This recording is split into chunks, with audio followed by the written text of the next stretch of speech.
Good morning, councillors. May we settle down so that we can establish quorum?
Honorable councillors, please let's settle down so we can establish quorum and proceed with the special council program.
Yeah.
Okay, councillors, let's settle down. We have to proceed.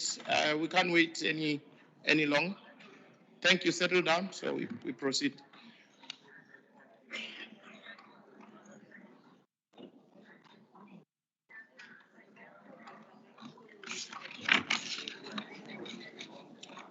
Let's settle down, please. Thank you.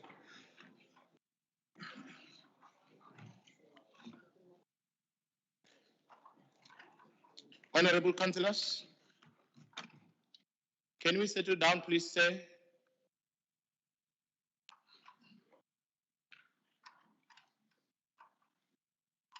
Thank you.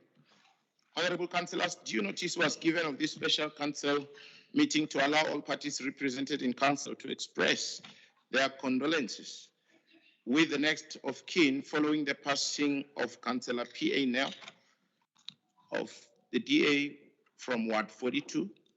I therefore declare the meeting duly constituted. May we now begin with our proceedings, please? I see there's a councillor still trying to find their seats at the back. Please, let's take our seats. Can we please observe a moment of silence?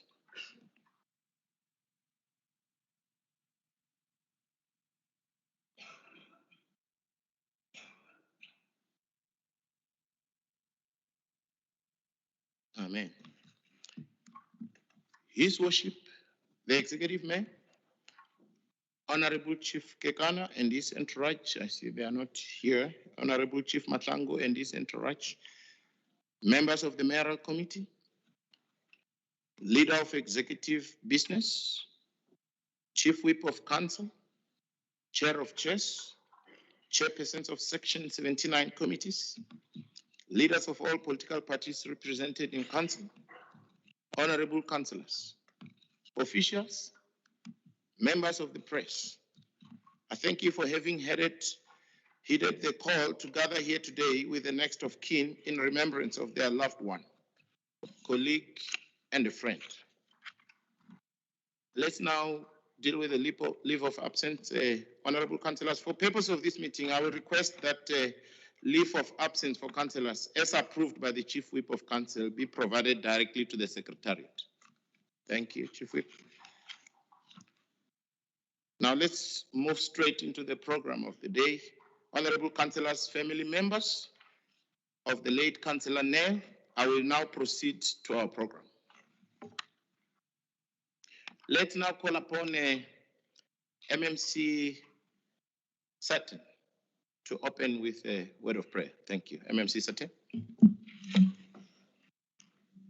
Let us just bow our heads and let us just be quiet for a few seconds.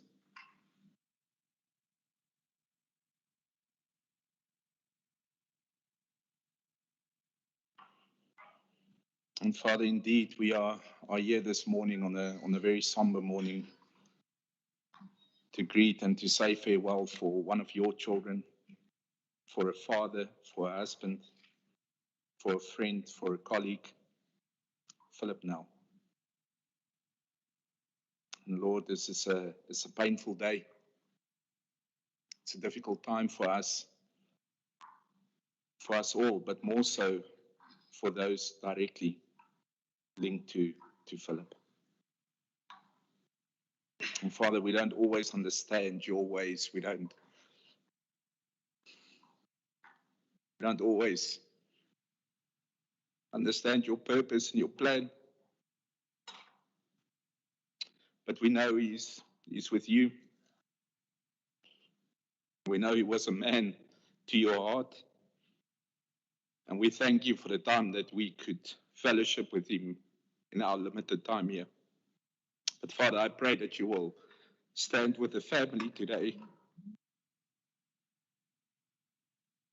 that you will strengthen them, and that you will help them not to lean on their own understanding in this time. And Father, we just pray that you will just continue to let your Holy Spirit minister to all those friends, all the family, the wife, and the children, Lord. That you will strengthen them, and that you will always, always allow them and instill in their heart the good memories. So, Father, as we proceed in this service, we know that you are a Lord that have resurrected. You are a Lord that have given and have taken the victory over death. And you have taken the victory for every single one who comes to you in your name. And in that we put our trust today. And in that we stand today. We pray this in your mighty name, in the name of our Lord Jesus Christ. Amen. Thank you very much, MMC Sutton. May I now ask the congregation, led by the family priest, to render a hymn and a prayer. Family priest.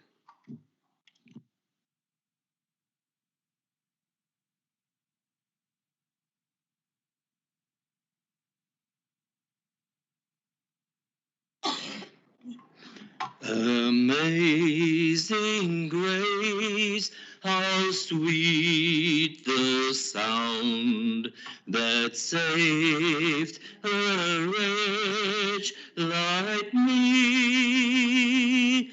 I once was lost, but now I'm found, was blind, but now I see. 'Twas grace that taught my heart to fear, and grace my fears relieved. How precious did that grace appear, the hour I first believed.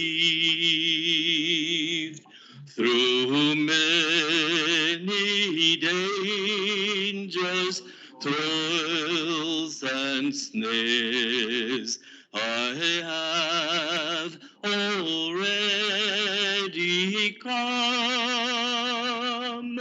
'Twas grace that taught my heart thus far, and grace will lead me home. Amazing grace, how sweet the sound that saved a wretch like me. I once was lost, but now I'm found, was blind, but now I see.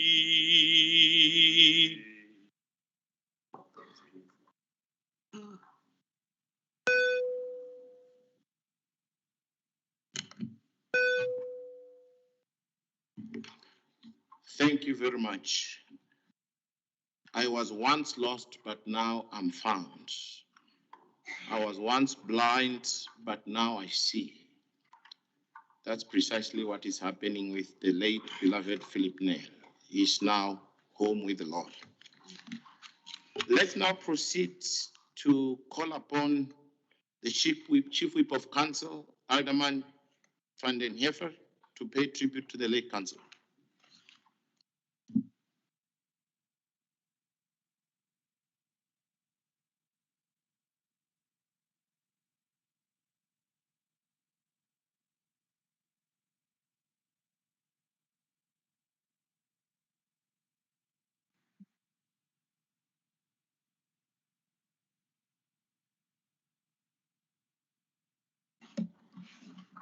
Speaker of Council, Executive Mayor, members of the Mayoral Committee, fellow councillors, traditional leaders, and members of the Nel family present here today. I greet you all. When a man has done what he considers to be his duty to his people and his country, he can rest in peace. Death is indeed something inevitable. This morning, I echo these words of our fallen icon, Nelson Mandela. I'm immensely grateful for this opportunity and privilege today to pay homage to Councillor Nel, as well as to express my heartfelt condolences to his family. For those who knew him, who worked alongside him, who counted and relied on him, who were led by him, who learned from him, who loved him, it is unbearable that we will never see him again. His passing has marked an exceptional outpour of grief, yet it is grief mixed with admiration and respect. Our hearts bleed because of this untimely loss to Council and the city of Tshwane of this great leader. While we mourn his passing, we are humbled by the contributions he has made to this Council. He served as a member of the Mayoral Committee and a councillor to our people, those in Ward 42. He has left a huge void in our government and in the political path to which he has dedicated his life, and also in the country in which he was so proud, such a proud citizen of. As we unite in grief, we do so truly proud to celebrate the glorious life of this distinguished and royal servant of our people. In the Bible, James wrote to the believers, and please allow me to quote from James 1, verse 2 to 4. Consider a pure joy, my brothers and sisters, whenever you face trials of many kinds, because you know that the testing of your faith produces perseverance. Let perseverance finish its work, so that you may be mature and complete, lacking nothing. He believed that in all of us there exists the capacity for great courage, that in all of us there is a longing to do what is right, that in all of us there is a willingness to love all people and to extend to them the God-given rights to dignity and respect. To my fellow councillors present here today, one can only hope that the sentiments Councillor Nel displayed are remembered today and forevermore. We must remind ourselves that our society will never be truly free unless we are able to advance the cause of the poor and improve their conditions. For as long as we breathe, we should continue in our quest to preserve and defend our fragile democracy. If we want our children to grow up in a democracy, not just with elections, but a true democracy, a representative democracy, a big-hearted, tolerant, vibrant, inclusive country of perpetual self-creation, then we are going to have to be more like Councillor Nel. While saying Councillor Nel was one of a kind, We also remember that he believed in collective leadership and never wanted to be viewed as a Messiah or a saint. This is indeed a sad moment for all of us, but we should choose not to wallow in despair, but rather be thankful for the memories and the time we spent with Councillor Nel. To the Nel family, our hearts go to you as you go through grief and loss. On behalf of the City of Tshwane Council and the beautiful people of our city, we express our deepest sympathies and condolences on your loss. As you walk through this difficult, dark valley, we wish for God to grant you the strength to go through your bereavement and leave you with the cherished memories of a spouse, a father, grandfather, brother, uncle, friend, and a colleague. And to our fallen leader, to you we say that you have run your race. You have fought a good fight, and you can now rest in eternal peace. May God bless and keep you all safe. Thank you, Speaker. Thank you so much.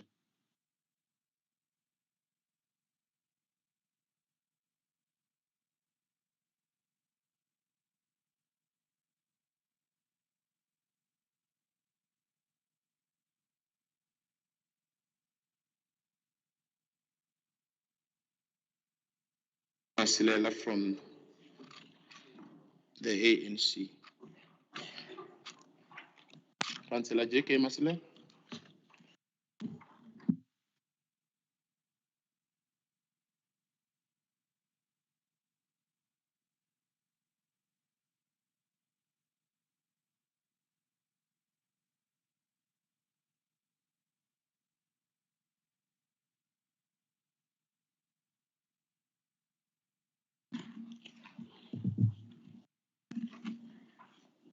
What a difficult moment in the history of our politics in the city.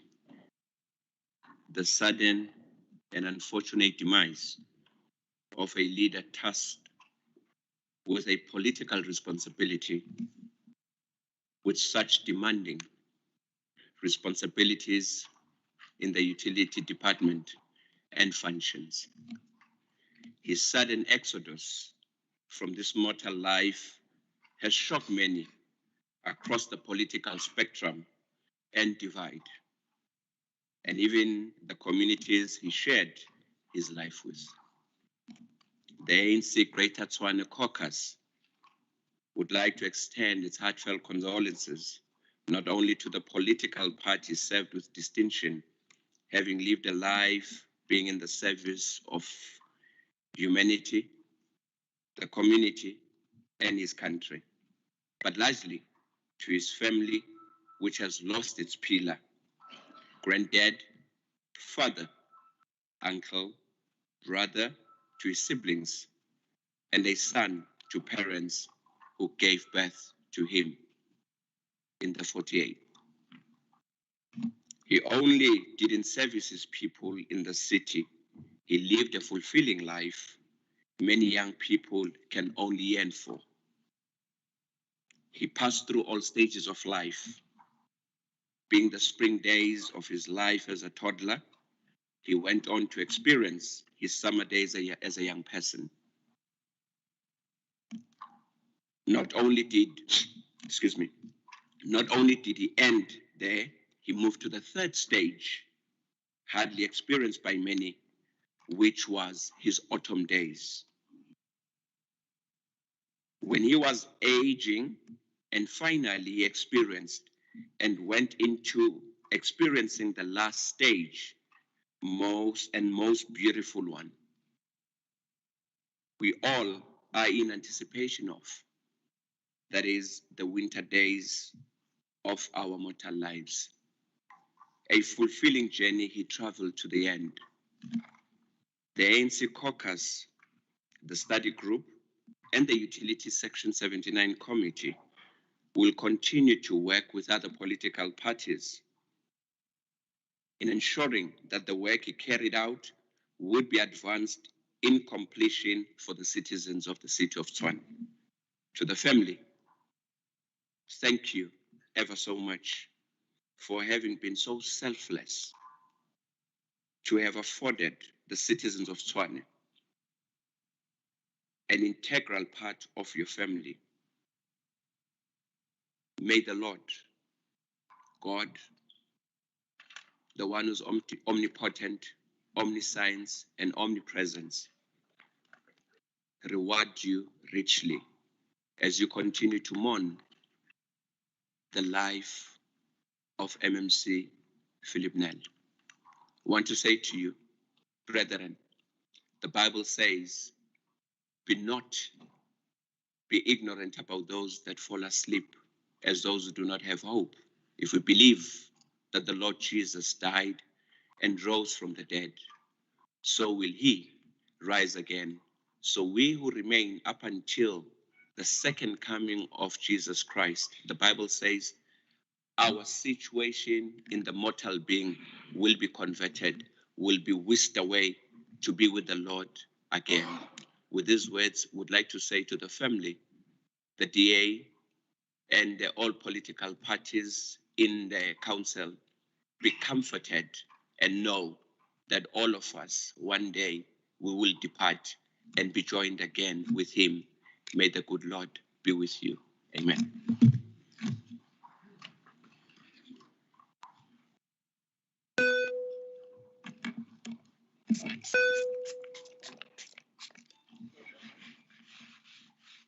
That mic. Thank you. Thank you so much, Councillor J.K. Masilela, for your kind words. And without further ado, I'll proceed to now focus our attention to the DA and thereby request Councillor S. Muller to come and pay her tributes. Councillor Muller.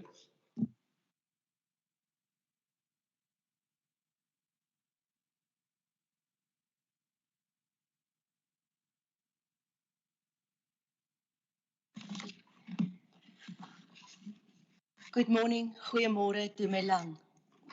Elsa, familie, dankie dat julle vandag hier is om julle man, vader, oupa, saam met ons te kan totsiens sê en om hulde te kan gee vir wie hy is en was en wie hy nog is in die hemel met sy vader. 1 Corinthians 13:12 says, "For now we see in part, but dimly, but then face to face. Now I know in part, but then I will know fully, just as I have been fully known by God." So as this is a time of mourning and sadness, it's also a time of great joy for Philip, because he is in that place of knowing fully. So as the DA, we would like to extend our condolences to the family, because Councillor, MMC, father, grandfather, man van God, was a great and wonderful man to know, and a privilege to work with him and be part of what he was in his life. Many of us only know a section of his life, others know bigger sections. But we send our condolences to you and to those who are not with us this morning, because it is a sad time, and it is a time that you will need to move through. Phillip Nel was a man of integrity, of great character. He was a strong and stable person you could rely on, and you could trust what he said to you and what he did.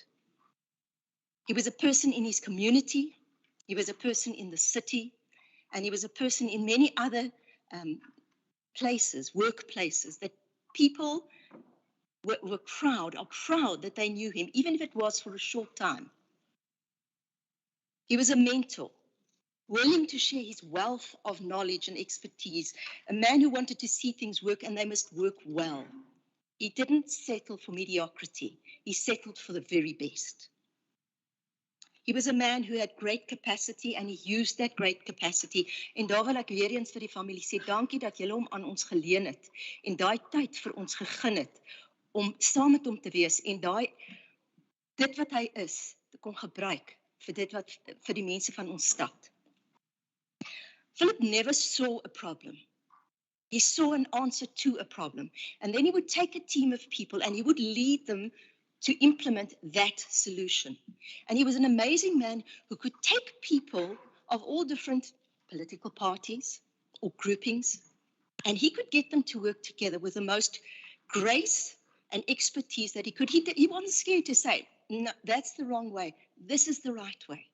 But he knew when he said it was the right way, he knew it would work. And he made it work. And the team would be behind him. He gave everything, every day, for every cause he believed in. He was an experienced engineer, and he was very, very proud of his time he spent at the University of Pretoria. He often spoke to us as his friends about the university and his time there. Maar hy het ook baie gepraat van julle. Sy trotsheid in julle en wat julle al bereik het, sy kinders, sy kleinkinders, what you overcame. And he would speak to us of that. I met Phillip Nel when he served as the chairperson of the community organization, the Linwood Residents Association. And then I served under him there. And in that time, he taught me so much of what I today know about town planning and rezoning. So he was my mentor in that. He was also one of the people who encouraged me to get involved in the DA and in politics. So he was also instrumental in me becoming a councillor and standing here today. He supported me to become a councillor, and I was privileged enough to support him to become the Ward 42 councillor a few years later. He was our branch chair, and he served for 2 years there magnificently, leading our branch wonderfully. And then in 2016, just before the local government elections, he became the ward councillor, getting 96% of the votes in Ward 42. And he took the ward over, a difficult ward with many challenges in different typing of people, demographics. And he took that forward. And he did that until he passed away this month. Phillip Nel never expected position because of his expertise, his knowledge, his age. He came into the DA and he did things as it ought to be done. He came in from the bottom and he worked his way up to be the MMC of utilities in the city of Tshwane, the third biggest metro in the world. And he did that brilliantly because he knew what he was doing. Phillip was dedicated to the DA's cause. He had always wanted to be involved in politics, but he had to wait until his retirement. And then he didn't go and sit and do nothing at home. He jumped in and he did what he could with what he knew to make a difference in every community in this city, to make a difference everywhere he went. He was an avid student of the DA's party policies, and he was knowledgeable in the values, the principles, and the policies, and he lived them. He believed in freedom, fairness, opportunity, and diversity. He lived it. His excellent spirit, his hard work, was shown in his dedication to his ward and his residents, and in his work as an MMC and a member of this council. He worked tirelessly for a better community. His expertise made a big impact in steering the utilities department during a very difficult time. He had a unique way of involving people, whether it be in the portfolio, as an MMC, in his branch, in his ward. He loved what he did, and he loved to help others understand complicated issues, me included, on what he knew. He would teach us very simple ways of understanding a ring fault, a 132 kV cable. And he never ever got impatient with you. He would tell you again and explain again. He mentored us. Many people sitting in this chamber today can say, yes, he mentored me. He taught me. He showed me. and I learnt because he made it available to me. He leaves a gaping hole in our organization, the DA, in his ward, in this council, and his loss is equally felt by party, council, and the community served. His presence and his leadership will be sorely missed by the DA. Elsa, familie, julle is in ons gebede, maar Philip is by die Here, by sy Vader en sy Verlosser, en hy juig en hy jubel vandag. Hy sal rest in peace.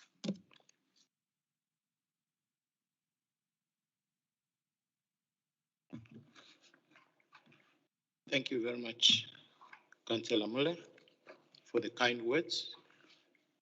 We will now proceed to call the EFF to come and give us the tribute.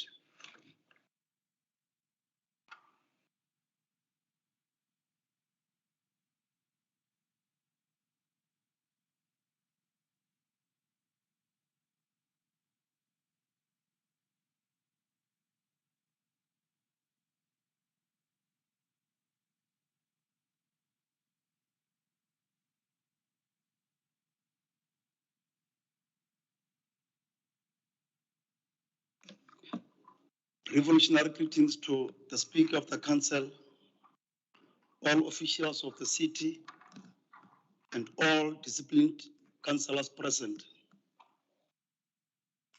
Lihu kimochi malapa, lihu kikobo reyapir.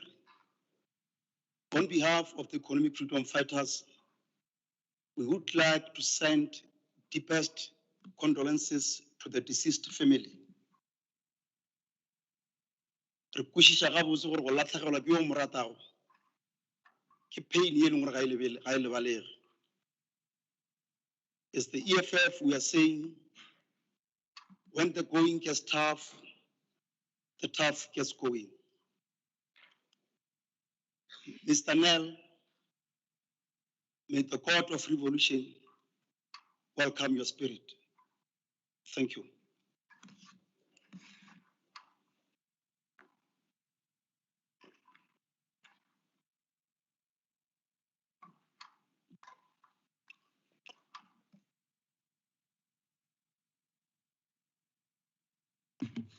Thank you very much for the kind words, the tribute from the fighters. Let's now proceed to call upon the action essay represented by Alderman Kisendorf, the chairperson, to come and pay his tributes. Chairperson Kisendorf.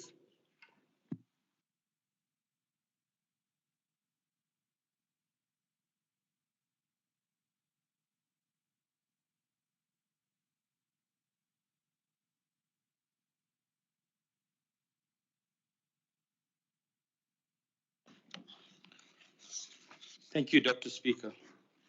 The Executive Mayor, the Chief Whip of Council, members of the Mayoral Committee, Chair of Chairs, Chairpersons of the Section 79 committees, aldermen, fellow councillors, leaders of various political parties present, the city manager and senior members present, members of the bereaved family, ladies and gentlemen. I greet you all in the loving name of the Lord and Savior Jesus Christ. On behalf of Action SA, I would like to extend our heartfelt condolences to the family of Cllr Phillip Nel and to the Democratic Alliance. We have truly lost a man of our soil. Nothing in this life prepares us for passing of a loved one.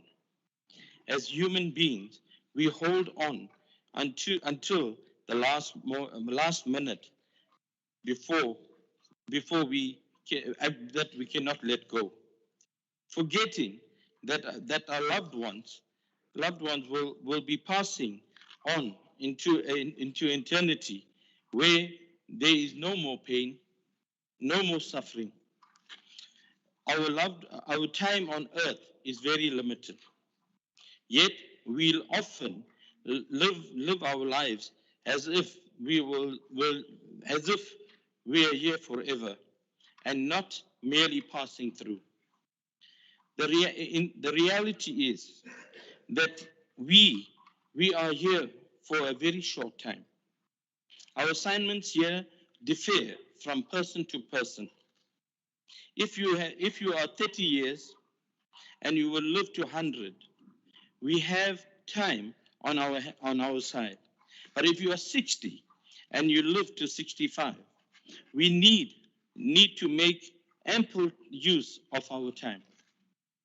Since we don't know when our last day will be,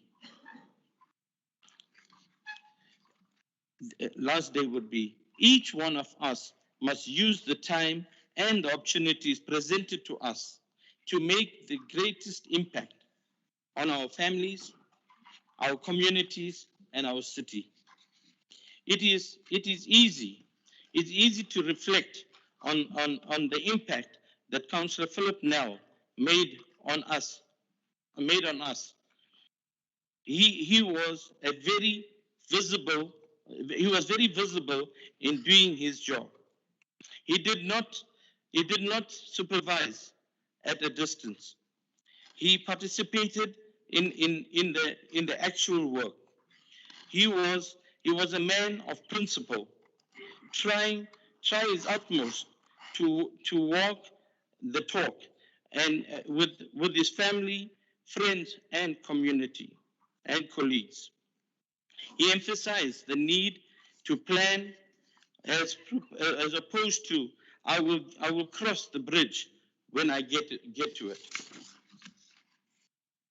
He took the time to study a particular matter and obtain all the relevant information about it before he finalized his strategy on how to solve that problem. Councillor Nel would then reflect on the outcome of the plan he implemented, drew lessons from the successes and the failures, and then only plan again for the next step. Regardless of the problem we are facing today, the wisdom to go forward with an informed strategy will benefit us all. Planning adequately and in advance is crucial for success. Councillor Phillip Nel was on the ground at all times, trying to make a difference.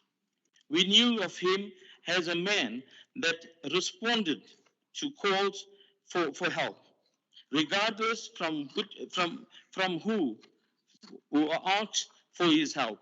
Councillor Phillip Nel was a seasoned servant of our city.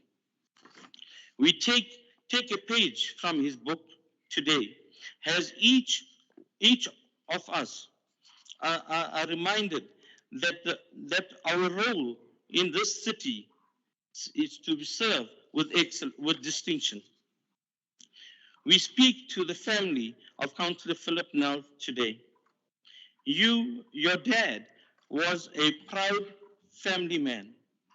He enjoyed being with the family together for special occasions, going on holidays, or just spending time in your company. He led by example, that to take care of a bigger family in our city, you have to take care of your home. We share in your grief today. As painful as the season as it is necessary to part of our healing, to run from grief.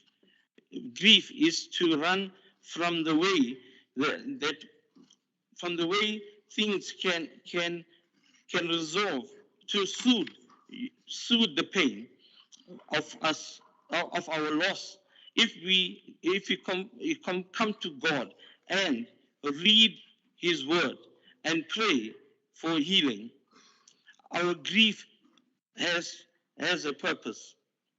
Grieving is a process God uses to bring us to a place of wholeness.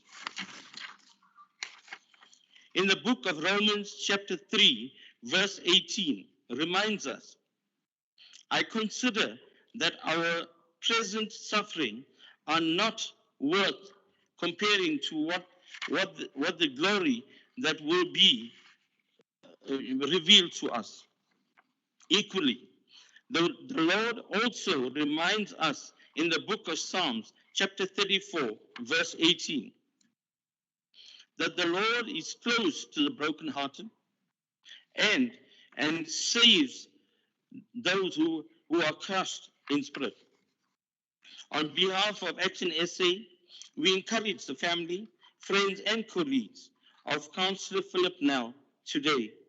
The world is a better place for having experienced the life of Cllr Phillip Nel. I thank you. God bless you all.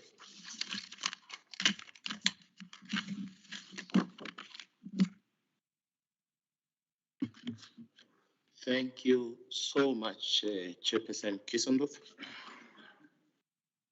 for your kind words to the rest of us and most in particular to the family. We believe as human beings, this is our duty to comfort each other in times like this. We really appreciate you, Chairperson Kissenduth, for your kind words. I will therefore proceed to the Freedom Front Plus, who will be represented by Alderman Erasmus to come and pay their tribute. Thank you so much, Alderman Erasmus. Honorable Dr. Speaker, Executive Mayor, colleagues, Elsa, and children. Thank you for the opportunity to pay respect to the great man who is MMC Phillip Nel. Speaker, Phillip was a true gentleman, a professional, perfectly suited for his position. His mere presence demanded attention and respect. He was also a very realistic politician. I remember when we were at the notorious Wapatran substation, he shied away from sugarcoating issues, but rather based his feedback on hard facts, providing the residents with realistic expectations.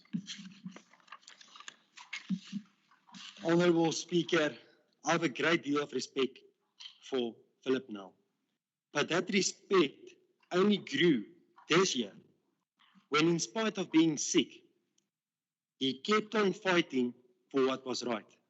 And he joined the council meetings. He sat through the council meetings for doing the right thing. Honourable Speaker, I can only say that Phillip set the example for what is called a true selfless leader, in the good and in the bad times. Speaker, Phillip had many great achievements as a professional, but I think perhaps the greatest achievement was that he was a family man. He was there for his wife, for his children, when they needed him. He gave them wisdom and he gave them what he had. And that's a lesson we can all take home. That's a lesson that I'm taking home. Liefste Elsa en kinders, ek wil vir julle graag sê in hierdie moeilike tyd, dankie dat julle Phillip vir ons geleen het. Julle het hom aan ons afgestaan en ek kan vir julle sê dat hy 'n groot impak gehad het op hierdie metroraad. En dat dit wat hy gedoen het vir baie geslagte vorentoe, vir baie mense nog steeds 'n groot verskil gaan maak. En ek wil vir julle toebid dat ons Hemelse Vader werklik waar met julle sal wees, dat hy julle sal toevou in sy liefde, en dat julle kan weet dat deur die werking van die Heilige Gees, alhoewel dit finaal voel, dit nie die einde is nie, maar is eintlik net die begin. En julle sal hom weer sien. Jy weet dat in ewigheid is die lewe maar 'n druppel in die emmer. Ek deel graag met julle 'n gedeelte uit 1 Korintiërs 15 vanaf vers 53. Want hierdie verganklike moet met onverganklikheid bekleed word, en hierdie sterflike met onsterflikheid bekleed word. En wanneer hierdie verganklike met onverganklikheid bekleed is, en hierdie sterflike met onsterflikheid bekleed is, dan sal vervul word die woord wat geskrywe is. Die dood is verslind in die oorwinning. Dood, waar is jou angel? Doodryk, waar is jou oorwinning? Die angel van die dood is die sonde, en die krag van die sonde is die wet. Maar God sy dank, wat ons die oorwinning gee, deur ons Here Jesus Christus. Daarom, my geliefde broeders, wees standvastig, onbeweeglik, altyd oorvloedig in die werk van die Here, omdat julle weet dat julle arbeid in die Here nie te vergeefs is nie. Honorable Speaker, I would like to conclude with a few verses from 1 Corinthians 15. Death has been swallowed up in victory. Where, O death, is your victory? Where, O death, is your sting? The sting of death is sin, and the power of sin is the law. But thanks be to God, He gives us the victory through our Lord Jesus Christ. Therefore, my dear brothers and sisters, stand firm, let nothing move you. Always give yourselves fully to the work of the Lord, because you know that your labor in the Lord is not in vain. I thank you, Speaker.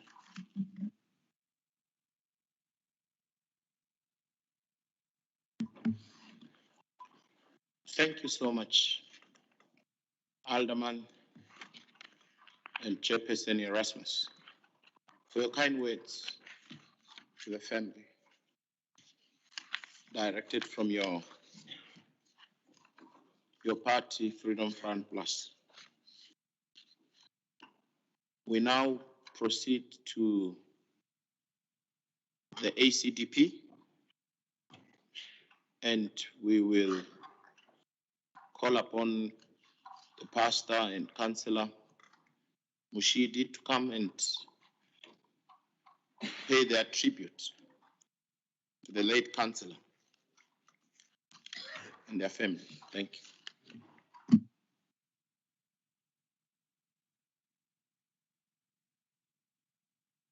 Amen. I would like to greet everyone with a name that is above every name. Jesus is the name. Mr. Phillip Nel, I've never met before, but I would like to give you some scriptures. I would like to go through Ecclesiastes 3. The Bible in Ecclesiastes 3 says there is a time and a season for everything under the heavens. So now in verse 2, it says there is a time to die and there's a time to be born. So we are in the time when now we are mourning for a death. As you know, everyone will go through this time. Everyone will die. So as you are standing here, the Bible said in Philippians 1 verse 21, for me to live is Christ, to die is gain. It's not the death that you are waiting for, but it's what you do before the death. Because everyone can live their life as they please. But our God is the one who's going to judge us when we get into heaven. As the Bible said in the book of John, I think there was a man by the name there was a man who came to Jesus and he asked Jesus, how do I enter the kingdom of God? How do I become born again? He said, no one shall enter the kingdom of God unless you're born of the Spirit and water.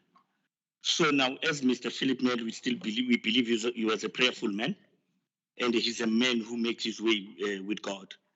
So as an ACDP, we would like to tell everyone to say, it's very good to prepare for your ways and make your path straight with Christ.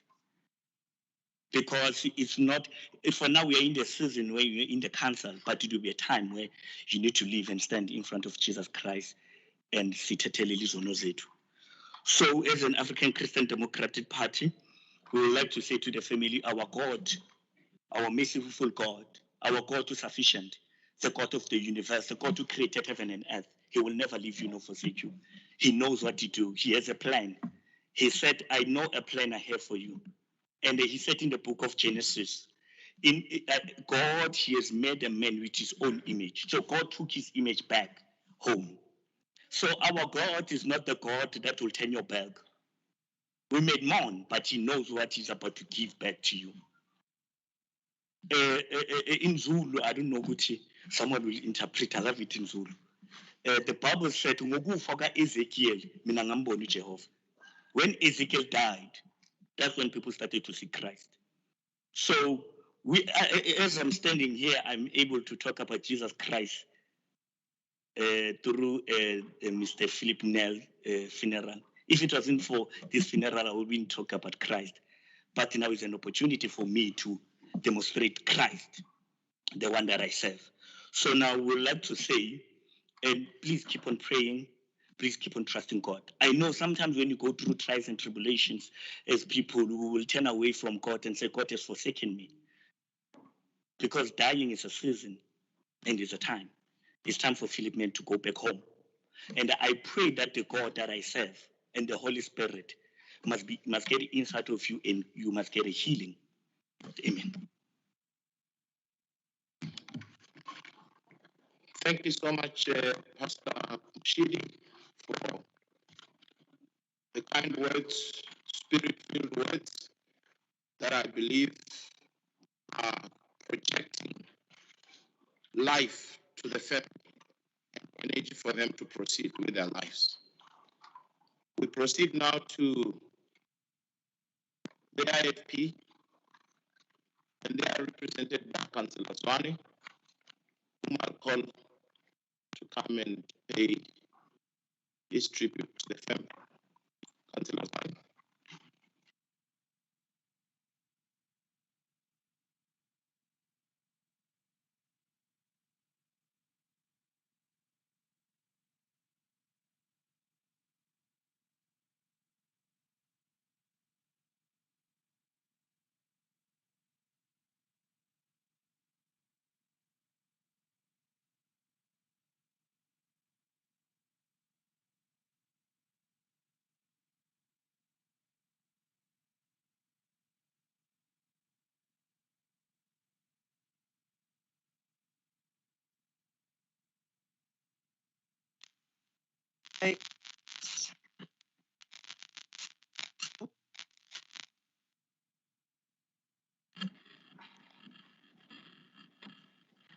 Honorable Speaker, Executive Mayor,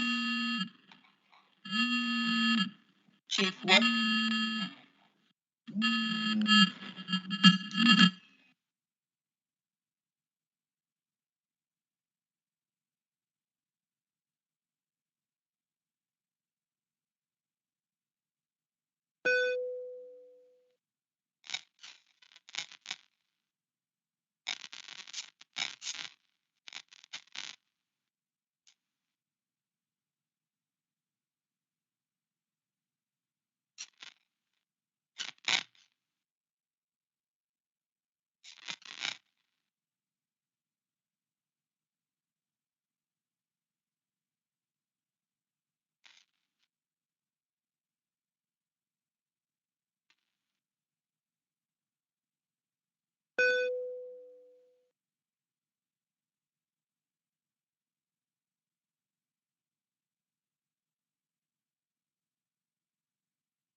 Check, 1, 2.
We are absent from the Lord, sound is back. And let me just jump to verse 8. It says, we are confident, I say, and willing rather to be absent from the body and to be present with the Lord. We should not be afraid of death. We are home in the body for a temporary basis. But our presence has always been with the Lord. That's why the Bible says when God himself was speaking with Prophet Jeremiah, he says, I knew you before you were formed in your mother's womb. So meaning that the knowledge that God has for you precedes your birth. So it is very important for the family to know that our time and the rest of us in this world is not infinite. We have limited time to fulfill the purposes of God that he has laid in our hearts.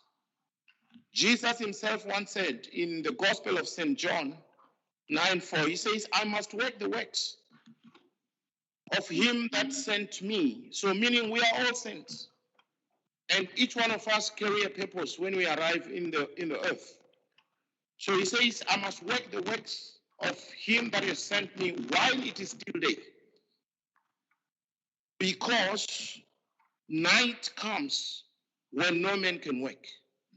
The night has just come for Philip. He can no longer proceed with the work that he was doing. We understand what the scriptures say in the context of the verses that I've just read. Jesus, when he uttered these words, he knew that his ministry was limited to 3 years. He knew that. Jesus was ever busy. He was not restful because he knew that his time on earth was limited. And hence he was able to utter the words when he was hanging on that cross, old rugged cross. He said, it is finished. He had a mandate, and the mandate was to redeem men back to God. He had finished that work in 3 years. And when he said it is finished on the cross, he meant that all that his Father had sent him to do on earth was achieved. And that's why you and I are gathered here today by the mercies of God, by the grace of God. We have hope in life to come because there's life beyond death. There is life beyond death. But lastly, I want to conclude with the words, and I speak as an apostle from the Apostle Paul, which he says in the book of 2 Timothy 4:7, it says, I have fought a good fight. I have finished my course. I have kept the faith. Philip has fought a good fight. He finished his course. And now he's back to his God, accounting on each and everything that he did while he was still in the body. 3 points that I want us to take from this scripture. Number one, that life is a race. You are not racing against anyone, but you are racing against the course that is set before you by your God. You are not competing with anybody else, but you are competing with the course that God has set in your heart. The second point here is that life is a fight. You're not going to achieve the purposes of God as easy as you would want it to be. You have to fight for it. It's a fight. We live to fight every day. And then lastly, since life is a race, run to finish. I want to believe that Cllr Phillip Nel has finished his race and he is now back with the Lord. May God bless you with these words of tribute from myself, both as Speaker of Council and also as leader of COPE and caucus leader in this council. Thank you very much. Now, I will proceed to request a hymn. Nearer to thee, even though it be a cross that raiseth me, still all my song shall be, nearer, my God, to thee. Nearer, my God, to thee, nearer to thee. Though like the wanderer, the sun gone down, darkness be over me, my rest a stone. Angels to beckon me, nearer, my God, to thee. Nearer, my God, to thee. Nearer to thee. Thank you very much for that solemn hymn. Let's now proceed to the next item, which will be the reading of the obituary by the late Councillor's daughter, Professor J.M. Nobel. Prof.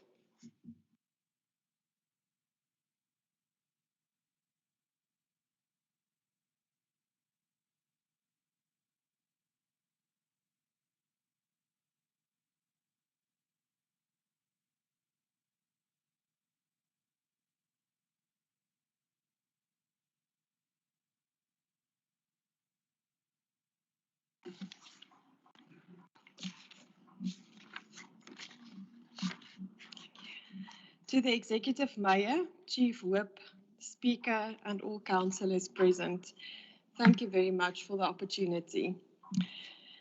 Our father was a man of steadfast faith, hardworking, disciplined, highly organized, yet caring, loving, and passionate about serving the community. He always placed a very high premium on honesty, even if that would have meant that some people might have felt uncomfortable at times. Our father was firm and always expected a lot of us, but in the process, he empowered us. When he took us on hiking trails, he would expect each of us to plan carefully what we needed to pack. And then he would pack 5 times so much in his own backpack. We had a lot of respect for him, even though he was a very busy man. If one of us was in trouble or needed to talk to him, he would make time for us. even after midnight on some occasions. In addition to being a wonderful father, he was also an exceptional grandfather. The well-being of his 10 grandchildren was extremely important to him, and it gave him great pleasure to teach them all kinds of things. We are very sad at his passing. He is irreplaceable, but we have many happy memories, and we are grateful for the full life he lived. To summarize our father's career would be almost impossible, but I'm attempting to mention some highlights. His career started in 1970 in the small mining town Cullinan, where he also met our mother. He was working as an electrical engineer at the Premier Mine as partial fulfillment of his bursary responsibilities to Anglo American. Thereafter, he took up numerous managerial positions, for example, at the National Film Board, Kentron, and Al Optru. For about 10 years, he was employed in different managerial positions at companies specializing in air conditioning. Later in his career, he spent a few years at Chubb Fire Division and at Denel Aviation, once again in managerial positions. In 2006, he joined the University of Technology as the Executive Director for Operations, and 2 years later as Director of Estates and Facilities Management at the University of Pretoria. Our father always had a keen interest in serving the community through politics and was a proud South African. On retirement, he had an opportunity actively to serve as a ward councillor of the City of Tshwane Metropolitan Municipality. He was often seen next to the road during water or power outages, working hard to ensure that problems were solved as soon as possible. Until his very last days, he was dedicated to the DA's cause and an avid student of the party's policies. He was not just knowledgeable of the DA's values, principles, and policies, but he lived it. He regularly engaged fellow party members on policies during discussions on its practical application. He had a unique way of involving his branch in DA activities. He was also an honest communicator, and this was revealed in various meetings where he was always forthright about burning issues. He leaves a big gaping hole in the organization, and his loss is equally felt by the party and the community. His presence and leadership will be sorely missed by all. His dedication did not go unseen, and in 2020, he was selected to serve as a member of the Mayoral Committee for Utilities and Regional Operations. He had just been selected to serve for a second term before his illness. He had 4 children, Philip, myself, Elsa, and Petra, and 10 grandchildren, Ilse, Philip, Chris, Johan, Andre, Anay, Isabel, Peter, Elizabeth, and Nelia. Our parents were happily married for 50 years and loved each other very much. As mentioned, they met in Cullinan in 1970. Our mother, Elsa, played the organ at a local church in Cullinan once a month, where her brother was a candidate pastor at the time. During one of these services, our father could not help noticing the pretty organist, and true to his nature, wasted no time. Enlisting the help of her brother and some friends, they met 2 weeks later.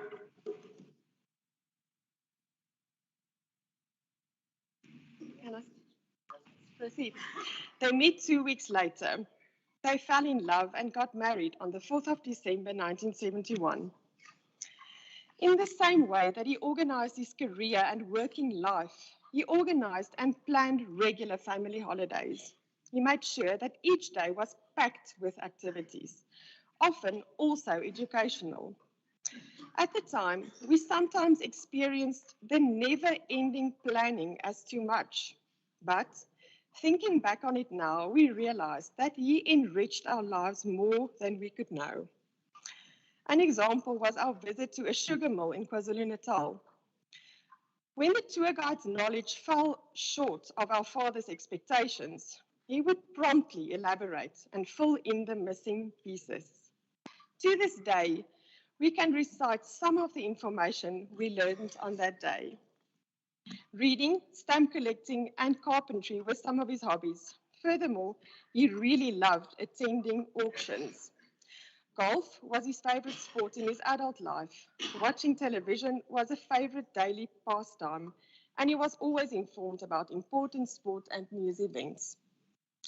Our father loved dressing up and going out for dinner with our mom, friends, and family. He would never miss big family gatherings and often expressed his delights about having all his children and grandchildren residing in Pretoria. He was a big traveler and regarded himself as highly privileged to have seen so much of the world. Sadly, as he spent his last days in Wilgers Hospital, but before that he was hard at work. Let me read that sentence again. Sadly, he spent his last days in Wilgers Hospital, but before that he was hard at work preparing for the municipal election. It is quite amazing that despite being so busy and committed, he still managed to find balance in life and to make time for the people close to him. We never doubted his love for us. Thank you very much.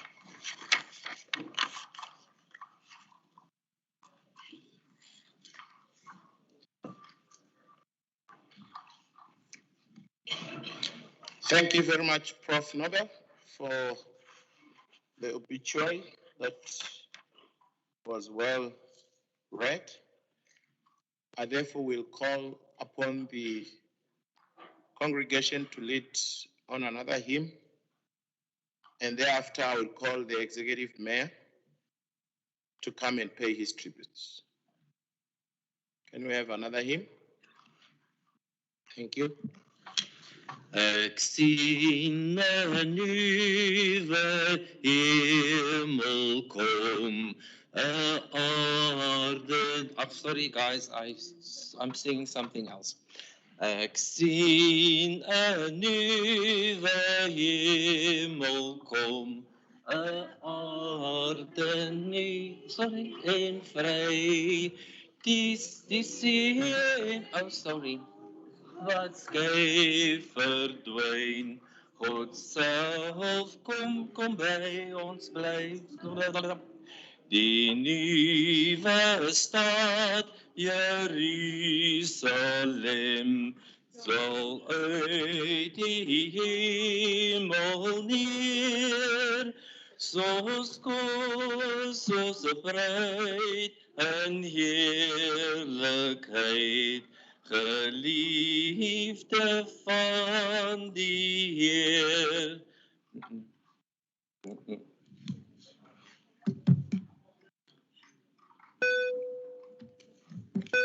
Thank you very much for the hymn. Now we'll call upon the executive mayor to come and pay his tributes. Executive mayor.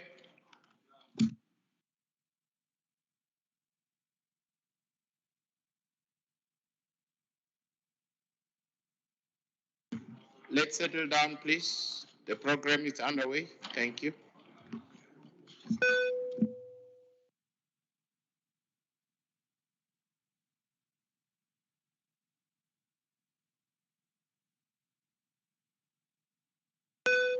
Councillor Masilela, let's settle down. The program is underway. Thank you very much. Councillor Matebula, thank you for taking your seat. Executive Mayor, please continue to pay your tributes.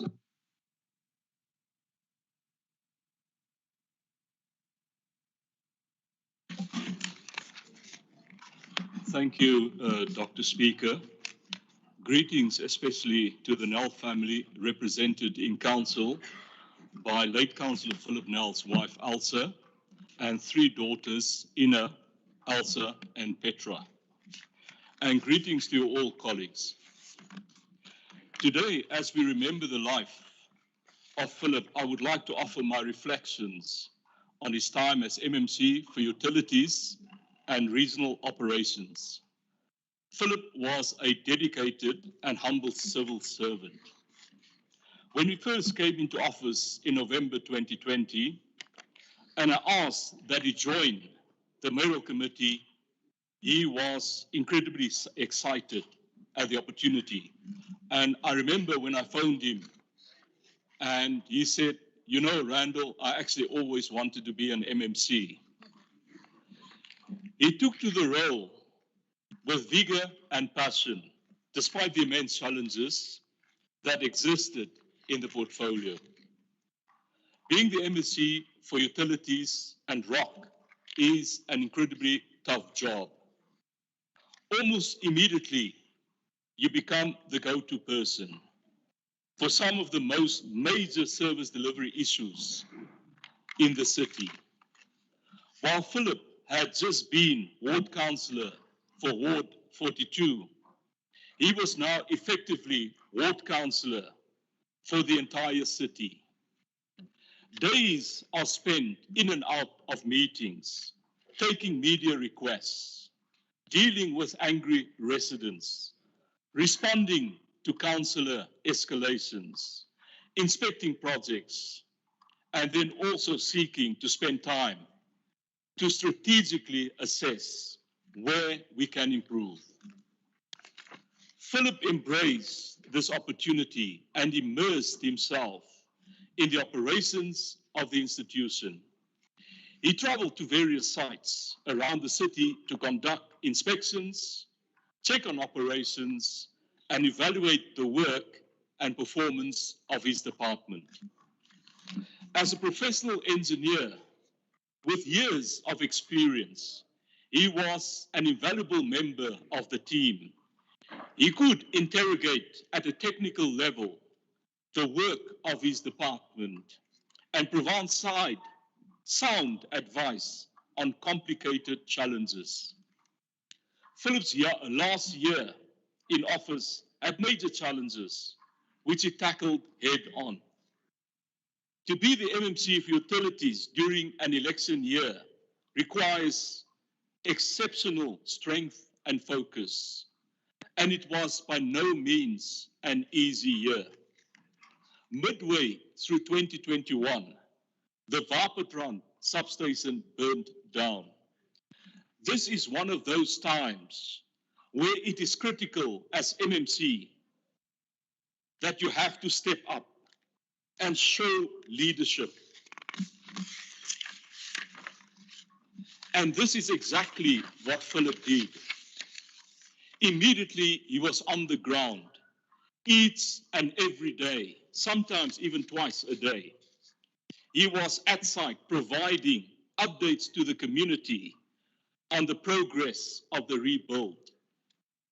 During this time, you also have to deal with incredibly angry and frustrated residents who are relentlessly questioning or interrogating everything that you say. And of course, you still have all of your normal portfolio work to do that you must deal with and manage. However, Philip did not let up. He stayed true to the cause, always, despite the criticism and attacks. He diligently carried out his duties. His work ethic was unwavering. As his health failed him in the last few months, he continued to push forward, attending council meetings when he was physically able to do so, and even connecting from his hospital bed. Committed as he was, he wanted to keep working from hospital. And it was only when his family took his cell phone away when he finally stopped. Philip was also a passionate supporter of the DA, always prepared to support the party and promote its brand. He was always someone who was keenly interested in improving the organization, contributing to policy discussions, and always looking on how to enhance things that we do. To his family gathered here today, Elsa and daughters, I want to offer you my deepest condolences and sympathies. Know that your husband and father was a deeply committed public servant who contributed immensely to the work of our city. He will be deeply missed. May his soul rest in peace. Thank you, Dr. Speaker. Thank you.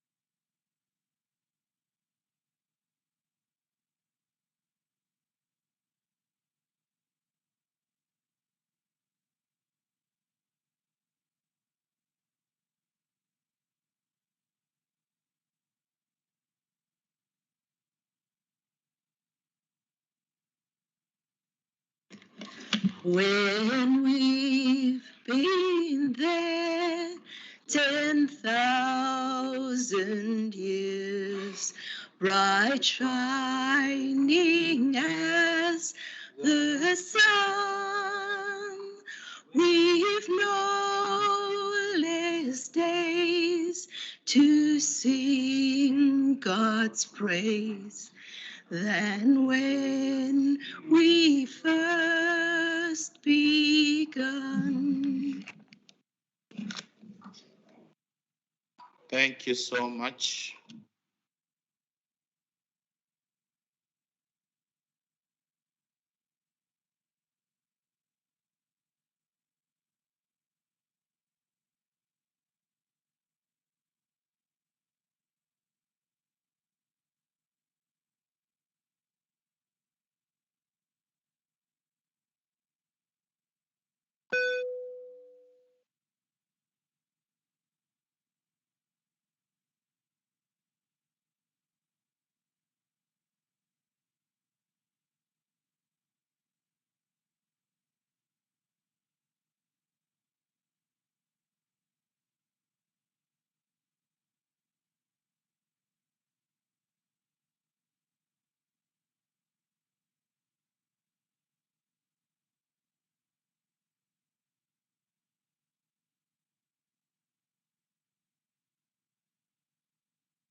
To the Speaker, Executive Mayor, Chief Whip, and councillors of the City of Tshwane. On behalf of our family, we wish to thank you for the memorial service held this morning in remembrance of our late father, Phillip Nel. We are grateful for the opportunity for our mother and 3 of his children to attend here today. The sincere visit to our family on Monday and kind words of the Speaker will always be remembered. Thank you very much. We appreciate the respect and dignity shown towards our father with each of the political parties' tributes today. Thank you for each of them. To serve as the MMC Utility Services gave our dad great pleasure. It was an area in which he could passionately apply his knowledge and experience to ensure that the citizens of Tshwane have a better experience. We fondly remember how proud he was to share photos of his office with us in 2020, and how impressed and proud his grandchildren were of the protectors who took him to the various locations that he had to visit. We will remember and cherish the time that he served as a councillor. Thank you very much.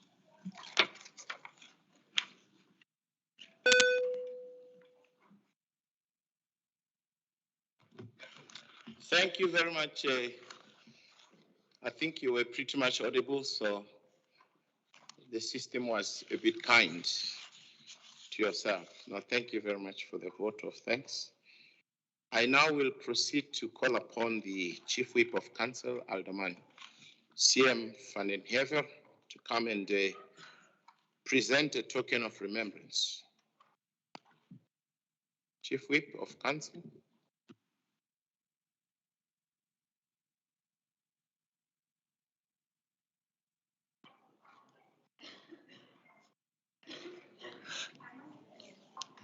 Be still and know that I am God. Be still and know that I am God. Be still and know that I am God. I am the Lord that healeth thee. I am the Lord that healeth thee. I am the Lord that healeth thee. In thee, O Lord, I put my trust. In thee, O Lord, I put my trust. In thee, O Lord, I put my trust.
Thank you so much, councillors. We may sit down.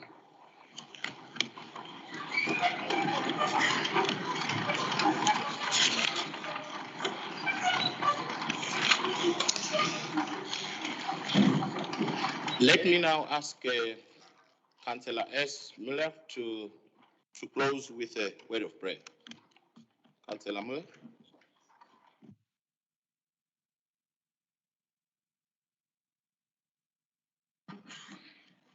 Our Heavenly Father, we thank you for your presence. We thank you for your love, your grace, and your great mercy. We thank you that you have received your Son that is with you. And we thank you, Father, that in the weeks, the days ahead, you are with his family, with each of us that mourn, because there's a time to mourn and there's a time to laugh. And Father, whilst we think of his family, we will pray for his family.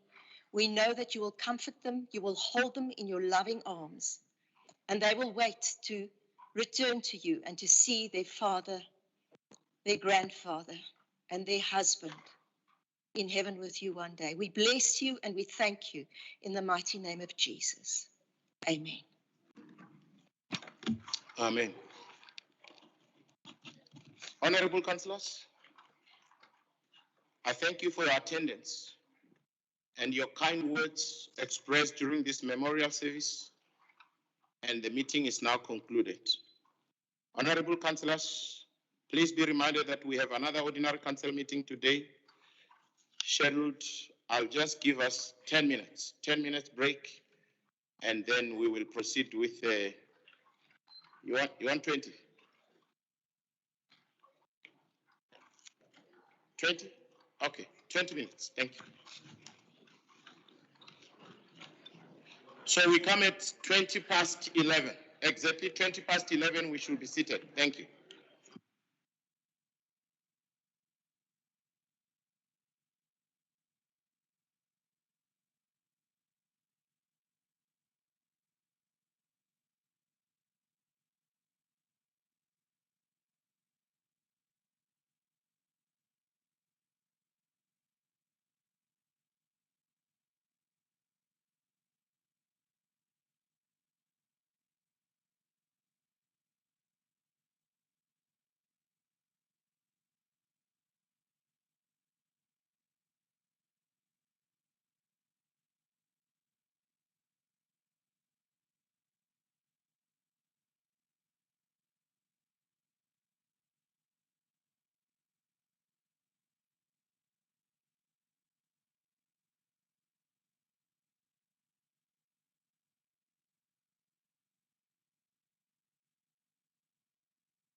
Good morning, councillors, one more time. Let's take our seats so we may proceed.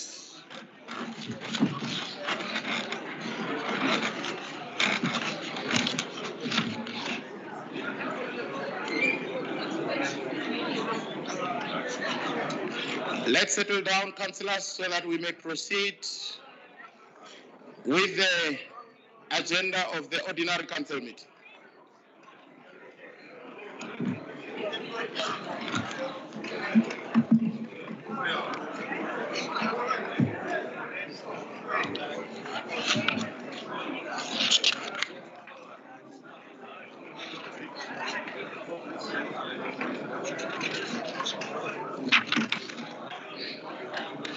Honorable councillors, please take your seat, settle down. Your 20 minutes, it's long done.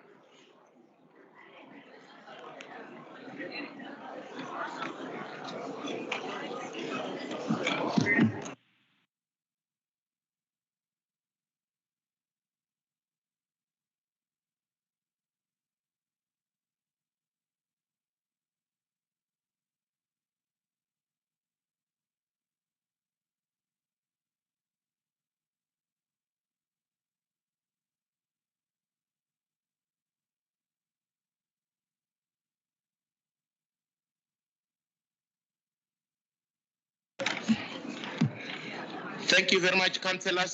Settle down. MMC, thank you for settling down.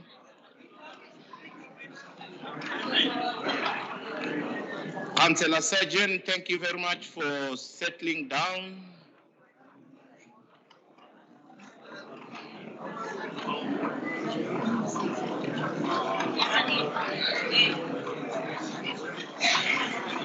Thank you, Councillor Mulantwa. Councillor Masilela, thank you for settling down.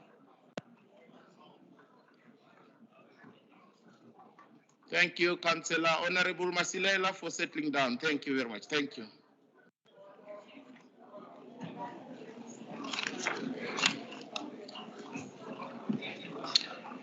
Thank you, Councillor Ace, for settling down. Thank you very much. Thank you. Councillor Williams Moses, thank you for taking your seat.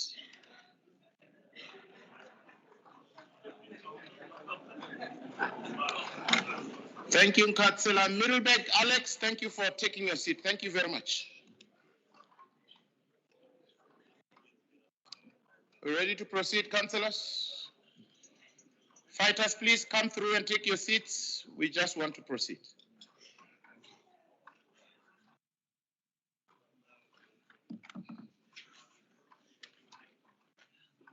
Honorable councillors, due notice was given of this council meeting. We are a quorum and I therefore declare this meeting duly constituted. I trust that all councillors have signed the attendance register for this meeting. Kindly note that it is of critical importance that you sign the attendance register. If you do not sign the attendance register, you will be marked as absent from this meeting in the minutes. May we now begin, councillors, with the meeting, please? Can we please observe a moment of silence in prayer and meditation? Thank you, councillors. Councillor Rambau, thank you very much. Moment of silence. Thank you.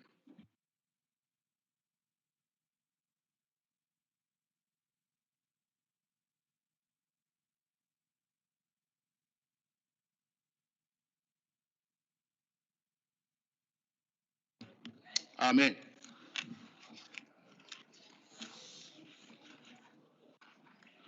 Chief Whip of Council.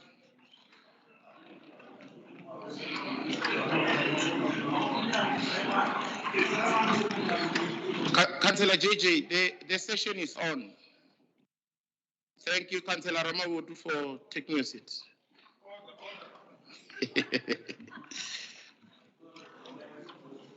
Honorable councillors, this council meeting will be conducted in compliance with COVID-19 regulations. I really need at this point in time, councillors, to emphasize. I think the rate of infection it has sparked. I had a good word with MMC Max. She can confirm that. So please always wear your masks and regularly sanitize our hands and maintain at least a 1 meter social distancing. This is very critical, councillors. Honorable councillors, I have received a request from the following councillors to join the council meeting via MS Teams. Yes. No, Speaker. You can't come here and speak about the infections and all that, but you don't even have sanitizers, you don't have anything. This is not a talk shop. We're not going to talk to impress the quorum here and PR exercise. Leave those things of Corona, man. Let's continue. Because you also, the city of Tshwane have abandoned that program. So why should we talk about it? What will happen? We are here. There's no social distancing. We are all here in the council. Yeah. Thank you very much for that. I think it's Councillor Max. Please lead that charge as well. Thank you very much. Let's now look at the names of those that have received to join this meeting via MS Teams. I have Councillor AA Jacobs, Councillor PG Timonye, Councillor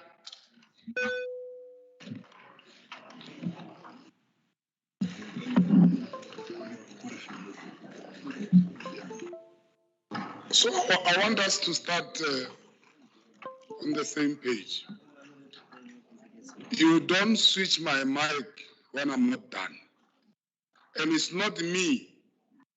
It's the rules that give me this opportunity to be on this podium to speak. So you can't just because you think that then you switch my mic. It's not going to happen. You allow me to make my point and then you rule on that point. That's how the rules are. I'm appealing to you because our status and now no increase of volume. We got a command that we must increase. So you must know that now, hey, it's going to be interesting. Yes, like. Sorry, too much, you know. Corno, we will create a blessing your leadership. Yeah. So you let's start. You must know your let's start staff, please. Thank you very much. I have received a request from Councillor AA Jacobs, Councillor PG Mtumunye, Councillor DJ Fagahassan, Alderman J. Duploy, Alderman RK Matewe, SK Mutale, Councillor Ace, you are here. Oh, okay. Councillor ZH Mkocha, and then Councillor M. Love. I have allowed these requests. Thank you. His worship. Speaker. Yeah.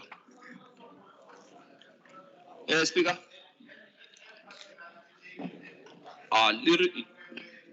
Le refile the earphone mara a di serve purpose. Why le refile di lo tse di sa serve purpose?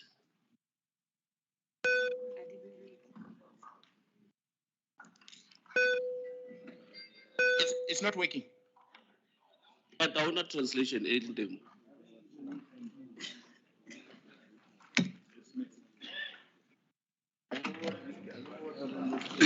Yes, thanks, Honorable Speaker. I carried over the apology of Councillor Thapelo Mohale as well as the one of Benjamin Disolwane due to ill health. Now, that information, according to my administration, has been communicated to the office of the responsible for that, but I did not hear you mentioning them. So I needed clarity on that, that if the email has not reached your office, perhaps we should do so immediately after. So it should be noted that we have those two apologies. Thank you, Councillor Elishaba. Councillor Chairman, this is not apologies, ne? It's to attend through MS Teams. Speaker, thank you very much. I think as council, we have a duty to ensure that we do not abuse the privileges that we have, or equally that then we do due diligence. I have noticed that there's councillors who are continually being granted permission to attend on MS Teams in consecutive meetings. Now, one of the prerequisites to attend from Teams apparently is that you submit a valid sick note. Now, that tells me that we've got councillors who are terminally ill, and as council, we are not doing something about it. One, if someone consecutively sends a sick note to this meeting, that means they are terminally ill, and therefore council must then come in and say, are these guys fit to do their work? What kind of work are they doing in communities if they can't come to council every single month? They are attending on Teams. They are busy doing something else when communities need services. Therefore, we need better people who can be here to come and do their work, because they can't even do the basic of attending one meeting a month. We can't allow that, Speaker, and it needs to be looked into. Maybe it's something that we might even need a special committee to look into the fitness for them to hold their offices, because we are tired of people who don't want to do their work. They just earn their salaries and sleep there, and do whatever it is that they need to do. We've just had a councillor, and may his soul rest in peace, who throughout was attending on a deathbed. It can't be correct that we get to a point where, as this council, we are that insensitive and allowing people who cannot do their work to continue to do their work. This must stop, Speaker. I want you to go and look at who has been attending these meetings from home in the past 4 months, and is it consecutive? And then we must then start a process of ensuring that they are fit and proper to hold office. Thank you.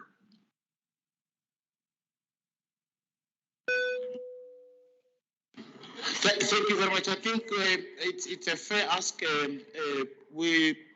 Chief Whip of Council, we will look into these things and the conditions that we allow councillors to participate through that space. Councillor Ramabut.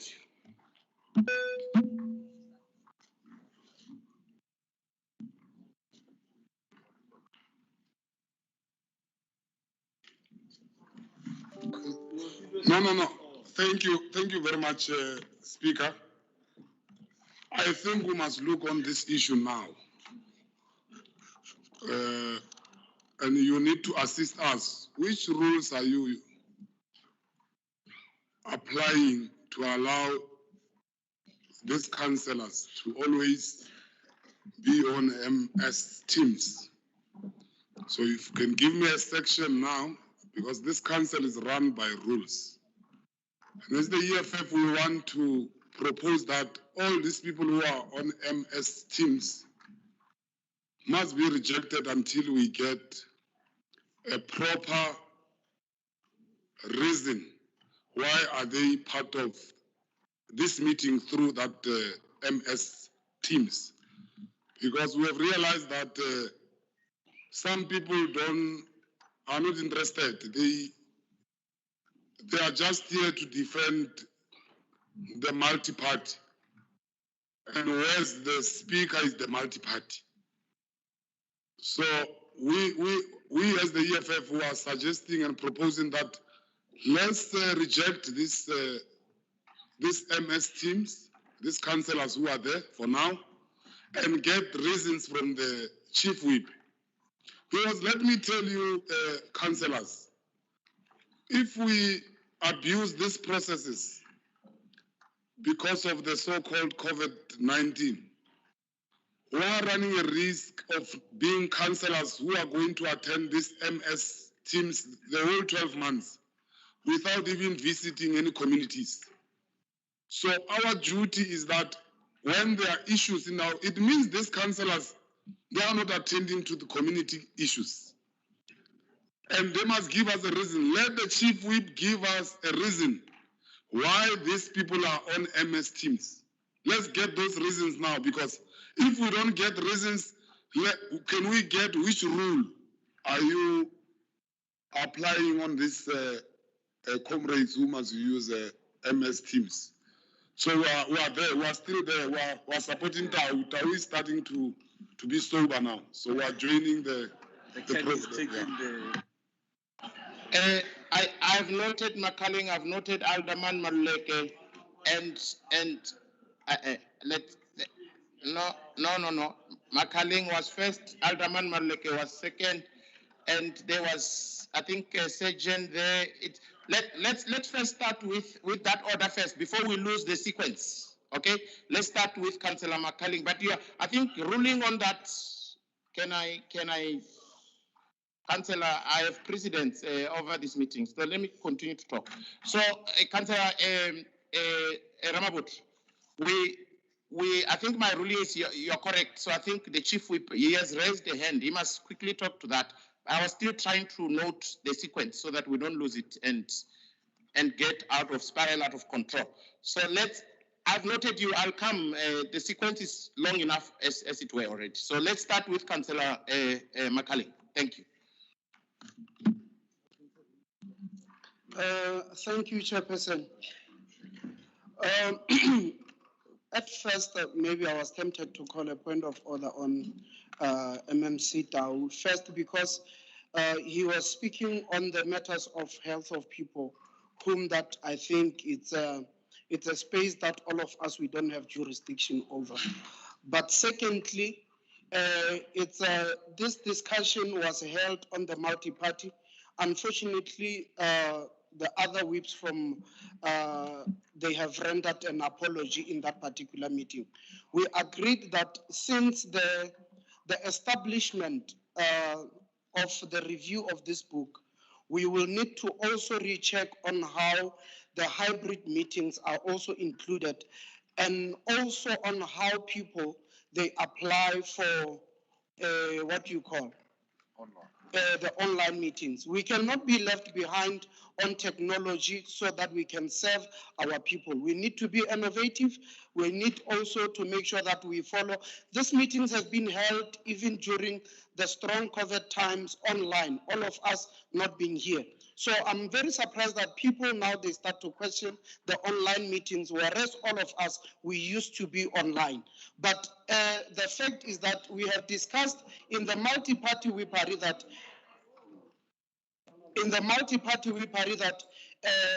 there should be a guideline as we are reviewing the rules.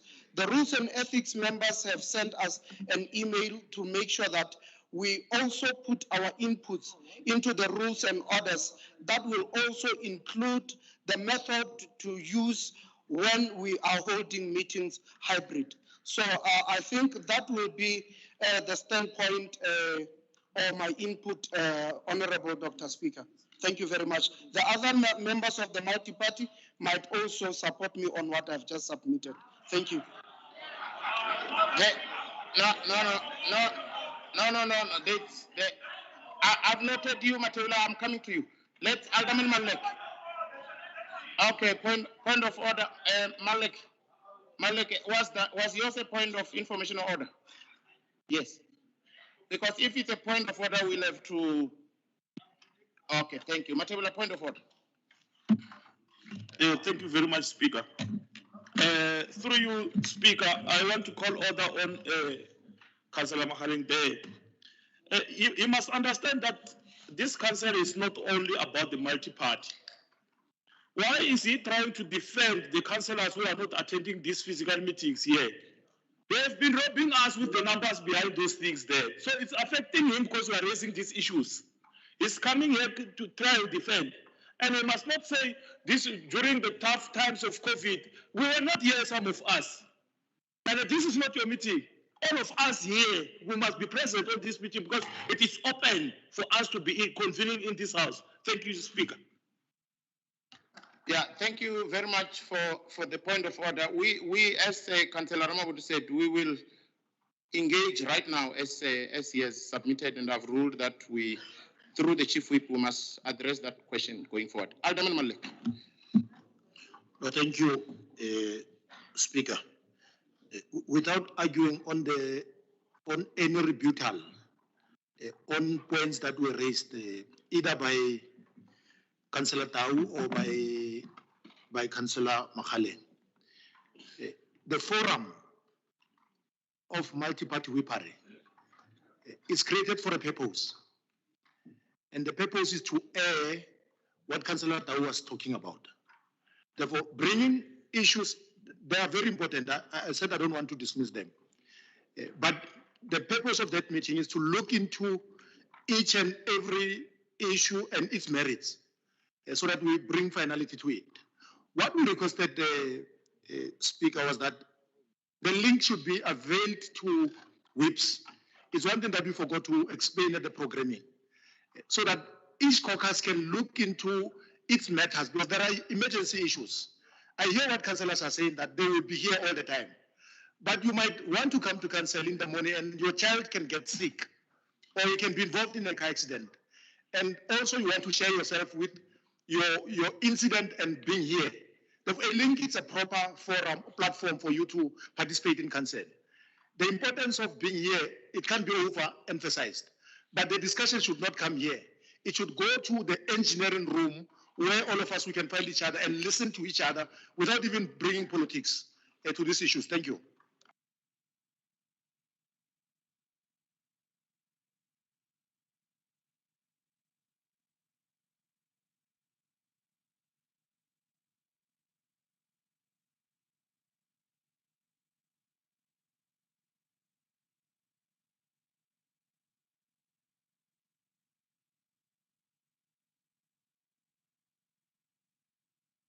Yeah, councillors, I think I've noted you. There were other hands.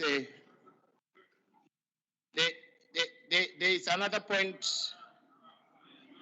There is another point that I noted from Councillor Sergeant. Point of information. He raised the book like.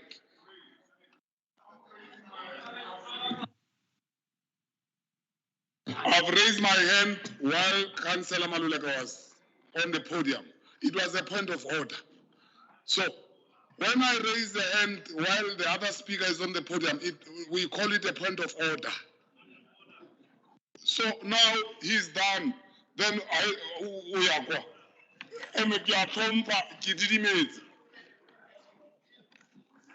No, when I go to how when I go Motale podium, what's the point of order? Section 38.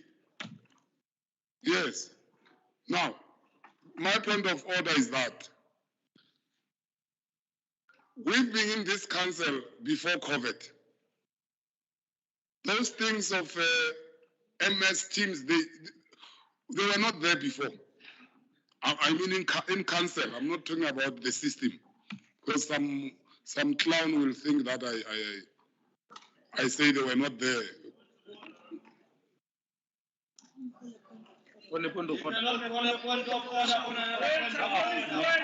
No, there's no, you can't, yeah, protect me, Chuck Norris must wait. Must go and do movies there.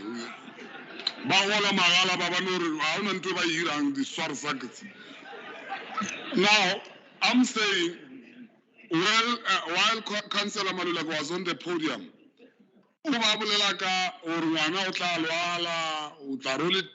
accident. No, we can't engage on those things. Those things they've been there before COVID. Why in the accident?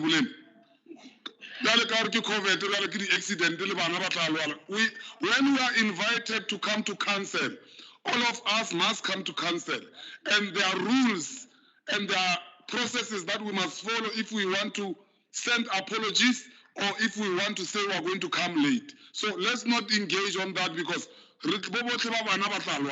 and then this council will be empty. So please, let's follow the rules. No, thank you very much. Councillors, just be mindful that point of information, point of order, according to section 38, it's not discussion. But what I want to rule on all this, I want to rule. Thank you. So what yes. My ruling is that I have inadvertently allowed discussion on this. We have discussed these matters before in the programming, but now that I've inadvertently allowed the discussion, I will allow the discussion to proceed to a point, and then obviously I will rule going forward based on the nature of discussions. And yeah, I will rule after that. But let me just, Chief Whip, before you speak, Councillor Session, you were next, and Chief Whip, and thereafter I'll go to Councillor Skosana, right? In that order. Thank you very much. Ya o lebetse le Chabane, o lebetse le Chabane. Ya wa gopola nako ela ya. Rena re tlile go bereka. Re tlile go bereka. Batho ba tlo bongata bo fedile mo. Every time I batla di issues re a di lebala re no di.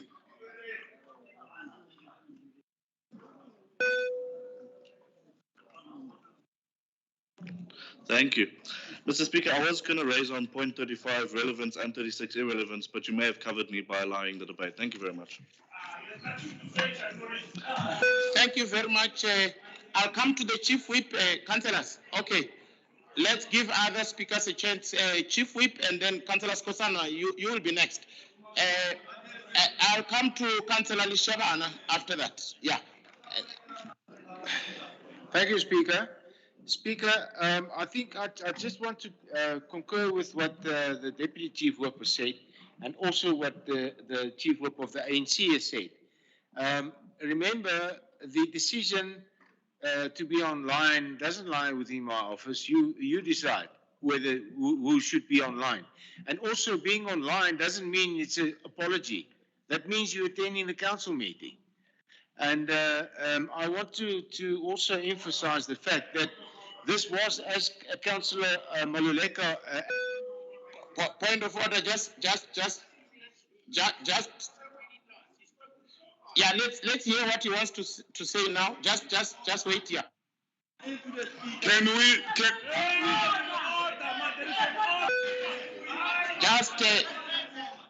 Just Chief Whip, just saying there's a point of order. Thank you very much, Speaker. Can I ask the Chief Whip take me through this yellow book? Whatever that is raising, he must refer to this book. We are run by this book, not emotions. We're not going to come here and listen to things here.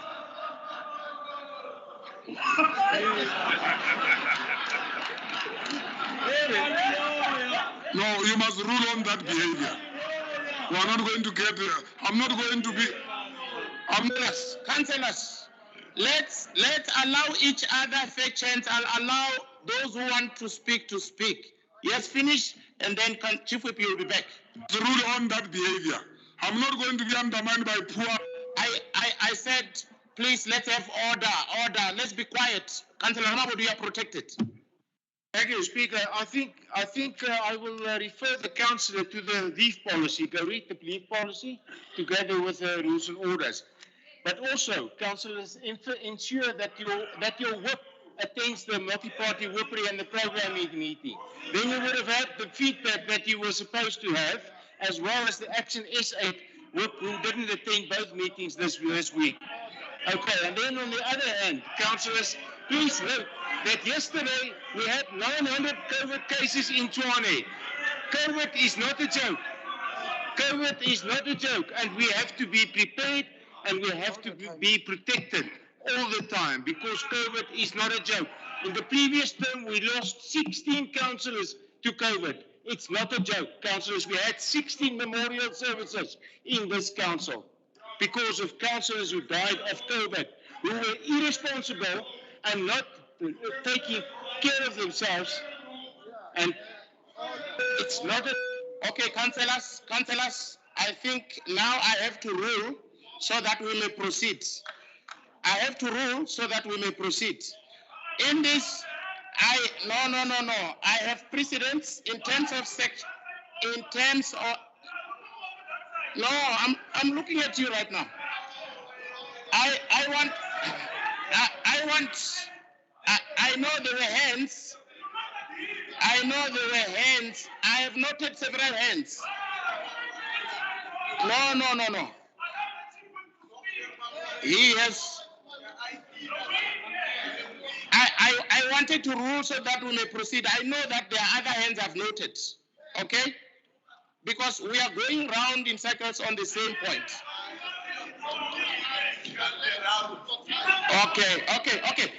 Okay. Fine. Let's go back. Alderman Malek, I've noted you, but let me go to. Is that a point of order? I had noted Skosana first, after the chief whip, and then Madzibatila, and then. No. There is order. Chief whip was on the floor. Okay, Alderman, I've noted you. Skosan.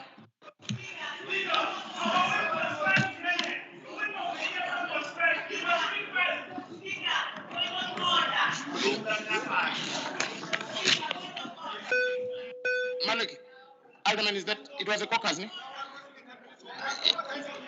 Yeah. Okay, 10 minutes caucus break before you, Skosana, please. 10 minutes caucus break. So before me now. Speaker, point of order. Point of order, Speaker. Speaker, not me. I'm raising one of. Speaker, I'm raising point of order.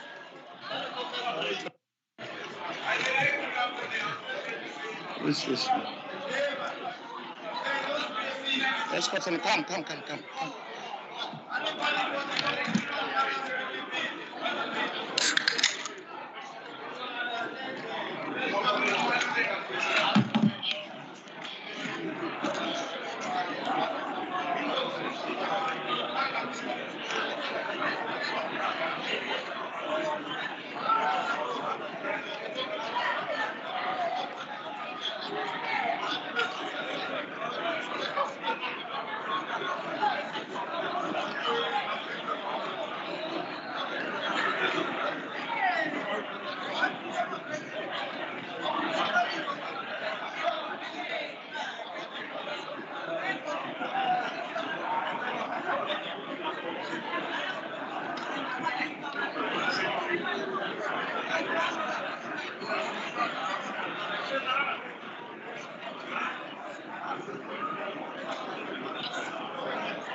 Thank you very much, councillors. Let's settle down. Our 10 minutes is over.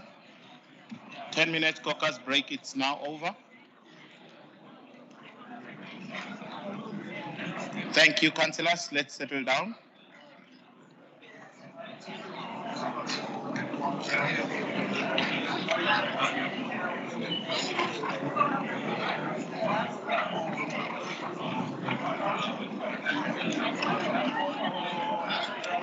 Thank you, councillors. Let's settle down. Alderman Maleke, are you ready to address us?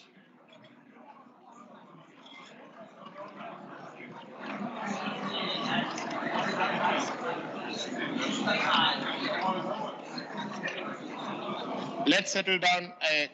Alderman Maleke, please address the House.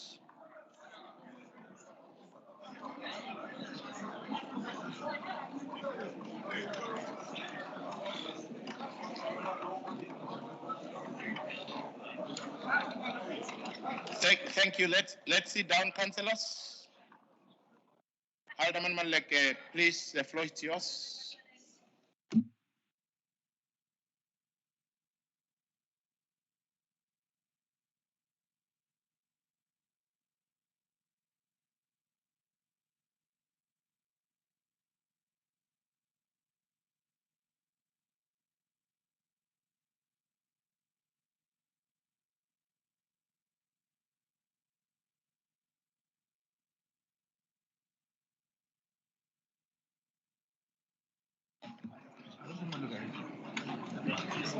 Okay, I think you have found each other. Let's. Alderman Maleke, are you okay? No, thank you, Speaker. We are appealing, Speaker, that in future, if you have guests, or don't invite guests if you know that we are going to argue amongst ourselves.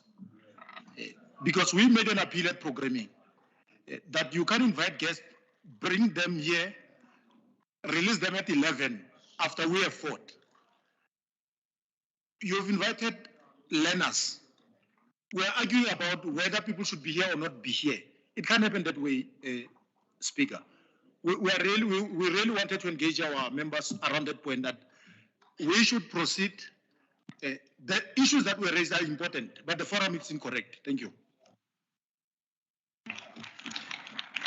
Thank you very much. I think in line with section 38.4 of the rules and orders, I rule that I'm on the floor. I have precedence in terms of section 31.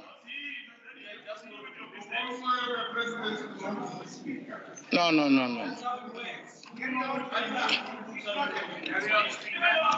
Okay, let me rule.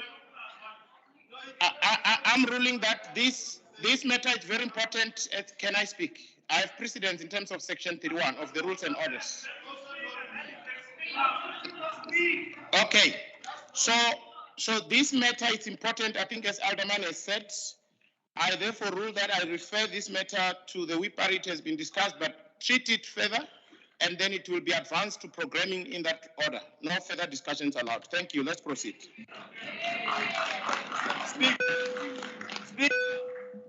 Speaker. Hello. What is that? What is that hand for? Okay, thank you very much, Speaker. It's a point of order. Speaker, you cannot be Sangomik. So when I read... No. You can't go back to that. I've ruled, and according to section 38.4, you cannot speak. No. Let's proceed. Let's now proceed, Council.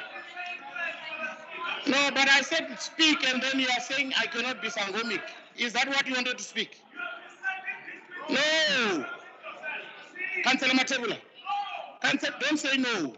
Councillor Matebula, I pointed at him to speak. He doesn't speak. He says I'm not Sangomik. Then no. He can't do that. Let's proceed.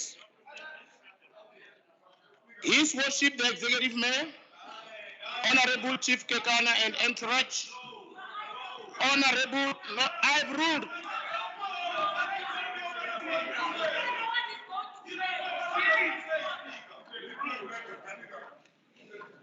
I I don't want to rule to remove you from the house. If I have rules, no, councillors, allow me to speak and chair this meeting. No.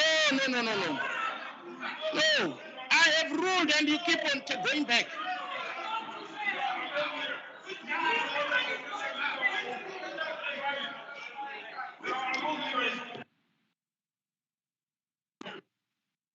Councillor Skosana have ruled. Are you taking us forward?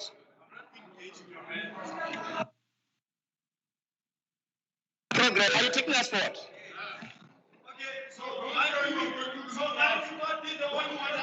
Councillor Skosana, please. Please, I'm proceeding. No, I'm not biased. Councillor Skosana, I'm proceeding. I've ruled, I'm proceeding. Allow me to proceed, Councillor Skosana, please. Thank you. His Worship, the Executive Mayor. Councillor Skosana, I'm proceeding with the agenda, please. No, I've ruled. Honorable Chief Kekan and this entourage. Honorable Chief Matango and this entourage. Members. You are members of this house. Speaker, please allow Fighter Godwin to share his views. Please allow other comrades to share their views. The Honorable there, he was on the floor, and you didn't even give him a minute to say something. Please give Comrade Godwin a chance to say something there. We can't be harassed by this thing of MS Teams. You hide behind that thing of MS Teams when you don't want to be held accountable. Please, that thing of MS Teams, they run away from accountability because of that thing of MS Teams. We must crash that arrangement of MS Teams. Please, Comrade Godwin, you are on the floor. Please come this side, Comrade. Come this side, Comrade. Come and address the House. It's your duty, this one. Yeah, please. Yes. Thank you very much. Thank you very much. We are proceeding. We are proceeding so that yeah. Thank you. Okay. Members of Mayoral Committee, leader of executive business, please let's sit down. I'm proceeding.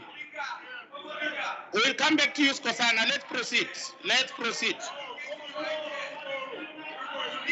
Yeah. Chief Whip of Council, Chair of Chairs, Chairpersons of Section 79. We are still opening the meeting. You will speak. You will speak. Let's run with the meeting. No, you will speak. Let me proceed. I'm still opening this meeting. We have not even opened the meeting. When you start speaking, everybody will speak, Skosan. No, we'll come back to you. I know, but I want to. No, I'm saying in terms of rules and order section 31, I have precedence, so that's why I can't. Yeah. The rules and order say I must speak first, so I'm speaking. Yeah, I will. But for now, I'm using Rule 31 to suppress all of you.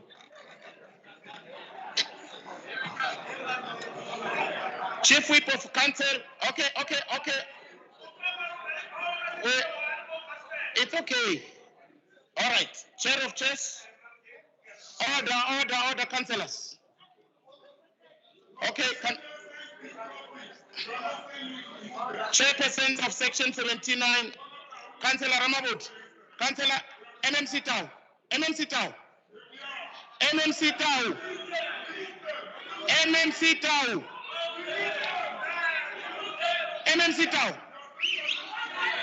Councillor Skosana, please sit down. MMC Tau, please. Sit down, MMC Tau. Thank you. Okay, I didn't say I'm removing anyone.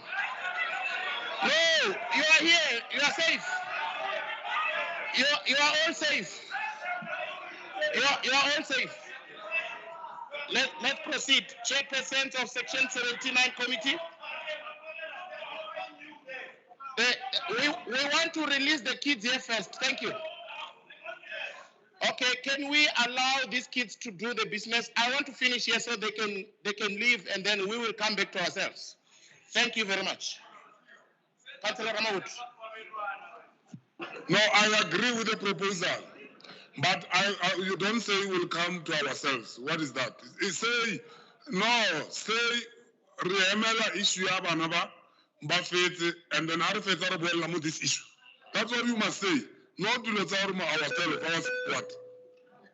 That's not what I ruled. I ruled this matter referred to Wipari and then in that order. We are not coming back to it. Thank you. So, Chief Whip of Council, Chair of Chairs, Chairpersons of Section 79 committees, Leader of all political parties represented in Council, Honorable Councillors, officials, members of the press, I welcome you to this ordinary Council meeting. Now let's deal with the leave of absence, Honorable Councillors, for purposes of informing Council in as far as leave of absence for Councillors from this Council meeting is concerned. I will now call on the Chief Whip of Council to present to Council the approved leave of absence of Councillors. Chief Whip of Council.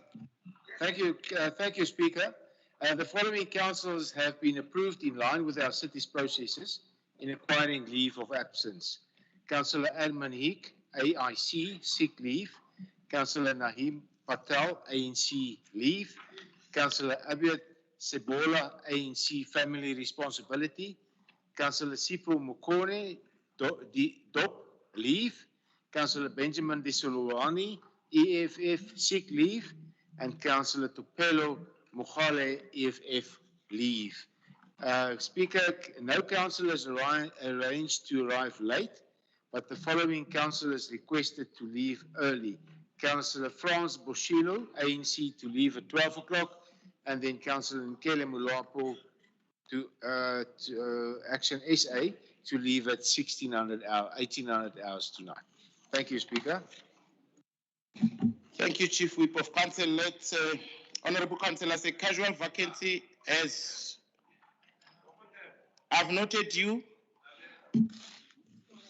Chief Whip acknowledge ukansela Flora Mnama and ubawile ukuthi angene lapha ku-MS Teams. So nangithi ngifuna uku-engage ngento leyo ungitshela ukuthi urudile. Umuntu abantu ulinde i-link lapha khulumani na as office bearers ukuthi akwazi ukungena lapha.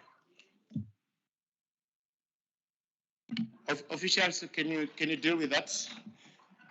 Thank you very much. Honorable Councillors, a casual vacancy has occurred in the council as a result of the demise of Councillor P.A. Nel of the DA Ward 42 on the 21st April 2022. Now, in accordance with the section 25.3 of the Local Government Municipal Structures Act 1998 of Act 117 of 1998, the city manager, after consulting with the Independent Electoral Commission, must by notice in a local newspaper call and set a date for the by-elections, which must be held within 90 days of the date on which the vacancy in this ward occurred.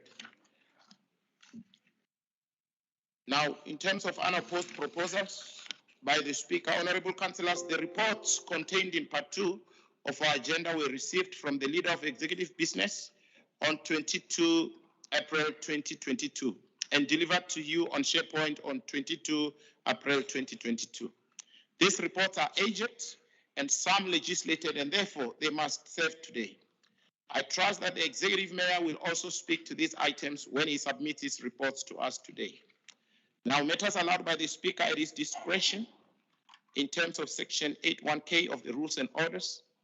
Honorable Councillor, Section 81K of the Rules and Orders provides for the matters not contained in the notice of the meeting to be allowed at the discretion of the Speaker. I have allowed a debate today on the State of the Capital Address 2022, and we will get to the debate towards, I think we will have it first, okay? Request, and we're coming out to the kids, school children that are here, request by the Pretoria Legacy Foundation. Honorable Councillors, the Pretoria Legacy Foundation, under the leadership of Justice Jody Kolapin, have been embarking on the citywide campaign where they visited different schools to educate them on the Freedom Day message, as well as how this freedom has given South Africans the responsibility of voting in every election. The foundation has chosen 4 students from different schools to prepare a speech on Freedom Day. And I understand, according to the brief I received earlier this morning that we only have 2. The other 2 are not feeling well. Honorable councillors, the foundation has requested that we afford them an opportunity to address council on their campaign, and I have allowed the request for a maximum. I'll give you 10 minutes. I had given them 20 minutes earlier because they were 4. Now I'll give them 10 minutes. The students are Mr. Sibusiso Litwalo. Mr. Sibusiso Litwalo, if you can just stand up so that councillors can see you.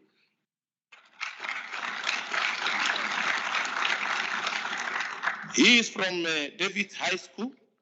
And then Mr. Ethan Platzo there from Rittondale High School. Ethan? Now, Mr. Sibusiso Litwalo, you may address the council. 5 minutes.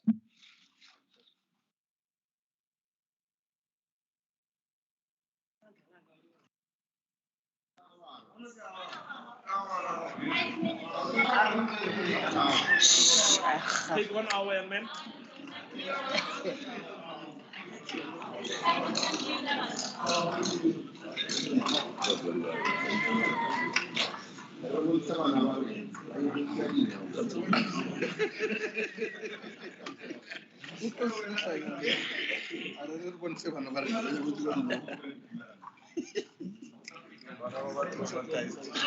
Where's the king?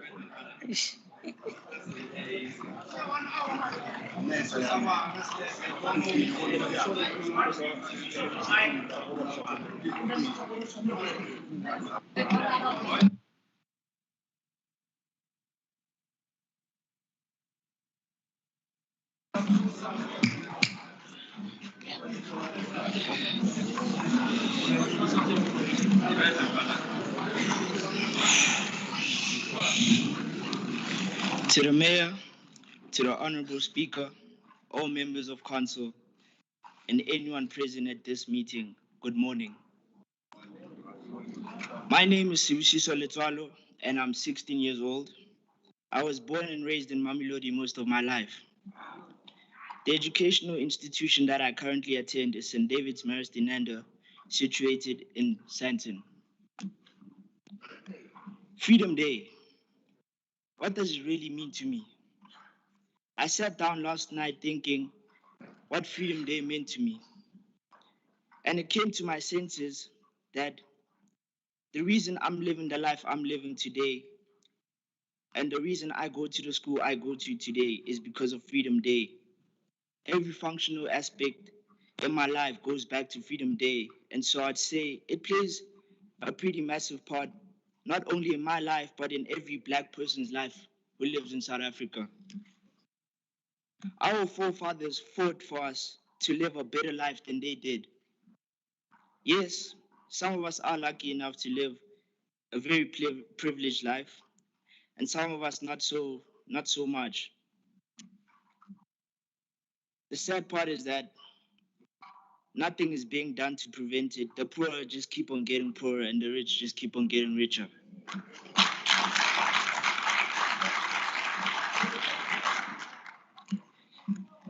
I'm lucky.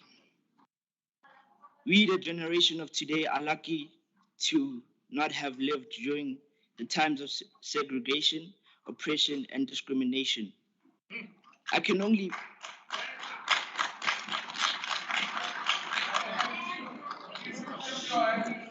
imagine what our grandparents and forefathers went through for me and many other young people to be here today and sharing my experience of what freedom is. But what does freedom mean to me?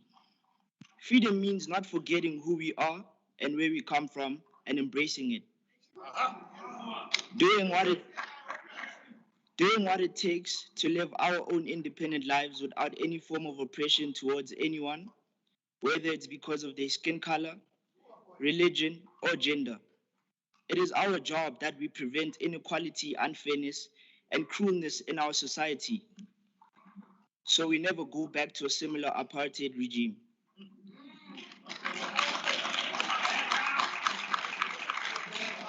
Freedom allows us, Black people, to go to schools where we are exposed to reality, such as different people, different personalities, different races, and different religions. I myself is privileged enough to experience such in my life because of what my forefathers fought for and never stopped believing in it. But how should freedom be celebrated? I start off by being grateful for what I have and where I am, because not everyone can say the same thing. I look at the past and how things were, and I feel coming up with solutions and acting on them. Sorry, my bad.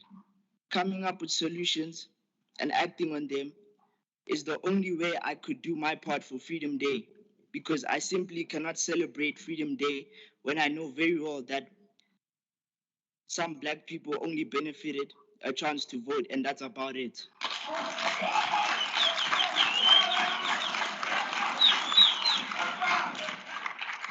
Black people need to look at Freedom Day as a sign to reunite and stand up to the government for all the empty promises and demand action to be taken.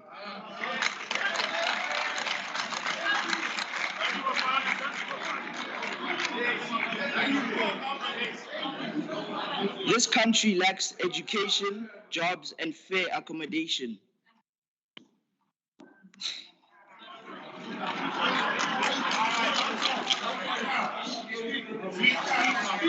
I also think Freedom Day is a day that has changed a lot of black people's lives, and we should take advantage of Freedom Day in terms of expressing our cultures without any discrimination and creating economic growth and development. The opportunity to vote as a young person highly means we have a say in society about what happens and who we trust to lead our country. We have the power to also change whatever that is not working for our country and needs to be changed. I commit myself to cast my vote in 2024 for the national election, as I will turn 18 and become officially eligible to vote.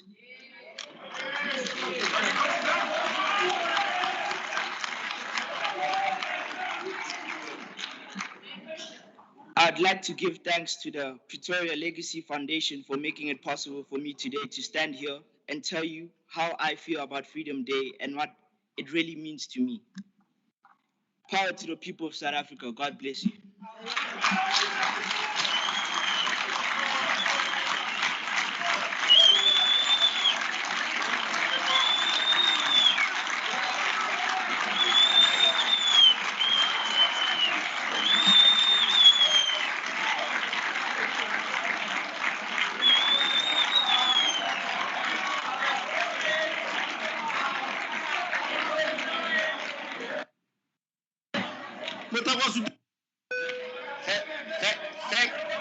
Thank you very much.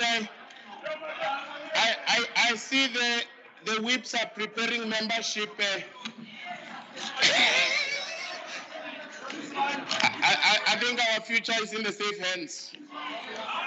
Thank you very much. Thank you very much, councillors. Thank you very much, Mr. Litwalo. Thank you for the act. You were within time, and thank you very much.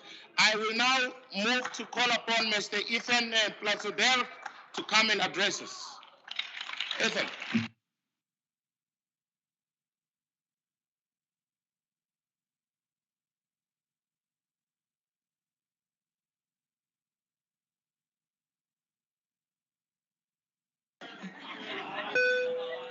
Councillors, let's allow them to flow through their speech. They are not used to interruption, so just, I know it's, so.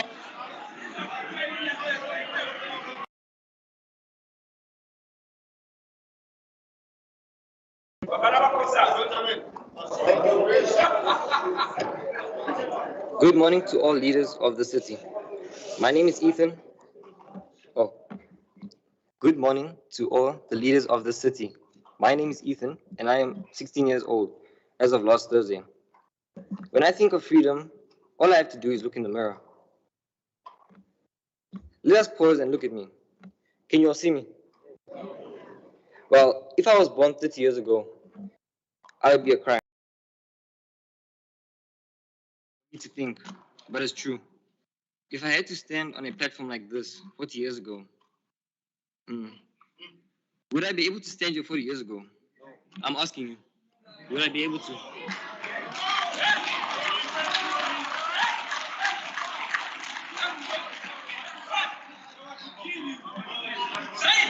That's crazy for me to imagine. That's crazy to imagine for someone like me. I hear from my great-grandmother who lives in Soweto all the things that happened when they were young and how they were outside living in prisons called townships. The very same house that my other grandmother, who is white, would never have dreamed to visit. But just because I was born free, she now visits with my mom and my brother and my father, and it's normal. Freedom for me is what is normal. But to think that there was a time when it was unthinkable, I can only say, that's crazy. It's crazy that my generation can never understand a past that existed, no matter how emotional and how interesting it was. It all just sounds like stories that people tell. This is why I am very grateful for the organizations like the Pretoria Legacy Foundation, who have been coming to our communities to teach us about our history, the value added by those who came before, and the responsibility that we have to ensure that this legacy that great men and women had to fight for, even die for, in order that we could be able to think it, could grow, and we can build a South Africa that was once just a dream. I want to read a quote from Nelson Mandela before I finish. For to be free is not merely to cast off one's chains, but to live in a way that respects and enhances the freedoms of others. Thank you.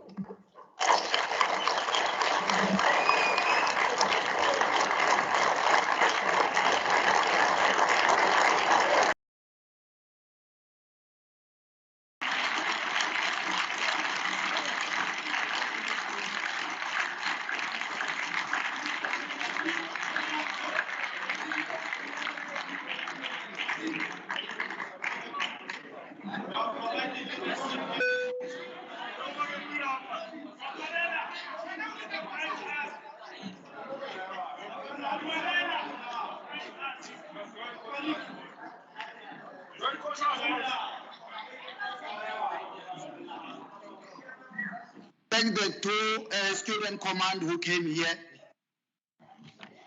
Thank you very much. Thank you very much to Ethan and Subusiso for your address to council. I think it's well received. And I believe that the future is in your hands. So I'd like, therefore, to thank you and release you from council. Thank you. We want to speak to them first, Makorela.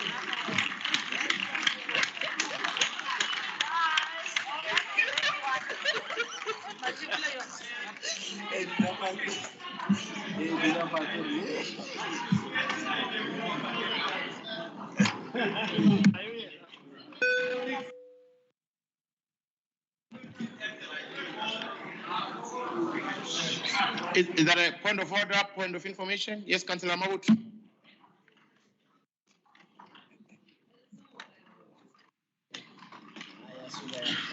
No, indeed the future looks bright, especially how what kind of freedom is this? They are questioning those who are in power that, is this the freedom that our forefathers fought for? Now, let's go back to where we left. Let's not begin. No. That team's issue. Hello, Tema. So, Speaker, I want to appeal to you. Let's not fight. Those people who are logging in Mutim Simo, give us the reason why are they there, especially councillors. We are not going to be here and working while people are. You saw Matebe is eating porridge there. Before lunch. Before, go the whole day. Now remember Aberekam. So can you deal with that issue, please? Thank you very much. In terms of section 38(4), I've ruled on this, and let's proceed. Thank you very much.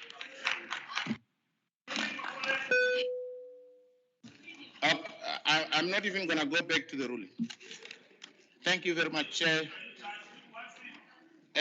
Honorable Councillor, section 8(2) of the rules and orders provides for the Speaker to allow, at the Speaker's discretion, to bring forward of any business. Yes.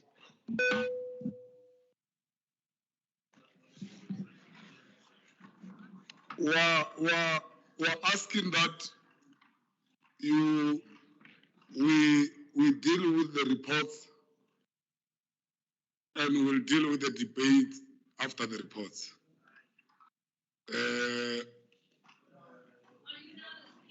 If not, we are going to ask for a 2 hours caucus. Because part of the, no, wait for me to speak. But tell me, Speaker, those people who always say, when are you going to protect me? Because every time when the EFF councillors and ANC councillors doing such a gesture and all those things, why don't you rule on that? You are protected, Councillor Ramawut. Thank you. Councillors, let's be quiet. Let's give him a hearing. Thank you. Yes.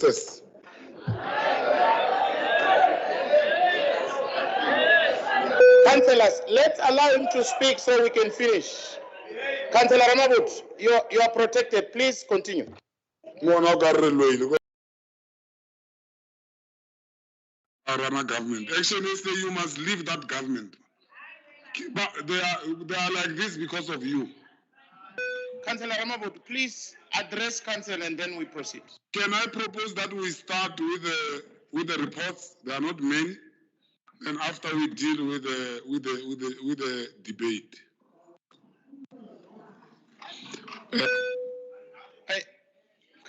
Councillor Ramawut. And if not, tell me which rule are you applying? No thanks, Councillor Ramawut. Look, man, the proposal didn't come from me. Councillor Makaling, let me finish before. I've noted you, but let me explain this. This proposal, councillors, listen to me. This proposal didn't come from the Speaker. The proposal emanated from the Whippery, and it came here to the programming and acceded based on Alderman Malik. You were here. Based on your request. Now, if you want me to go and undo what you have allowed and agreed at Whippery and programming, I think it won't be fair. But I've already ruled. So let's proceed now that I've ruled in favor of your own request. Thank you very much. Honorable Councillor, section 8(2) of the rules and orders provides for the Speaker to allow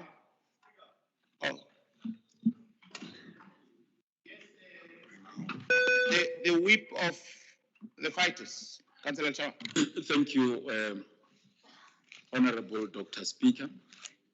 The EFF hereby, through the Office of the Chief Whip, requests for a caucus of a maximum 1 hour. Thank you. Again, I told you, I would. 1 hour caucus break given. Thank you. Speaker, order. Speaker. Sorry, lunching, Speaker. Hey, I'm afraid that will Hey. I didn't lunching, Speaker. Yeah. Sorry. Let me just check if lunch is ready, then we go for lunch. I've already ruled on caucus break. You are given 1 hour. Your whip.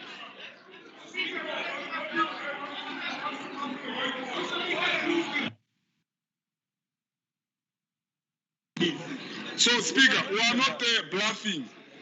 And people who are not running serious organization won't understand. Baruti we are not running some code. Order, councillors. Order, councillors. Now, the reason why we are saying that, and people who don't have a serious organization won't understand. We are not ready with our debate because we had a very successful rally yesterday. Then we were busy finalizing.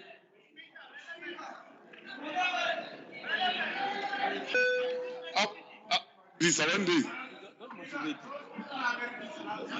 No, Speaker, you are not protecting us. You are protected. Finish, please. Thank you. Tell us, allow him to finish. Yeah, Speaker. Please finish. And then the Chief Whip have noted you.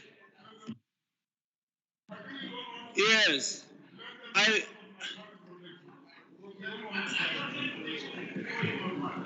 yes,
Good afternoon, Tshwane residents. My name is Kingsley Wakeland.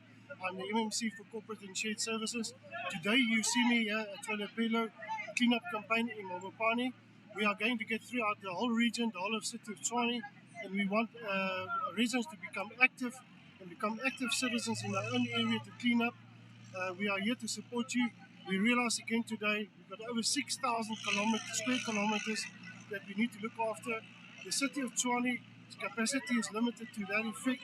That's why we're reaching out to all residents of Tshwane to assist and come on board and help us and clean your areas. We are here to support you, but help us to help you as well. Thank you very much.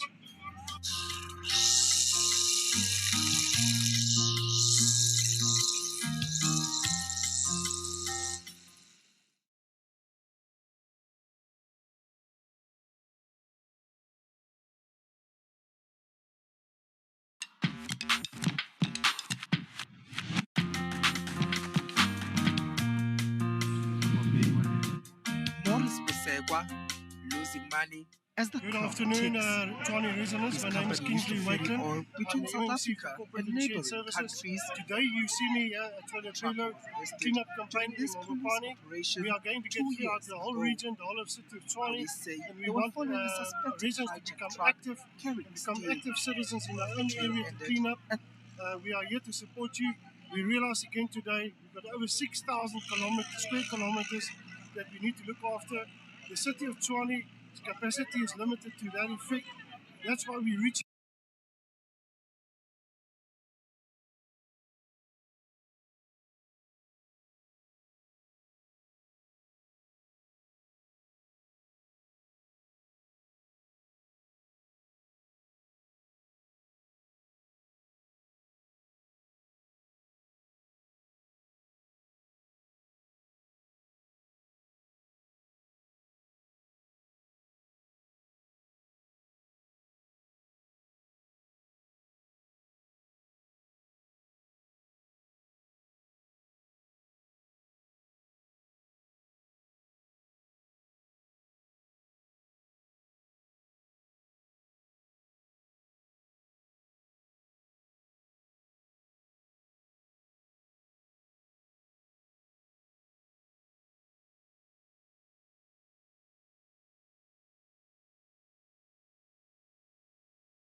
Ucanga ukuthi angikayiboni le ethunyelwe ngu-Chief Whip ne? Ngiyibonile kazi. And mfana. Kulungisiwe no.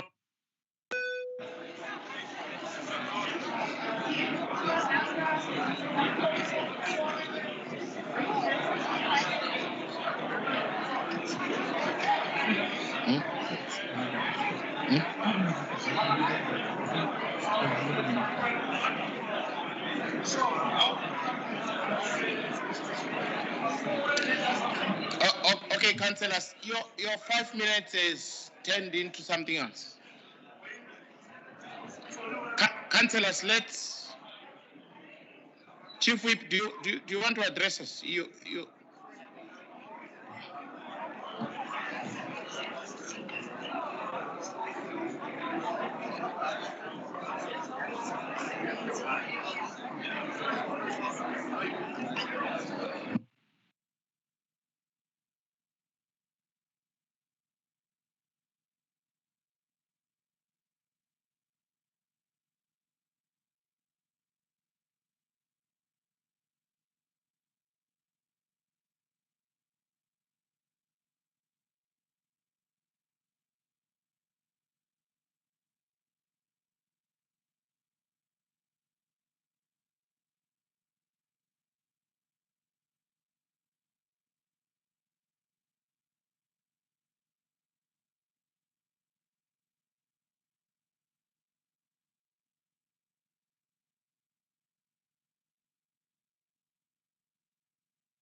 Okay, councillors, settle down. Chief Whip, do you want to address us?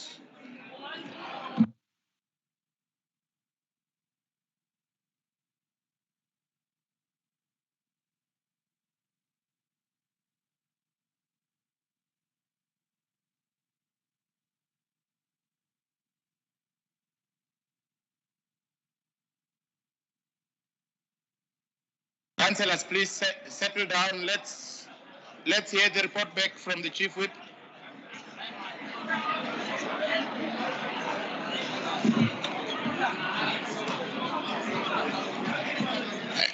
MMC Sutton, please, let's settle down. Councillor Mpapo, please, let's settle down. Let's get feedback. Councillor Madzivatela, please. Councillor Skosana, please.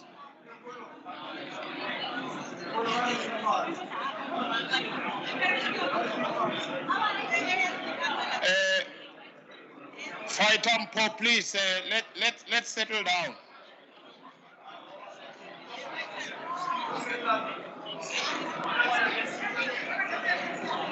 Councillor Rambao, let's settle down.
My job is to make college easier because students have a lot on their plates. Like Harper, an econ major who piles on the pressure. Grammarly can help her stress less. This term paper's gotta be great. It's a third of my grade. Your ideas are on the money. Let's make sure they come across clearly with Grammarly. Watch it work. Watch it work. Wow, that is stronger. And Avery, an engineering major who runs on ambition and coffee. Grammarly can get her dream job. My application needs to stand.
If insurance can't beat what you're currently paying, tell them you want 500 Rand.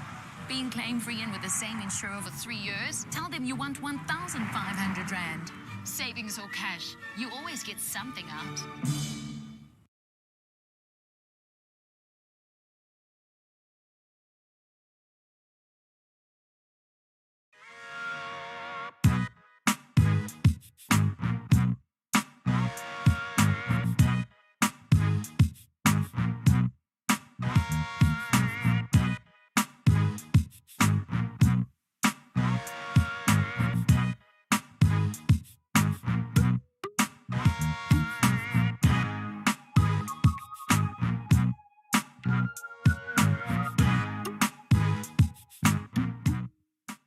Ke tsoga tsatsing lengwe le lengwe ka 15 minutes before 4 o'clock. I prepare myself to gore ke tshware bese ya 10 to 5. Tsatsi le lengwe le lengwe ha ke tswa mo ntlong, I make sure the card is inside my bag. Ke a tloga ka 10 to 5 go ya bus stop. Ha ke tsena bus stop ke kera go na le batshwari ba bese ba bang ba ma tsamaya le nna tsatsi lengwe le lengwe. Ga bese e tla re tapa in mo motšhining e tla bontsha gore re namela ka bokae ke 7 rand. Ebile e bontsha gape the balance inside your card. Bese e ya ko Tshwane. Ga re tsena go Tshwane, base e bontsha gape tapping out. The tapping out ke 4 rand. Connector card e ke tshwereng e kgona go namela dibese tse pedi, e kgona go namela Areyeng bus le Tshwane bus. Madi a ke a berekisang for go namela a mannyane thata go na le ya di-transport tse dingwe. Ke save thata mo connector card.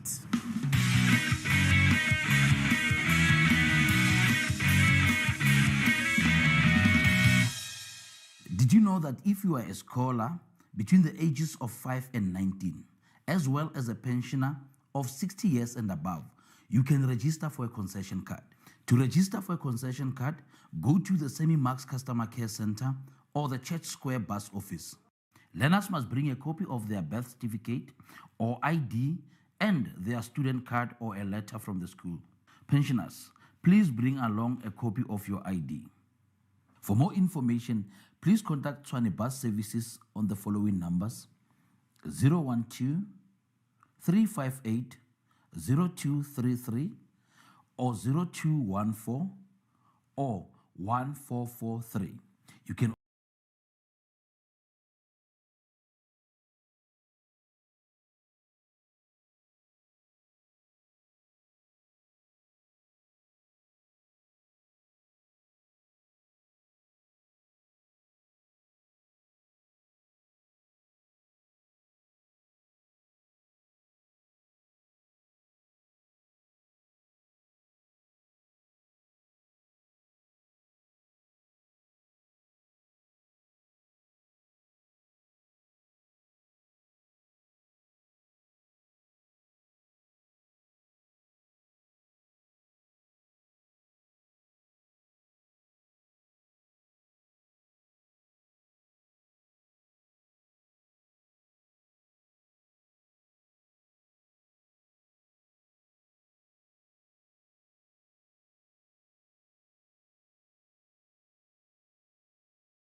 Good afternoon, Tshwane residents. My name is Cllr Phillip.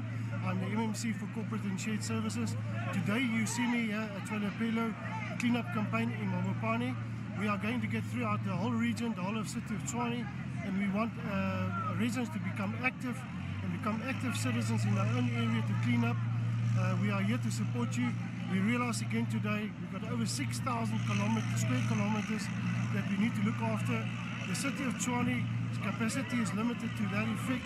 That's why we're reaching out to all residents of Tshwane to assist and come on board and help us and clean your areas. We are here to support you, but help us to help you as well. Thank you very much.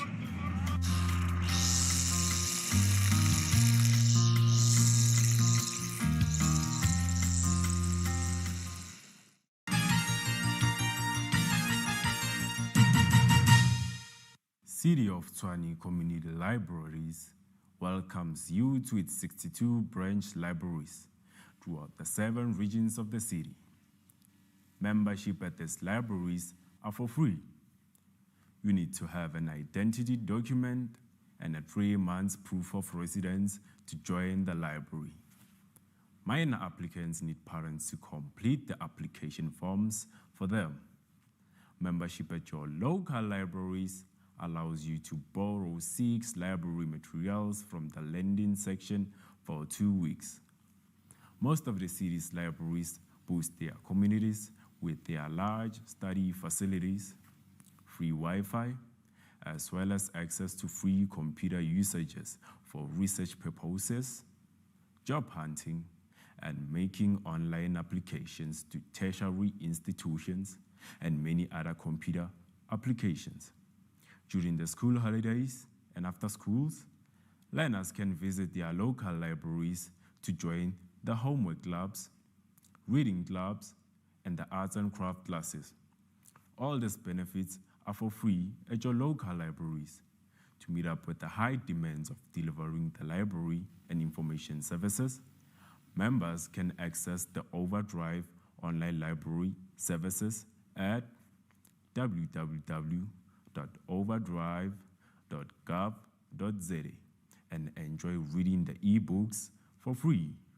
So visit your nearest library and become a member today. Reading is fundamental.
I am the capital city of South Africa, where families, friends, and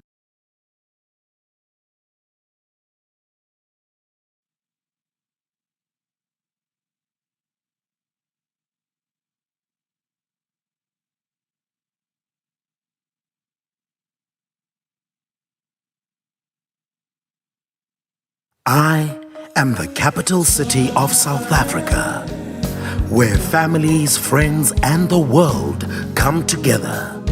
A place of discovery and adventure, where nature shows its beautiful hand rich in history and heritage.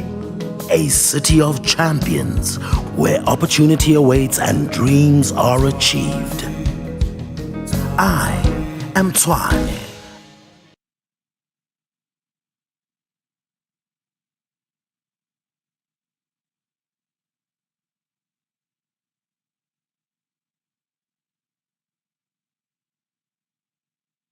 I am the capital city of South Africa, where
I am the capital city of South Africa, where families, friends, and the world come together.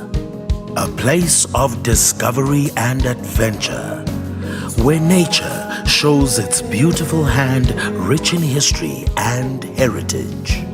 A city of champions, where opportunity awaits and dreams are achieved. I am Tshwane.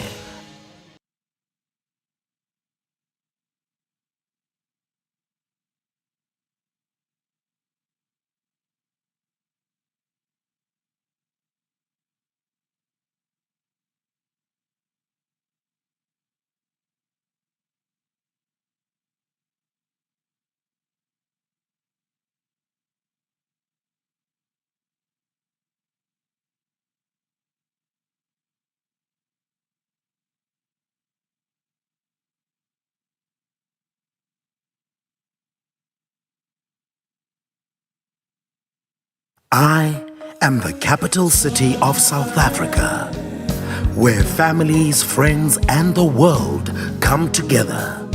A place of discovery and adventure.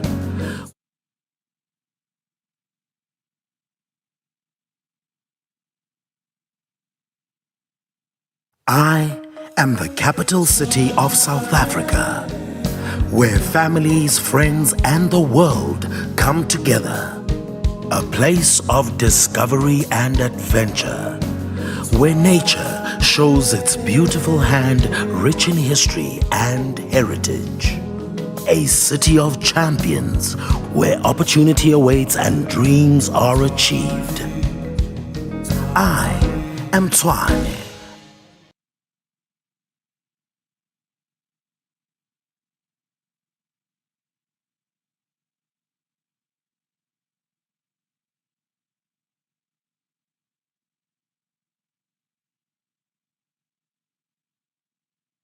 I am the capital city of South Africa, where families, friends, and the world come together. A place of discovery and adventure, where nature shows its beautiful hand rich in history and heritage. A city of champions where opportunity awaits and dreams are achieved. I am Tshwane.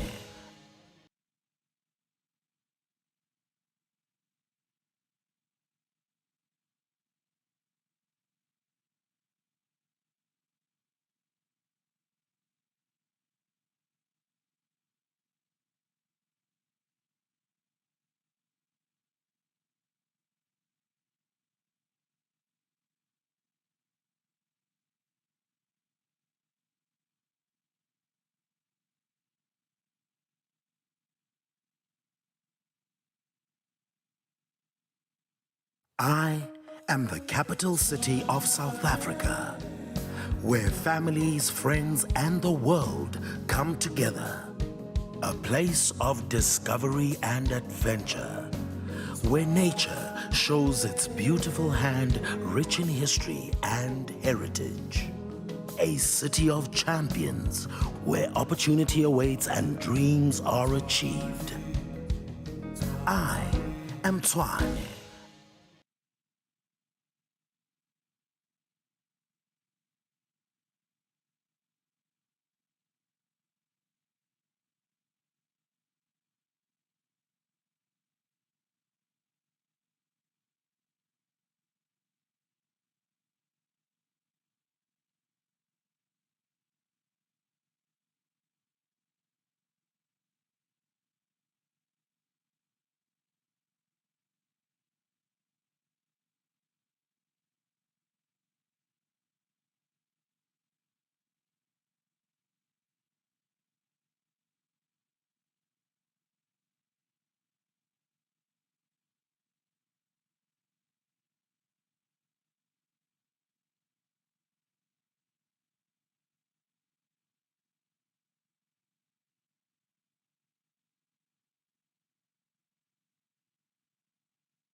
I am the capital city of South Africa, where families, friends, and the world come together.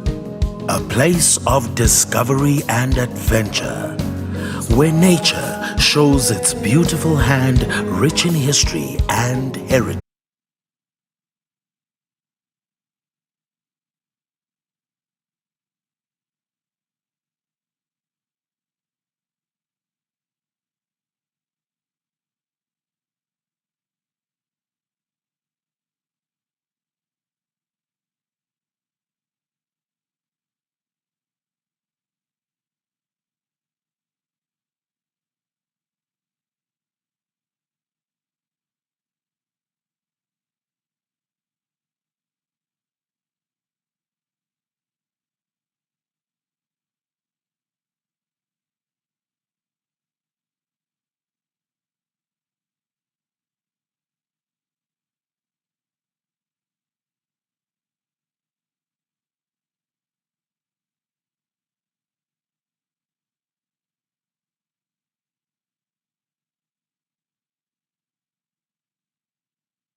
Ya sizwe ngiyakuthanda uthome ngokuhlubula imbaji manje kufuna siqinule ibhrugu-ke nje.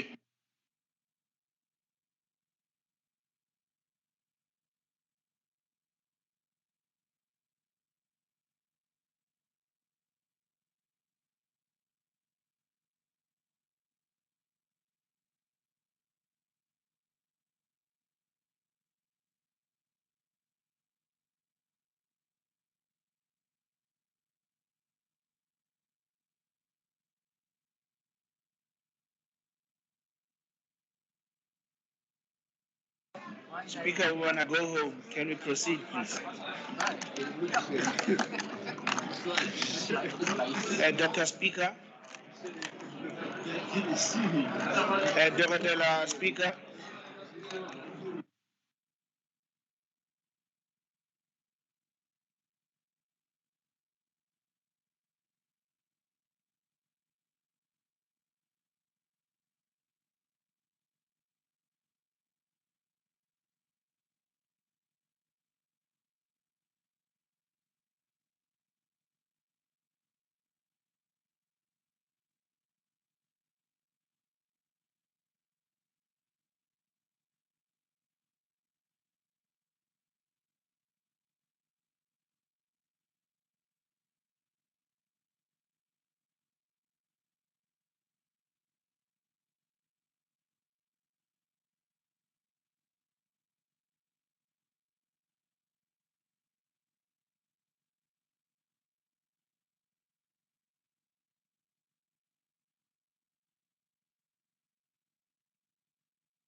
Councillors, thank you very much. Let's settle down so we may proceed. We are now 1 hour 40 minutes into our time, which means we are 10 minutes above our agreed time. Alderman, Alderman, but we have a quorum. Okay.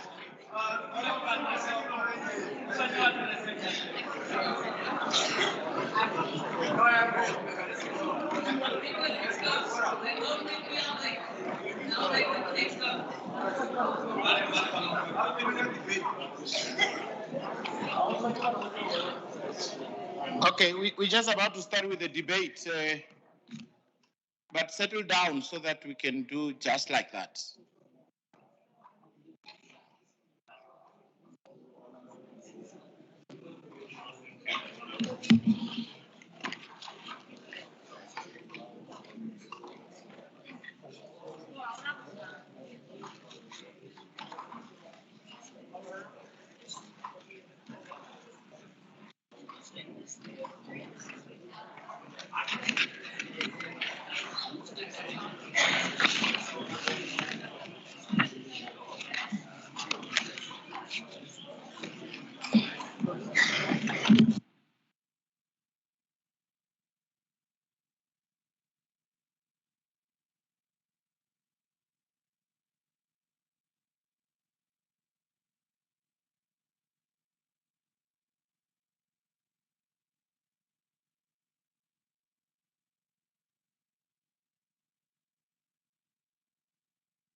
Thank you, councillors. Now I'm starting. I really have to start.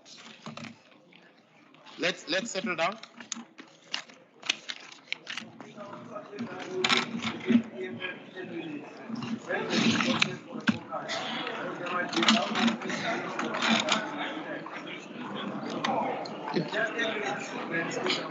Yeah, but let's. Speaker, you recall that it is EFF that requests.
Speaker, do we have quorum? Then we can start.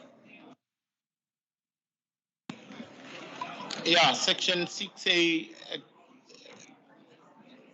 instructs me to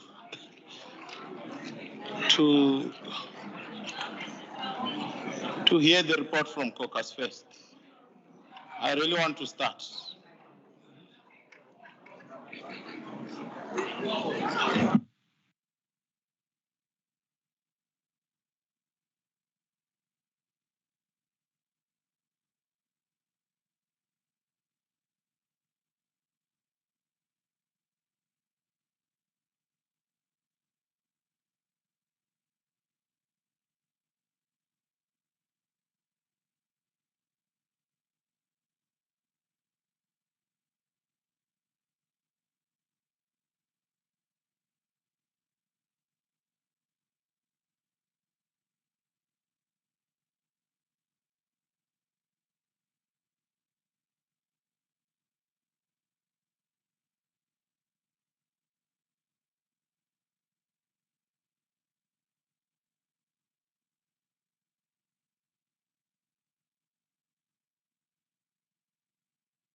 What are we still waiting for?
Thank you very much. I think the whip of EFF is here. Would you like to brief us from caucus according to Rule 6A?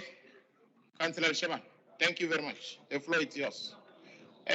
Alderman Maleki, let's proceed. The whip is here.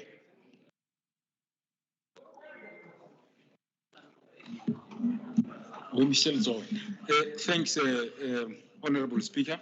My sincere apology. We were under the impression that we were given until 3:30. Only now we learned that we have until 4 o'clock. So we've wasted 30 minutes of council. We sincerely apologize for that. So I was here to request at least strictly 10 minutes to wrap up and agree on who's going to present. Thank you. 10 more minutes. Thank you.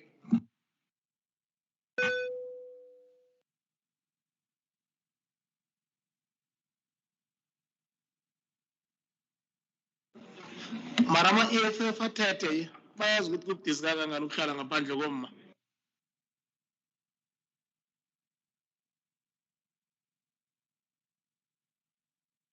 Ungazuthi kunembeni izibalekako ngikhaya thina bonke sifuna ukuyohlangana nabomma mama. Yangicedeni lishabana.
Can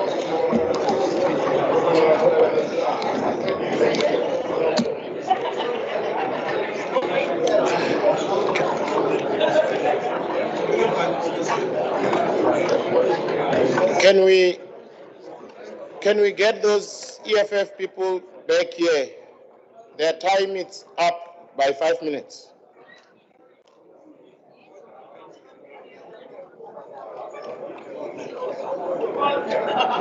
Tema.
Speaker, can we not start the meeting? It's already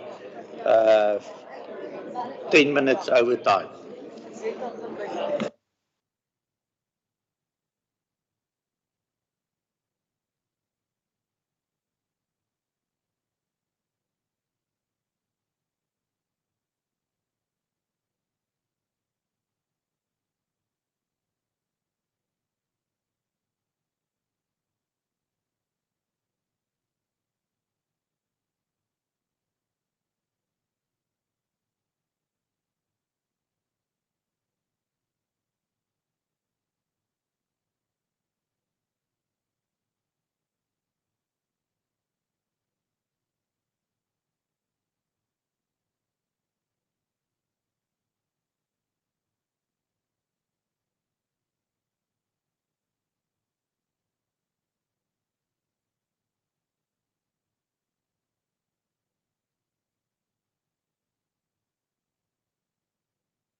Thank you very much. I think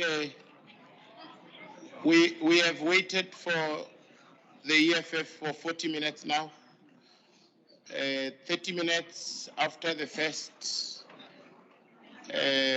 caucus break. Now you ask for 10, now it's 21 past. So cumulatively, we have patiently waited for 41 minutes, and we exercised our patience.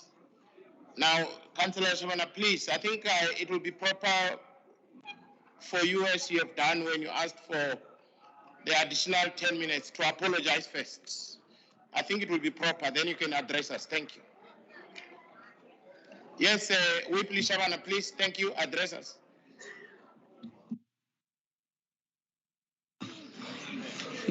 Thank you.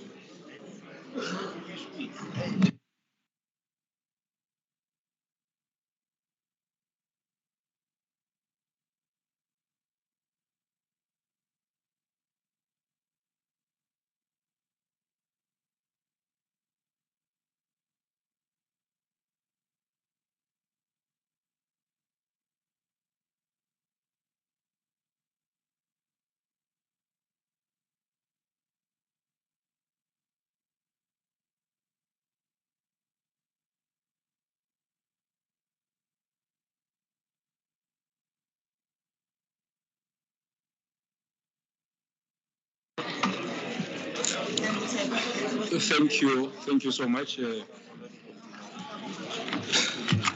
Honorable Dr. Speaker. Indeed, I should, on behalf of the EFF, apologize for having extended the period that was requested and or allocated for the caucus. It was not a deliberate delay of council, but the discussions and other things that were to be dealt with before we report back to you.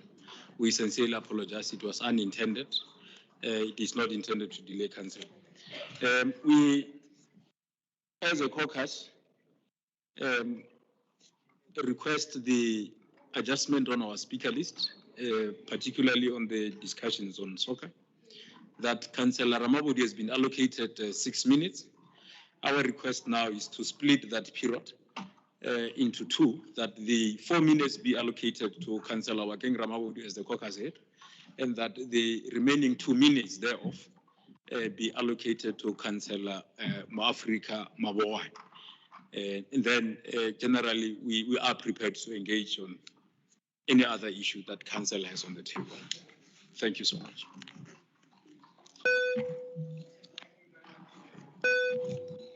Thank you very much, Whip Lishaban. I think that is in order. It's well accepted and noted.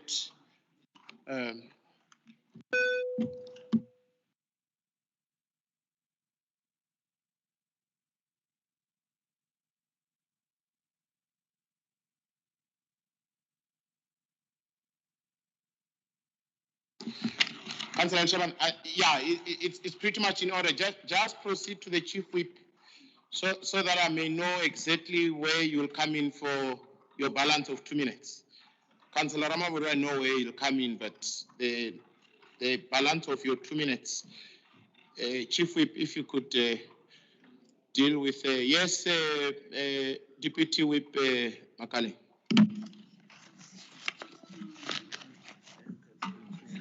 Without organizing, if you put it in here, just after IFP. You can. Thank you, Honorable Speaker. I'm raising on a point of information, Section 38, just to say, now you see that there is a level of calmness in council, even though there is an extended time. But we understand that things happen, it wasn't a deliberate thing. But the last time when it was happening, it happened on us, we were inhaled with all these kind of words and whatnot, but we are just saying, on a point of information,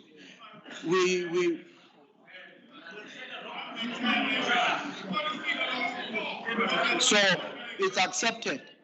Thank you very much, but we should treat each other in the same manner that we treat each other. Thank you. Mara ke tshele, tshele. Councillor Makaling, they apologized and there was an acceptance. So I think it was not necessary. Okay. Okay, let's proceed now. We're about to start with the debate. Let me just. If they after RCD, okay. 2 minutes. Sure. Just before that. No. Eh? Or before? Yeah. Just before Yeah, it's up. Yeah. Okay. Yeah. It's Council of Africa. Yeah. Africa. Mabokwane. 2 minutes? Yeah. Okay. Thank you. Correct. Okay. Thank you so much, Honorable Councillors. The date for the debate on the State of the Capital Address has been set for today. Can we now begin the debate in accordance with the list that have been provided to me by the Chief Whip of the Council in terms of Section 33.3 of the Rules and Orders? I will start with the ANC, and the first speaker.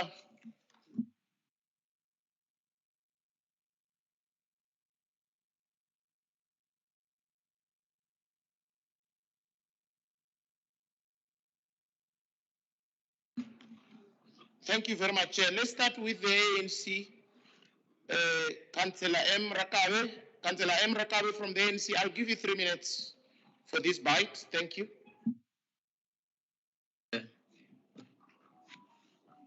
Thank you very much, Speaker. The 2016 local government elections saw a change of administration in the city of Tshwane, a process that saw the ANC occupying the opposition benches gracefully. It was an epoch where the DA came into power by virtue of having more PR councillors.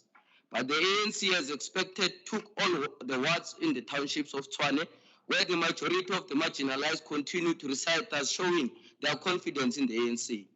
This would also happen in the 2021 local government elections, where all the wards in the township were retained by the ANC, thus affirming the fact that the majority of the residents of Tshwane still regard the ANC as the sole leader of society. The ANC is now the majority party in the council, run through an arrangement of like-minded parties led by the DA. It was 7 years ago that the ANC started a destructive process of dismantling Tshwane and turning it into a third-class city, a city of debt, potholes, and collapsed infrastructure. When the DA came into power, their narrative was that the ANC was corrupt and failing to deliver to the people of Tshwane. What followed was a mess of epic proportions. They assumed the seat of power armed with lies and innuendos. Their first salvo was to dismantle programs that the ANC-led administration had implemented as a poverty alleviation tool. They got rid of the indigent programs that the ANC administration had created, programs that were aimed at assisting the most needy in the city. When they assumed power through coalition arrangements, Tshwane was clean. All townships from Mamelodi, Mabopane, Soshanguve, Hammanskraal, etc. were very clean. Today, as we speak, the townships in question are in a horrible state. Potholes are a permanent feature in and around Tshwane.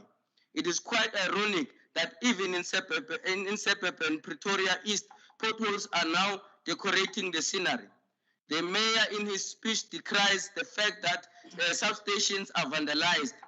Mr. Speaker, indeed, there has been a systematic vandalizing of power stations during the DA's administration simply because when they arrived in another petty and narrow political point scoring process, they removed the Metro Police who were guarding most of these power stations and thus gave an opportunity to criminality to thrive, for criminality to thrive. All these are just some of the systematic dismantling of everything that the ANC administration had initiated. Their slogan when they assumed power was that where we govern, we are clean. These are the same people who brought us Marita Akamp and the biggest corruption scandal in the history of local government. The Cllr Africa scandal proved the claims that you govern cleanly to be a farce. Since 2016, we have seen irregular appointments from bodybuilders to people who lack the necessary qualifications to occupy positions. While we added, the DA came with it the likes of Stevens Mokhalapa, who couldn't control his sexual urges. Your 3 minutes is up. Thank you very much. It's now 4 minutes. I gave you 1 minute additional. So thank you very much. Speaker, as I wrap up, Speaker, the DA was simply not ready to govern. What they specialize in these days is to get rid of black members of the party and retain those they deem to have the right pigmentation in an effort to safeguard privilege. Instead of focusing on service delivery, they now have to manage a coalition of right-wingers and excited new political parties that were already fighting for position among... Thank you. I have to cut you now. It's long enough. Councillor, thank you. Councillor Miller from DA, 2 minutes. Sexual charges. Mentally. Thank you, Mr. Speaker. For any big city to have Order, councillors. Let's listen to the next councillor. Thank you. For any big city to have an effective public transport system, it must have a good commuter rail network.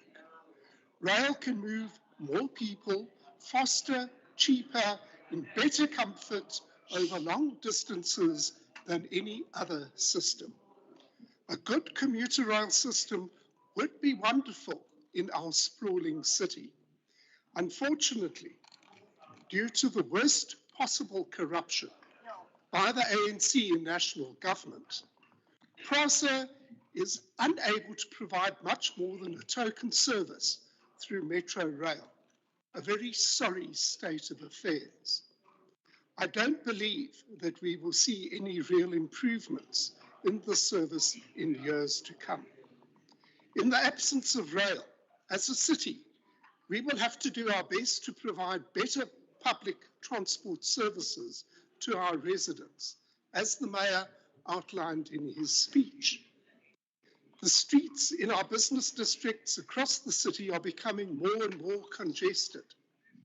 This means higher costs for commuters. The price of fuel and repairs have gone through the roof. Commuting times have become unnecessarily long. Also, this brings environmental damage with worsening air pollution. Not good for our residents. REM must be expanded very quickly now. It must also be better coordinated with TBS. We cannot afford to have two different bus services that don't work together. The buses must also be coordinated together with the minibus taxis. New taxi ranks and holding areas must be provided to relieve the congestion and to provide a much better service to the commuters. This must be designed to cut costs for the taxis and therefore for the commuters. This has already been done successfully in Brooklyn and Centurion. The DA transport policy provides for a transport authority. That would be a good way to coordinate our public transport around the city. It is now time to establish such an authority. At the heart of this must always be doing what is best for the residents of this city. We must accept that commuter rail services will not be operating at any proper level in the foreseeable future. The Mayor has also accepted and is determined to make up the deficit through outstanding bus services. And we thank the Mayor for this, Mr. Speaker. Thank you.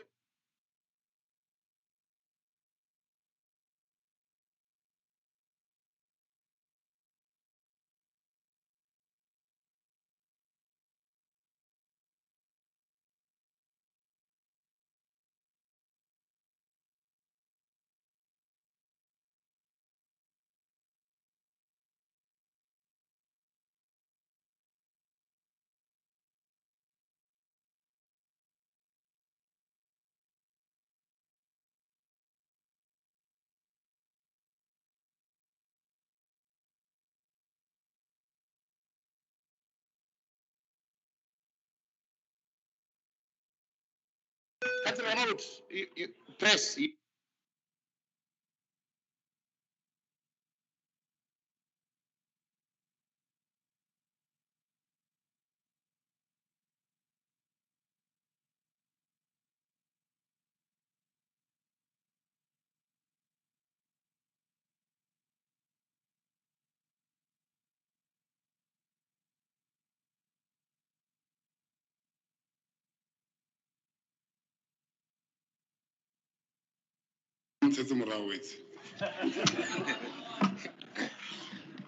Thank you very much, Speaker. The EFF is outraged by the Tshwane DA-led coalition regime, continues to ignore pertinent issues, including basic service delivery challenges, as evidenced by the Executive Mayor's 2022 soccer address, which consistently focuses on wealthy areas and appeasing coalition partners, Action SA, FF Plus, and ACDP. Mayor Randall Williams chose to become a technocrat by folding the 2022 soccer address with numbers rather than providing a decisive address as the citizen #1 of the city of Tshwane, thereby missing again an opportunity to issue marching orders to address service delivery challenges. Speaker, the reality is that the DA coalition prioritized wide areas like Mooikloof and Vapat Rand while ignoring the poor settlement like the Hammanskraal water crisis, energy, electricity outrage in Soshanguve, Tabiseng, Kangala, Oliven, Atteridgeville, and Mamelodi. One of the MMC during lunch the last week, he admitted that there's no service delivery in Soshanguve. I will protect him. But we were sitting together, a white MMC told me that he was in a township and there's no service delivery, but they are working on that. This point is a self-evidence and it is a prioritizing a mayor's 10-point plan, which is at the top of the list. Mabopane, Winterfeld, Harangua are not mentioned in the 2022 soccer, suggesting that the executive mayor may have whipped the areas of the Tshwane map. This also contributes to the area's unemployment and joblessness issues. The EFF believes that the DA-led coalition depends on outsourced service clumping the city and risking the skyrocket prices while providing average services. The city of Tshwane dependence on the service provider is unsuitable, and especially since the engineers are now acting on a highly paid project managers in comfortable offices while being trained to be engineer at work. The EFF reiterates that the state capacity must be prioritized reality service. The EFF insists that the 2022 soccer address shall have mentioned the real following 10-point issues that will take the issue forward. #1, in terms of the land, the EFF is of the view that the city was supposed to provide the pockets of land and identify them as stands that are bulk stands that will be given to the communities. The EFF also is concerned about the issue of insourcing of workers. We are of the view that the mayor is not interested on insourcing of workers. The issue of the workers of capacity, the mayor is not interested. It was not mentioned, but this must be a lesson to those who ran when they saw the green cream soda party of Mashaba during election, that went with a ticket that they are going to insource workers. So I'm happy that you are not mentioning the issue of insourcing, and the Action SA is mum, they are not saying anything. The executive mayor was here talking about the issue of water in Hammanskraal. It's clear that he doesn't have a plan. He promised that by October he will finalize the issue of water in Hammanskraal. But I can tell you now that we will hold him accountable. Come October, the water crisis won't be solved. The implementation of water crisis in Zitobeni, Retabiseng, and surrounding areas as identified in the Human Rights Commission 2021 report must be addressed. The issue of land of the city of Tshwane must identify the pockets of land, human settlement, and complete with a service stand. So we want that the mayor must not give our people crisis. He needs to identify pockets of land and give them land in different areas in wards with a service stand, water, electricity, sanitation. Our people will build for themselves because our people are ready to build for themselves. So Mayor Randall, give our people land. Our people are landless. The citywide electricity crisis, not even in the wealthy area like Mooikloof, Fapatland, and so on and so on. The formalization of informal settlement through the provision of the essential services such as the bulk water, sanitation, bulk electricity, roads, and refusal removal. The EFF has launched the program of refusal removal. The issue. I have to cut you. I gave you extra 1 minute. Thank you very much, Councillor Ramabut. Alderman Keithendos from Action SA, there's a change in time slots here. I'm giving you 4 minutes, and then I'll be taking times from your other speakers. Chairperson Keithendos. Thank you, Speaker. The Executive Mayor and all protocol observed. I greet you all once again in the loving name of the Lord and Savior Jesus Christ. On behalf of Action SA, it is a privilege today to respond to the State of the Capital Address. Executive Mayor, Action SA acknowledges that you have delivered a good State of the Capital Address. Going forward, we believe that we should have a dedicated project management team in-house to manage the budget and targets that we have set for ourselves. Supporting the project management team, it is also necessary to have an effective supply chain management team. Action SA would like to emphasize the following areas of priority. 1, driving the economic growth and employment agenda is central to the upliftment of our city. Without the growth of economy and the reduction of unemployment agenda, we will not make any strides in progressing as a city. Action SA is pleased to note that the progress with the expanded public works program and the public employment program, spatial planning, informal trading, and various investment projects. We still have a road to walk before we reach our target of 17,975 jobs. We will get there. Now, 2, the City of Tshwane's Action SA emphasizes that we are only as strong as our weakest link. The vulnerable grouping in our city remains high on the agenda in terms of providing and connecting prepaid electricity meters, providing the required amount of electricity and water per month, and managing the refuge removal efficiently. Using electricity and water through illegal connections continues to compromise the economic growth of the city. Action SA supports the effort by the city to make strides in this regard. 3, treating the citizens of the city with dignity must filter like a thread through all the programs and underpin all the effects, particularly in the areas of dignified human settlement.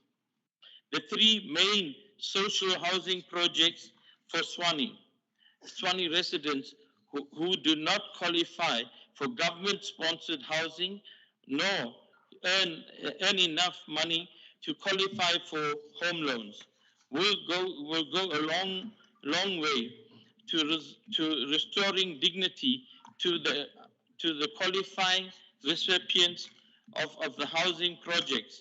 Action SA stress the need for the allocation of the 3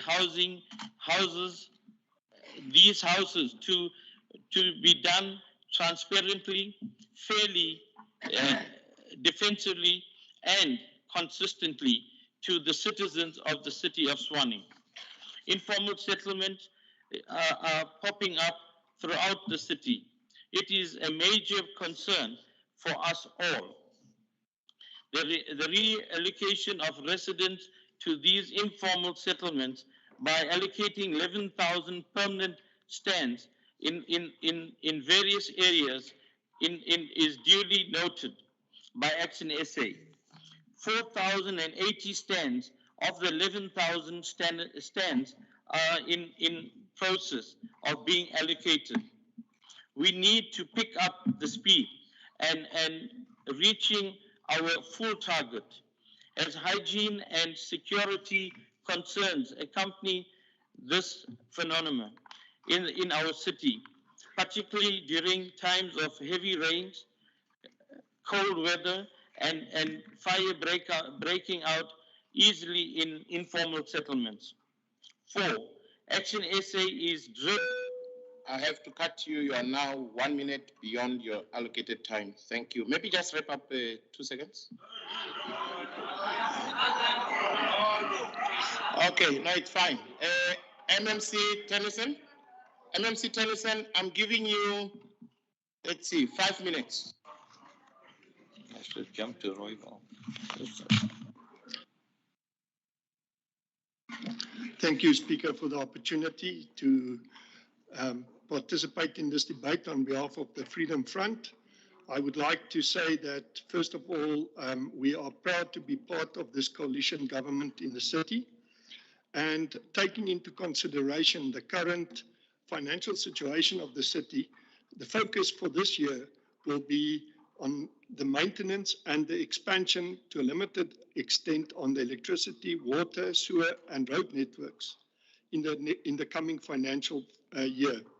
During the SOCA, the mayor also alluded to the 10-point plan which was launched, which will form the framework for the program of governance for the next 5 years. I need to actually remind the previous speakers of what are these 10 points. And first of all, it is the prioritization of the power network and the water infrastructure, strict financial management and supervision, business-friendly city that promotes employment and economic growth, improving city safety, security, and emergency services, maintaining a clean and protected natural environment, maintenance and expansion of the road infrastructure and public transport, a caring city that supports the vulnerable and provides social relief, modernization and digitization of the urban processes, professional city administration that is kept accountable and is transparent,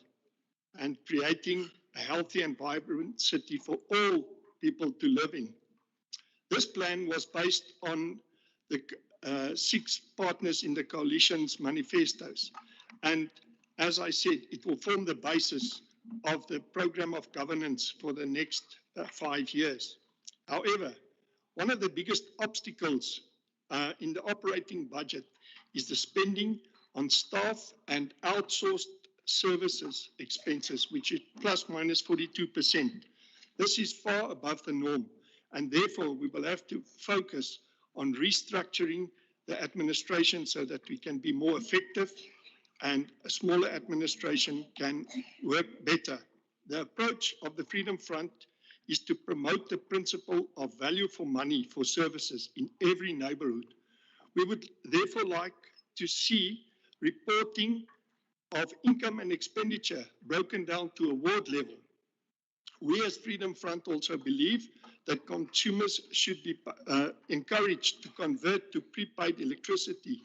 In doing so, it will have the following advantages. It will improve not only the cash flow of the city by receiving income approximately 65 days earlier than what is the current situation with postpaid electricity.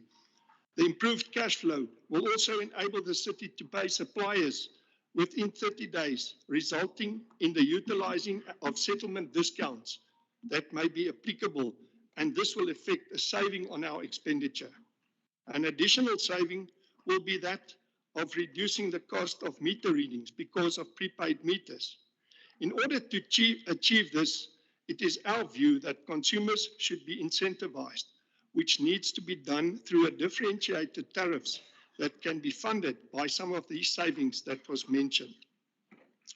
While mentioning electricity, it is also crucial for the Council to investigate all possibilities and avenues to find alternative sources of energy in order to become less dependent on Eskom and with the ongoing disruptions of electricity supply.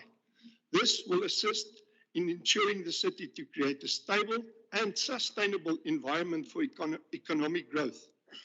As MMC for community safety, I wish to mention that the fourth and the eighth points of the 10-point plan, namely improving city safety, security and emergency services, and the modernization and digitization of urban processes, will be part of the way forward, and we will focus on that. It is not only the aim of community safety to strive to achieve this, but we have already embarked on various initiatives to address this, of which the first is to revive the current CCTV system and the establishment of a joint operations center, but not only as a safety measure, but also using technology and to create a multidisciplinary JOC, which will be supported by reaction units in every region.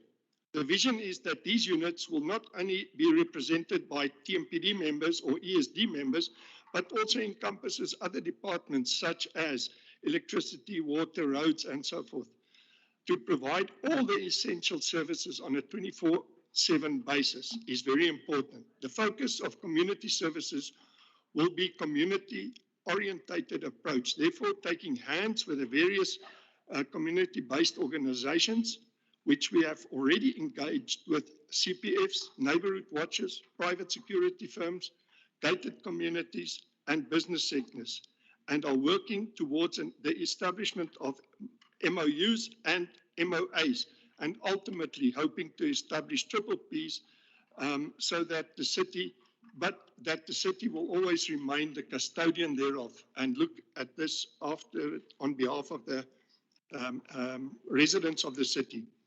The Freedom Front Plus are committed to serving the entire... I have to cut you. Thank you very much. I thought you were finished.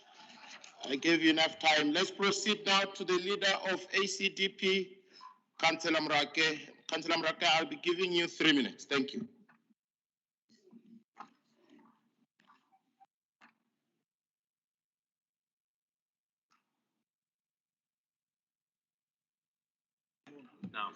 All right.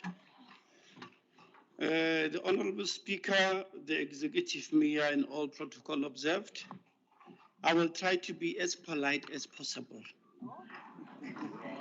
I noticed that this state of affairs in this area is a chorus to the rest of the other townships in our 7 regions. Because of time, I will focus on what I know best. And it is a pity, Honorable Mayor, maybe that you are being fed first information about the state of affairs, or either you are in denial. And the Lotus Garden power supply is ignored, even after I've indicated many times. And the question of cable theft, wetland is said to be a major problem, but I have consistently said that shabby workmanship is at play.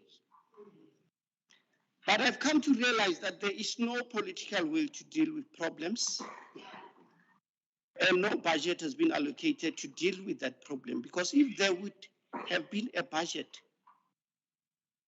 or a response to that effect, and the said one councillor, there is a said one councillor, Elderman 7 Mashola, would have known that there is a response. The latest IDP meeting in Bolekwa Stadium at Richville is a serious risk and safety to our chairpersons, MMCs, ward councillors, and officials, especially where there is no service delivery. The MMC was forced to go to Lotus for inspection, as I was told. and it won't and it won't be hidden. And I'm sure honesty will be at play, and people will tell the truth that the Lotus Garden actually had asked the MMC to immediately on that same day go and inspect. Now, the latest response that I got from our Honorable Mayor is one in the war room about Lotus Garden when I told about the cable problem. And the Honorable Mayor said to me, Lotus Garden is not the only problem that has got a problem about cable theft. That response showed me that the mayor has no foresight, does not care about our township where the vulnerable communities are.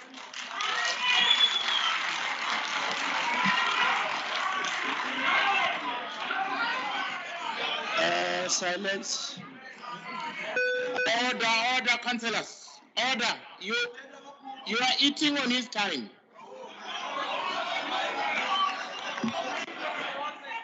I asked in the war room several times the cost of replacing that cable, which I never got to this day. Obviously, the cable is more than 300,000 plus. With labor on top, it should be over 800,000 plus. And now from during the Easter, the cable has been replaced almost 5 times, which could amount to anything more than 4 million in less than a month. And if not, then give me real figures. Even now, as I speak, there is no lights. This is corruption at its best.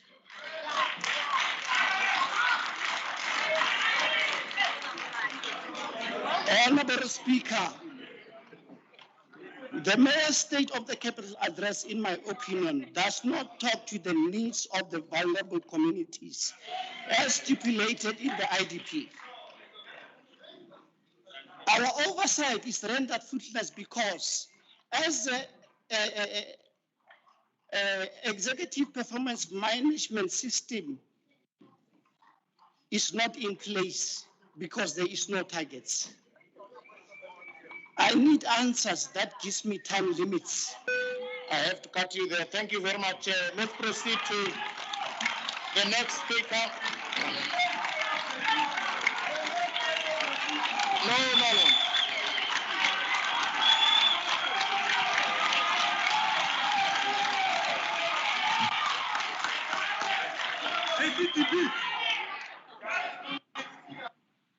Zakhala manje.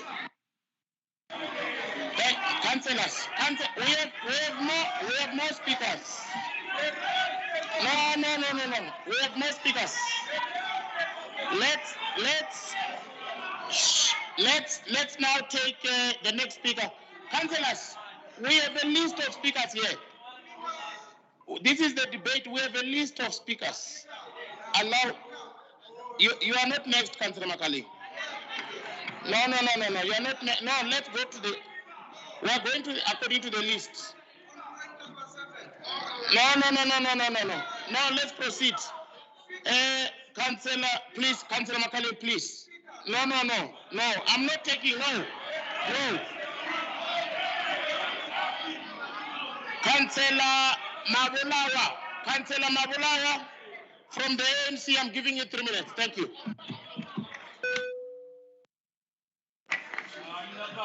Somlomo.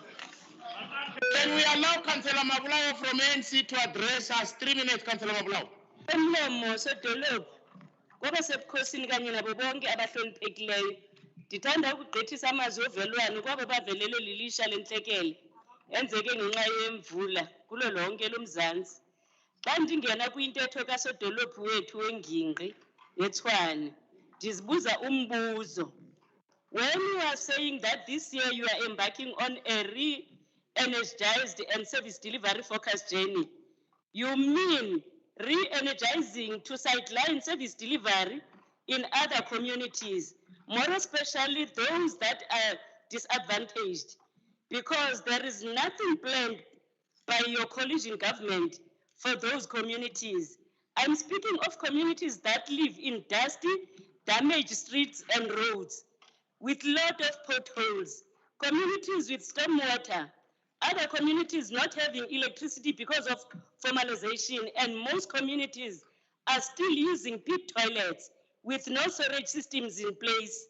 In one of your paragraphs of your introduction, you stated that you believe as a coalition government that this is a distinct advantage as it enables you to better understand the needs of your people. I wonder which people are you referring to? Whereas there are people who are highly disadvantaged, more especially far north of the city. Most of the roads in townships are not repainted. Hence, the logic conclusion would be that much focus was actually on the suburban roads. What is more worrying is the fact that in the upcoming 2022-2023 financial year, other words are not budgeted for, not even a cent for those poorly serviced communities. Somlomo, yingxaki le. Children of Tswaying are dying because of the denial of the coalition government to formalize that area so that people can get service delivery. When coming to the issue of water in Hammanskraal, everyone is singing a song about it. What a shame, Speaker. The mayor state of city address does not speak of the real needs of our communities. Even your strategic focus areas are speaking of the white communities area fail. Issue of EPW 6 months contract, it's a shame nayo. Disikwa yinimba, Speaker. Kuba oku kukudlala ngemizwa yabantu. Tatu Randall, as a father figure of the city, how do you feel when communities burn tires in street because of lack of service delivery? Cinga kabini kathathu Tatu Sodolophi, kuba yonke le ntetho yakho ifana nelize lamaze kwabanye abantu abahluphekayo. You also alluded that EPWP has been a key driver of employment opportunities in the city. As of February 2022, the city created 11,725 work opportunities and still very much committed to create 17,975 jobs before the end of this financial year. The reality of the matter is that EPWP actually is used as a political points scoring tool, where its aim is to undermine councillors of the ANC-led wards by making sure that they don't get involved in any community uplifting programs in the very same communities they have been given a mandate to lead. Ixesha lakho, Tata. Thank you. I have to cut you there. 1 minute above time. Thank you. Let's now take the leader of ATM, Councillor Nzonana. 3 minutes.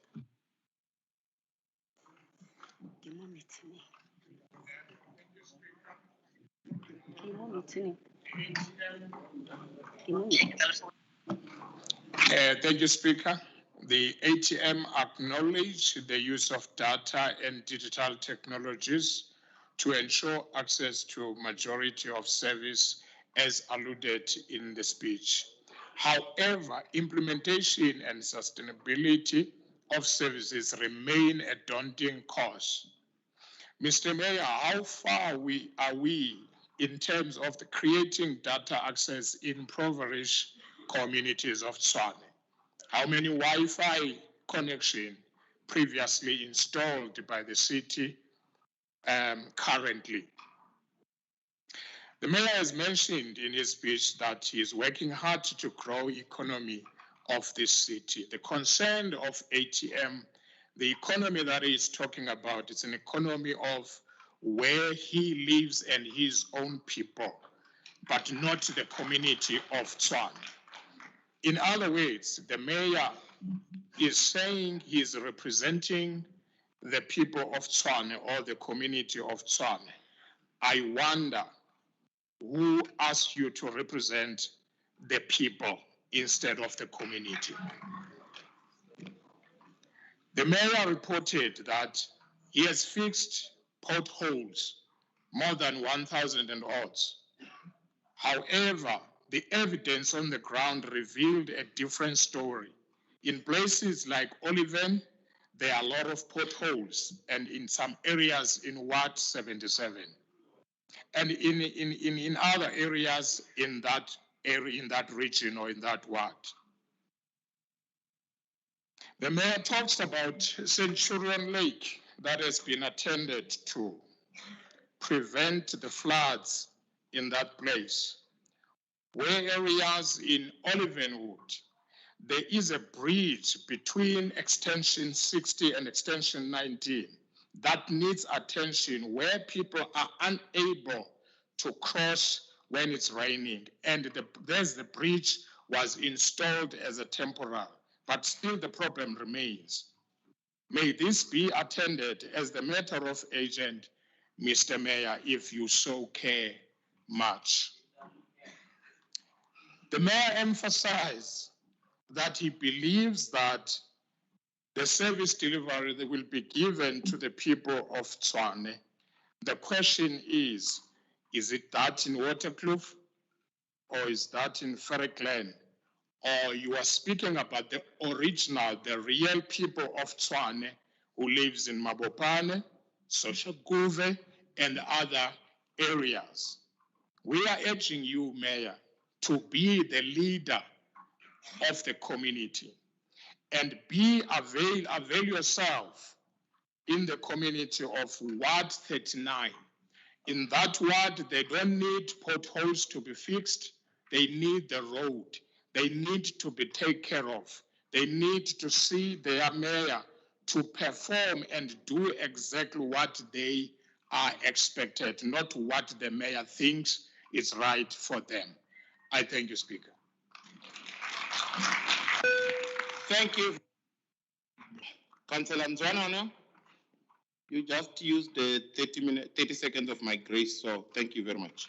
I will now turn the focus to the DA. I will ask Councillor Mazibatela to address us. 2 minutes, Councillor Mazibatela. Thank you, Speaker. Honorable Speaker, Executive Mayor, traditional leaders present here today, councillors, as well as guests of this House. Honorable Speaker, last week we witnessed bravery, strength in the stature and posture of the Executive Mayor when we delivered the State of the City address. Honorable Speaker, it is in that spirit that I am reminded of the founding fathers of the Democratic Alliance, Zach Beer, Henry Swartz, Helen Suzman, and many others that in the 1950s, 60s, and 70s stood against the injustices of apartheid system. I'll reset the time. Councillors, can we be patient with each other? Please, allow him to address us. Thank you. Continue.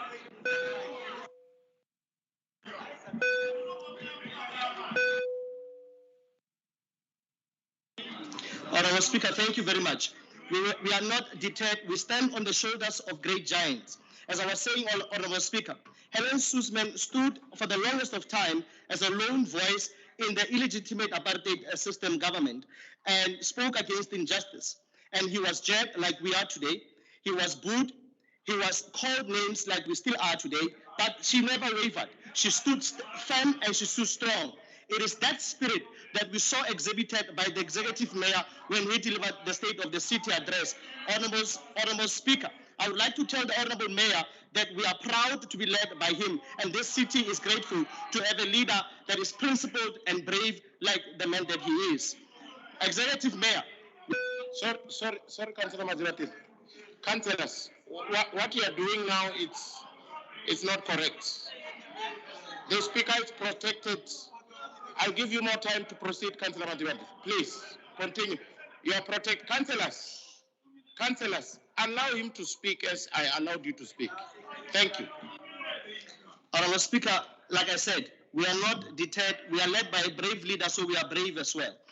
Honorable Speaker, as I was saying to the Executive Mayor, that Executive Mayor, your 10-point strategic plan to turn around the city and make it a working city after it was destroyed by a particular party before us, that we will continue to make sure that this city is a working city, a delivering city, a city that cares for its people. Honorable Executive Mayor, I want to thank you for prioritizing the infrastructural development of water, the electrical grid, in ensuring that we have a steady electrical supply and also a water infrastructure, and also by ensuring that the river.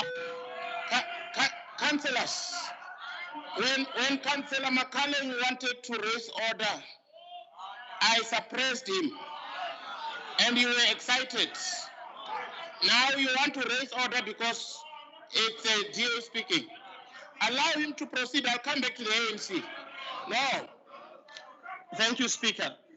Honorable Mayor, we are saying to you the prioritization of water as well as electrical grid are very important infrastructural development that will boost up the city and ensure that it delivers to the much needed people of this city a steady electrical supply, and also the much needed water to the people of Hammanskraal with the expansion and refurbishment of the Rooiwal water treatment plant. And all the other points that you have mentioned, Honorable Executive Mayor, we stand behind you in ensuring that we build a progressive city that will ensure that it grows in investment and employ its people.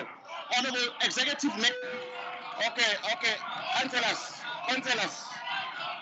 Councillors. I'll allow him to proceed. Let Dr. Maibo. Dr. Maibo. What are you raising on? What's your point of order on?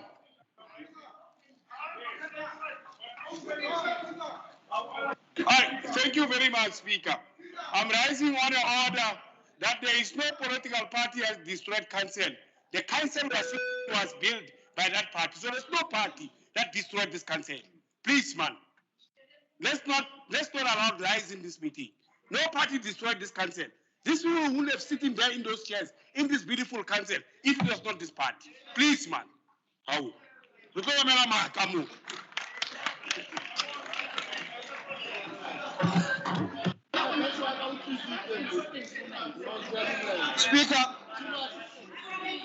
Speaker, I'm asking for consistency from you, but equally, my colleague did not mention a party, but if the shoes fit, take them. Honorable Speaker, thank you. Going forward, councillors, I surprised Councillor McCallum first, so we can flow with the order. Okay?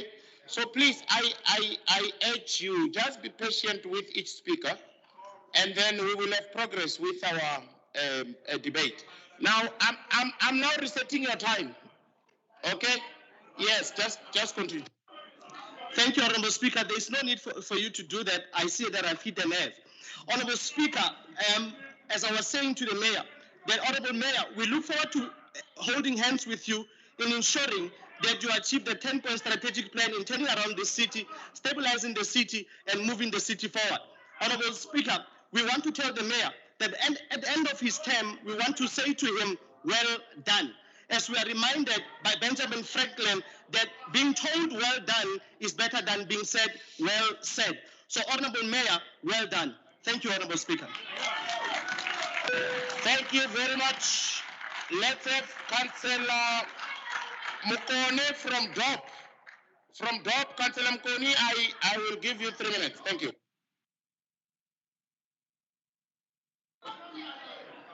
Not yet. It's not here, Speaker. I'm told it's not here. I will proceed back to Action SA. Councillor Mrodi, Chairperson Mrodi, I'm giving you now 1 minute. 1 minute. Thank you.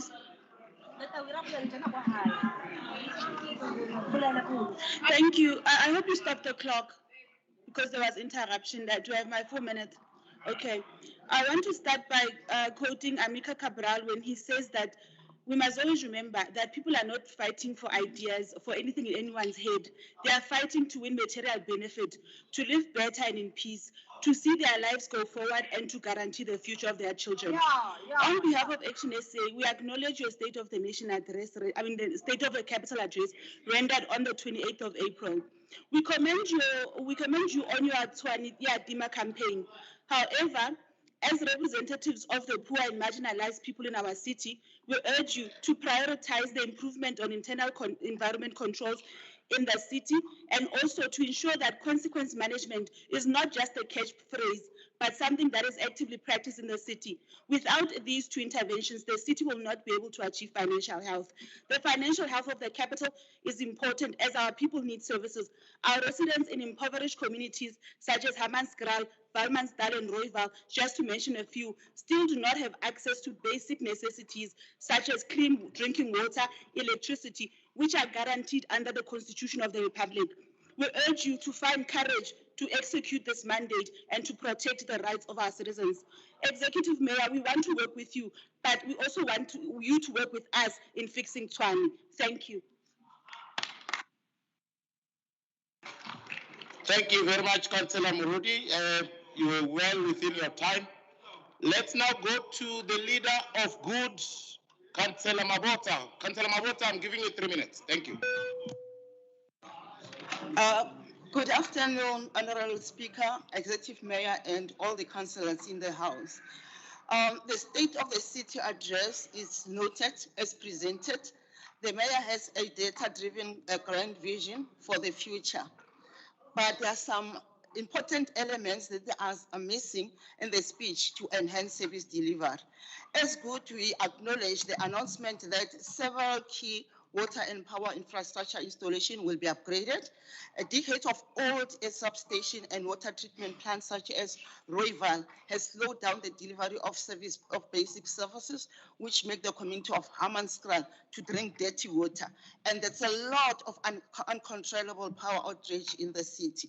The provision of good service to the community is long overdue, Mr. Speaker. People are becoming very impatient and cannot wait anymore. We need to act now, Mr. Speaker. Time has just run out. According to the Mayor, 425 water connections were made as at March 2022. This simply is not enough. In some instances, 1 in 20 homes can't access running water or power electricity. 1 in 5 can use a running toilet. While we note Tshwane as new housing project, this isn't sufficient to deal with the rapid urbanization. The Mayor should take seriously addressing the issue of apartheid special injustices. The city has the power to outstitch the Old Group Area Act, but lack the political power to do so, as evidenced by countless state-owned properties that are lying dominant, underutilized, derelict, hijacked by buildings and land, which became hubs of criminality and cannot be able to generate income for the city. Tshwane is a home of 10,000 homeless people. A statistic which may expect claim is underestimated. The city is failing these vulnerable people by not giving to its very own homeless policy. Good believes that every person's journey to homeless is unique and must be addressed personally, circumstances that lead to those people living in the street. By providing shelter, social support, reintegrating them to the society and not criminalizing them. In the last financial year, 8.6 billion rand was lost to irregular and unauthorized expenditure. No mention was made of plans to recuperate this money and to institute preventative measures which will present a similar occurrence. No blueprint exists to reduce the cost of water and electricity. For the time being, vulnerable residents will be forced to choose between feeding their families and keeping their lights on which one of the highest costs in the city. City of Tshwane is one of the most expensive places to live at the moment. So really, this needs to be dealt with expeditiously. Championing eco-friendly initiative across the city is crucial, but the Mayor should know this is more than just cleaning few parks and public areas. It is mentioned that the eco-conscious agenda is followed, but no mention was made of modernizing the Arieng network to existing sustainability. New lines are being opened to maintain are of no use if the city buses continue to speed a date. There was no mention of any initiative on the alternative renewable energy, nor was any mention in terms of how the city is going to create job opportunities. The only thing that was mentioned in the speech is the EPWP, of which it's a grant that comes from National Public Works. So we need to start from having our own initiative in that regard. If the mayor wants to... I have to cut you. I gave you more time to wrap up. It's Councillor Zwane here now. Okay. Let's now go back to the DA, and I will ask, yes. Thanks, Speaker. Speaker, I see on the speakers list, I don't see Congress of the People, so they're not going to speak. I am worried because they're represented. Okay, thank you very much, Councillor Johnston. 3 minutes from DA, thank you. Thank you, Dr. Speaker. Dr. Speaker, to quote Lao Tzu, a journey of 1,000 miles begins with a single step. And indeed, the journey that lies ahead of us as the capital city of South Africa certainly is an arduous one in terms of our electrical and water infrastructure. But we are equal to the task. Decades of neglect and degradation are clearly evident in the state of our electrical and water infrastructure. This is exacerbated by the scourge of vandalism, theft, and load shedding. However, sorry, Councillor Johnson, what are you raising on Councillor Ramoud?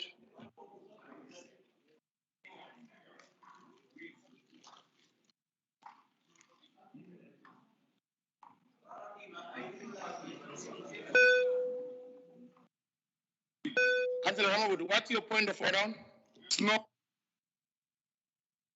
There's no rule that says when speakers are on the podium, point of order is suspended. So therefore, don't come with your own rules. Councillor Mhlongo has raised an issue. And you have a duty to respond to every member who rises on a point of order. What is your ruling on what he has raised? Because we are here as councillors. Why?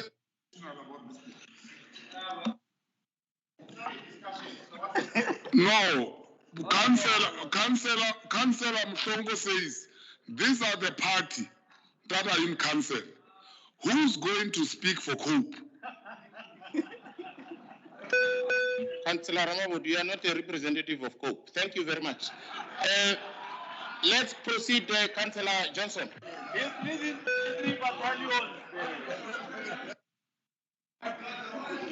thank you, Dr. Speaker. However, to combat this, our executive mayor took the initial step in the previous term and has paved the way for the multi-party coalition government that was elected in November. And so, as we head towards the new financial year, we are able to take the next steps in ensuring that our apex priority, one which focuses on our electrical and water infrastructure, is given effect to. In total, 41 electrical projects and 37 water projects are being put into place in an effort to provide stability and reliability in the respective networks. Of course, this will also have a positive influence on finance, be it through reducing of technical losses or through increased revenue. Some of the key electrical projects that are worth noting include Vapadrant substation, which has already been handed over to the contractor and work has begun, Pyramid and Mooikloof substations, where contractors have been appointed and handover is scheduled prior to the end of the current financial year, to be followed by Roslyn and Kentron substations. In-feed capacity will be bolstered by the Wildebeest in-feed substation, which will reduce the load on a Nyala in-feed substation and provide capacity for future development. 2 days ago, the executive mayor visited the recently completed Bonaccord substation refurbishment. This will be followed in the near future by completion of Bronkhorstspruit substation and Soshanguve substation upgrades. As regards water, Rooival wastewater treatment works refurbishment is at the top of the list and scheduled for completion in the last quarter of the year. It will provide an additional 10 megalitres capacity while providing for optimal operational level. Then phase 2, which is an expansion phase, can be embarked upon, a project that's been outstanding since 2004. This is critical, ensuring acceptable water quality is discharged into the Arpies River, which provides for abstraction into the Timber water treatment plant and ultimately the provision of potable water to the Hammanskraal community.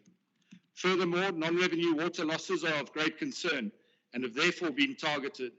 Various projects are underway in this regard, and next month we will host a delegation from the city of Aarhus, Denmark, who have partnered with us and who hosted some of our officials a few weeks ago. The journey of refurbishment, upgrading, and ongoing maintenance of critical infrastructure is one of our fundamental priorities. We must ensure that our infrastructure is capable of reaching our destination, which is to build a thriving capital city by facilitating economic growth and job creation for the people of Tshwane. This will be the path that leads us to our success. Thank you, Dr. Speaker.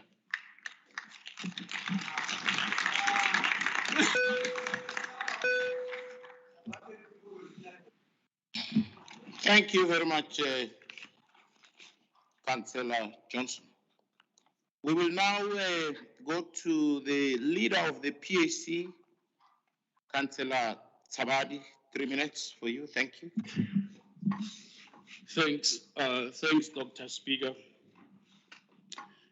Despite the theme re-energized and service delivery focused journey, our communities in township continues to experience a lack of service delivery, witnessing ever-growing problems of potholes, past sewage pipes, drain waters running from broken and leaking pipes all over, forever out of order traffic lights, overgrown grasses that resemble a bush that are noticed all over the city.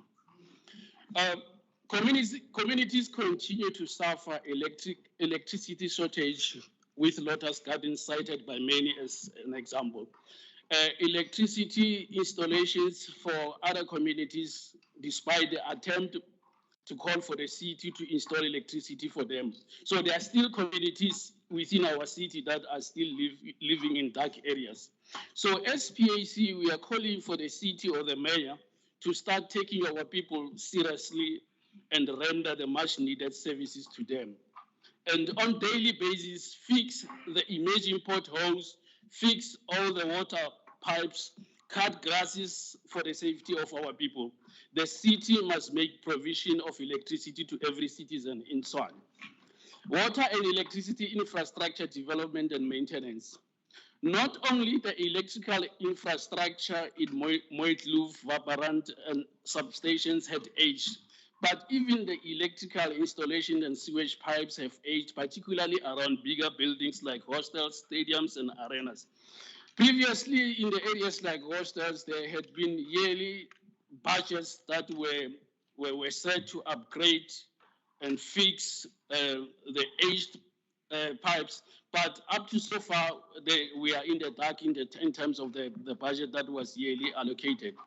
Water quality in Hammanskraal, I think this situation should not only be used for political point scoring, Mayor, or to become politically relevant, as our people in Hammanskraal continue to suffer.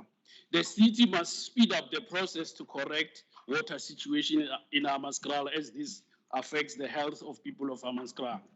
In doing business that promises employment and economic growth in the city, it is being viewed by many that it is not easy to do business in the city, as the city is too expensive. And if you can go around checkers who are doing business in the city, local people are not there. Only foreigners in the majority, there are those who are doing business in our city. Maintaining and expanding routes infrastructure is much needed. We used to reach routes that are forever congested, every time resulting in many accidents. We need to see public transport, such as Arieng, expanding to areas like Hammanskraal, Bronkhorstspruit, and Ga-Rankuwa, and as opposed to the focus that has been put to the areas like Waterkloof, Main Lane, and Mooitloof.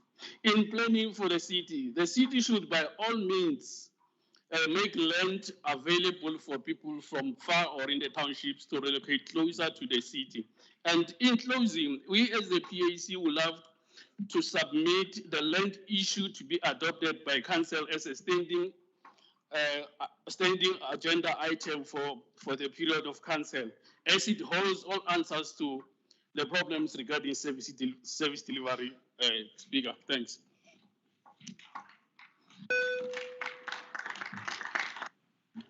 Thank you so much, Councillor Tabadi from the PAC. Let me now turn the focus to the leader of the Patriotic Alliance, Councillor Williams Moses. Councillor Williams Moses, 3 minutes, it's all yours. Thank you. Thank you, Speaker. Check mic. Mic is definitely working now. I greet you all. It is indeed a great honor and privilege to have this opportunity, especially whilst we all celebrated Freedom Day yesterday. To know and understand that all of us sitting here in this chamber have a direct impact, and we are the change that we want to see in our communities. So, with that being said, we are the custodians that will create a positive ripple effect on the lives of all of the residents of the city of Tshwane. Today, as I sit here before the council to deliver my maiden speech on the State of the Capital address, it is indeed one of the most treasured experiences to come. We are a part of a multi-party coalition with a collective objective to improve the lives of our people through data-driven governance rather than reactive consequence management. The daily power outages and water disruptions is part of our current situation and daily lives in most of our communities and need to be a collective drive, a collective cross-community collaborative approach to proactively mitigate this current situation. We should use historical data to our advantage to map out our phased-in approach to minimize inconvenience on our residents, as well as completing projects in a most cost-effective and time-conscious approach to ensure service delivery continues.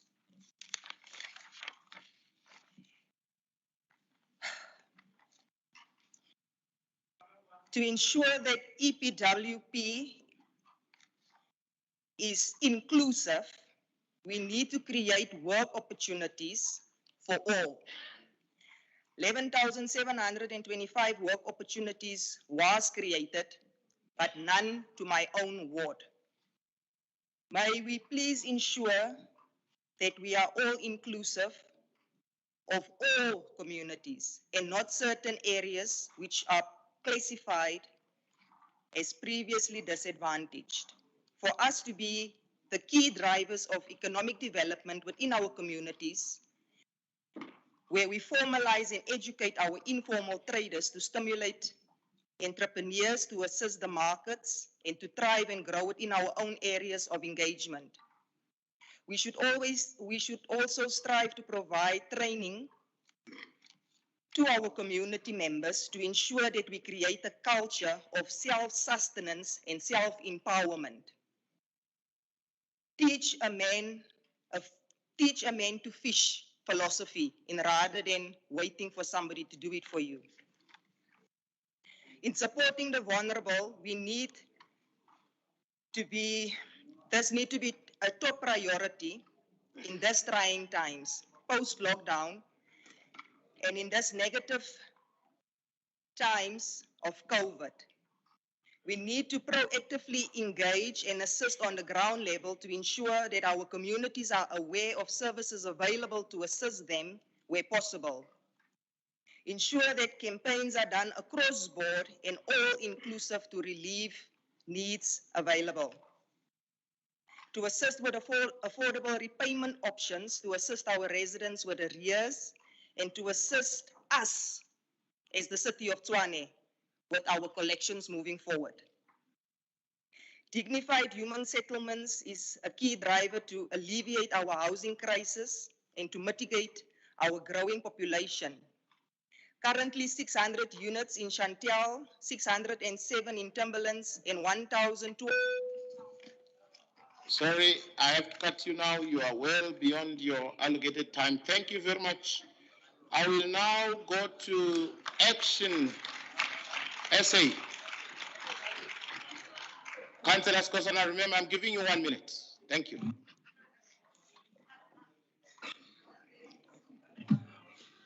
Lord Shabeyara, sithokoze umeyara wedorobha elikhulu leSouth Africa.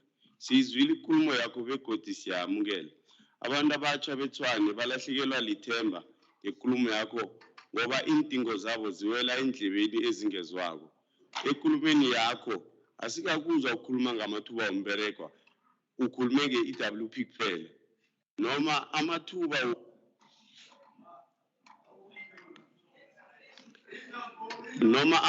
wokupha abantu abatsha amathuba wezerhwebo. Ngiba ukubuza ukuthi abantu abatsha fanele benzeni ukuze iinlilo zabo zizwakale. Ngiba ukubuza ukuthi amaphandle anganamvumo yokuhlala eSouth Africa aneenrhwebo la eTshwane wona niwakhipha nini? Begodu ngiba ukubuza ukuthi e-Region 7 ikhona into enizoyenza ku-financial year ezako le, ngithokoze.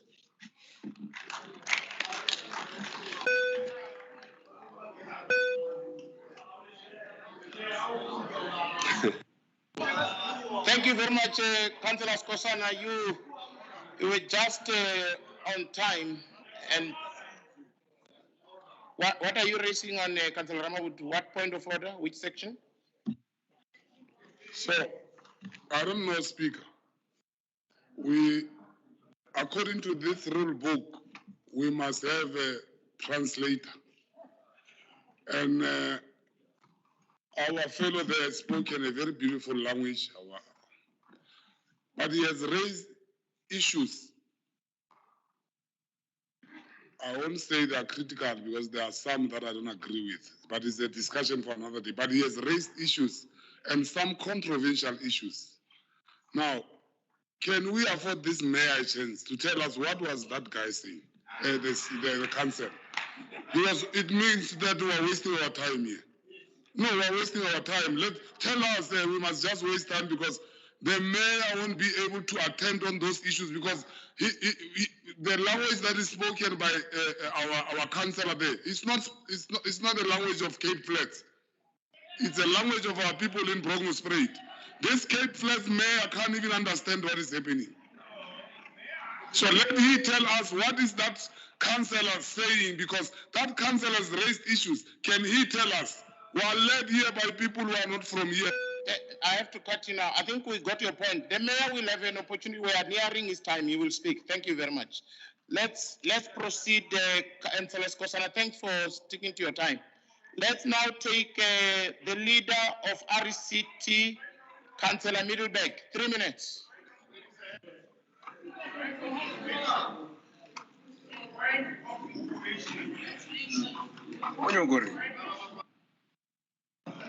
Speaker, I just wanted to ask, I found out that the things that we use for interpretation have been removed. So I just want to caution you that you are forcing us to only communicate in English, and that it violates basic rights. Because Nasizo's message is not coming across, and you've participated in that. Can you please protect our rights?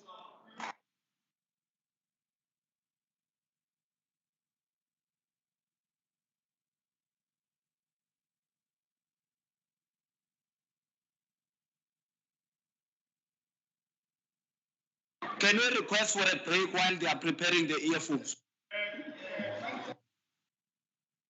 Also for Rana. The input of Stephen. So Randa will respond away. Hey, o responda go. Arbe ufema, Randa will respond away. Uyaga ulele sutra. Okay, thanks very much, councillors. Look, man, this is the situation with interpretation. Can I proceed according to section? Section 31 allows me to have precedence. Can I speak? Thank you. In line with section 31, thank you. Look, the issue of interpretation, You are correct. You are correct. The group property deals with this part, and I think I really want to apologize because this is not correct. But going forward, we will ensure that you know such kind of services going forward are not withdrawn without my attention, because I think it's not. Are you still raising on the same point? Because that you are not allowed. You are not allowed. I'll take Dr. Mayepa there at the back. Thank you. Thank you, Dr. Makwarela. I want to rise on the point of information. You know, Dr. Makwarela, if you started speaking in Venda here, there's a lot of people who are not going to understand. And you know that. Councillor Randall, for his sins, akwe Sesotho, Sepedi sa mo Pretoria. O yona a tlo nka gore ke reng. Ya le stebele wa mo gakantšha o. So ke ne ke kgopela gore ntho ya go interpreter, this interpretation must be brought Councillor Makwarela, because you can't force councillors to only speak in English. There are many councillors who don't want to speak in English. I also don't want to speak English because Randall a tlo kwa gore ke reng and ke nyaka go anko every time. And ge ke kwatile ke nyaka go bolela ka mokgwa ke nyakang. And Randall a tlo nko tlo sega le nna ba le mathata gona mo.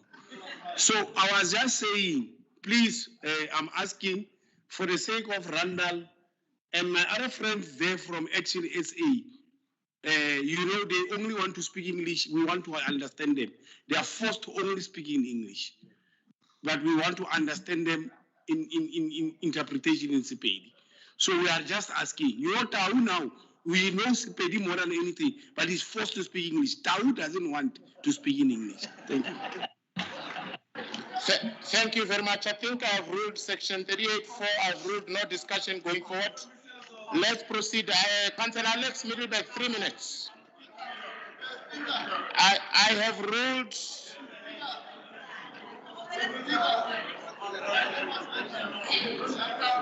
Let me start with, and then I'll come to MMC Tau, and then Councillor Skosana, like that, in that order.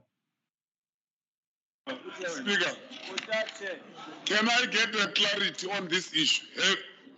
Because, you see, we must be fair and we must be consistent. We're not going to quote the rules when they suit you. And the time you are disorganized with your group property, then the rules are suspended. The rule says every council, when you prepare for council, those are part of the things that you must organize. Now, because you just want to move on, you just say to us, no, let's leave, I've moved section 36 or 31, I've moved. No, you can't do that. Re batla o itse hore ha re reisa dilo mo ka language ya rena ka hore re hapeletswa ke batho ba ke batlile re dilo tse ke hapeletswa ke batho ba gore re bolele language ya bona nna le nna ke batle language ka gore ke ya di-colonizers ba re hapeletsa yona ha o ka ya ko France, they are not speaking language ya bona wa ya ko China a ba bolele language ya sekgowa ba bolela ya bona wa tsamaya mo di-country tse progressive a ba tsamaye ba bolela maleme a ba sa tlhaloganyeng ba bolela maleme a bona so batho ba ba re hapeletse go bolela leleme la bona ha ba fetsa gore hapeletse go bolela leleme la bona a ba care le gore ba le understand because a ba na taba le rena it's about them so a o mpotse no se ka mfelela pelo I'm raising a critical issue here re botse no language e fetsa go bolela ke councillor Sizwe go tlo etsagalang because ha ona translator ha ona anything mola mme a ra o tlo e utlwa bjang ke re fete mo before o utlwa bjang gore ne ba bolela le yena o tatile form o ka re o tlala dipere ko Cape Town useless.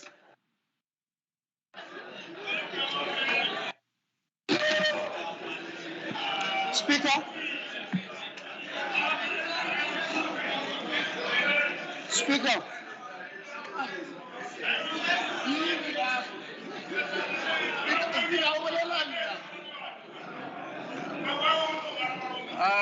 Kenyaki Speaker Arakashira la Pafanito for MMC Sutton Shira la Nakashiro.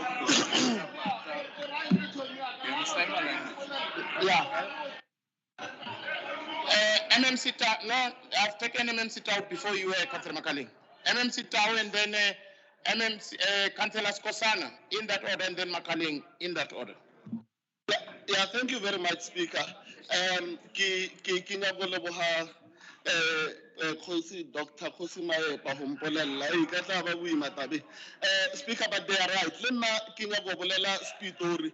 Plus neng mo arabe ke mone le pronkela ke ba bang ba o tseya ditšhantse mo. Ba nyaka go bolela leleme la rena la mo gae mo. So we can't afford that. Re nyaka gore re thele ka mo gore le ba re bontshe gore ba di tlhaloganya dilo tsa re di jaja and re nyaka go bona gore dilo tse ba šiabang tse ba di dira mo ba di tlhaloganya.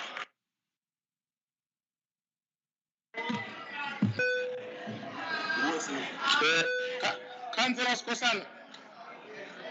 I understand that I brought something to council's attention. Aren't those people getting paid for the services? That's the first question I want to understand. And I'm not sure if it's your office. Maybe school me a little bit, because my intention was not that he could not hear, the ma'am should not hear. But however, I wanted to express the constituency that I fall under and represent. So please clarify, are those people paid by the city? And if they are not there, how do we then take this house forward? I'm saying if we are going to continue with the business of today without them, then therefore the whole thing that I've rendered there is useless, because I've spent ample time preparing for this, and now it's going to fall within the periphery. So please kindly assist in terms of us of going forward. I need them to be present so that they can interpret to Mayor Randall and so that he can grasp whatever I was saying. Thank you. Councillors, councillors, let me, okay, let's, no. Okay, look, councillors, I think let's, Councillor Makaling, maybe let me take you first before.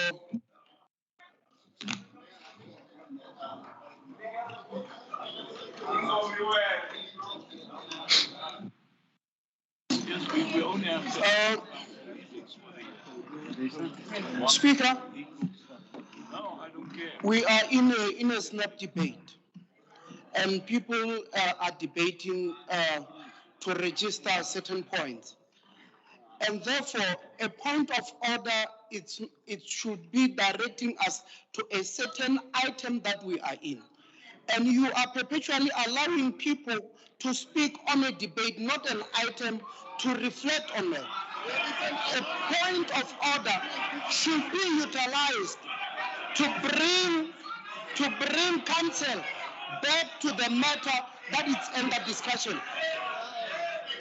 It's a constitutional right, Section 6. Section 6, e bolela ga botse ka go tlologa gore thuša gore le rena re bolele maleme a gabo rena. Ane ga ke boife go bolela le ka Sepedi ka gobane ke leleme la gešo le ke lantšweng mo letsweleng le ke le ratang.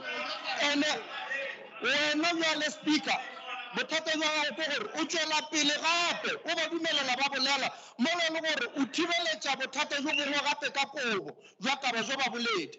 Jwale bothata jo jwa kobo bo bolele o fetše. Because we cannot stick engaging on a point of debate continually, perpetually, whereas we are being delayed.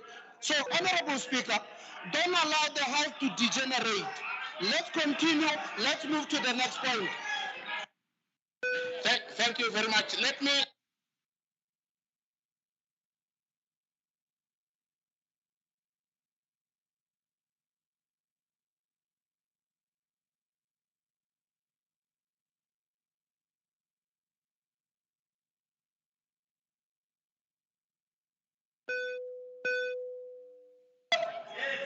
Councillors, I'm protected by Section 31 as precedent, so allow me to speak, and I want to rule on this.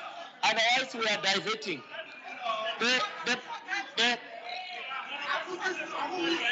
I'm saying section 31. Section 31. Okay. Now let me rule here, Councillor Makaling, you're correct. In terms of what we wanted to establish here,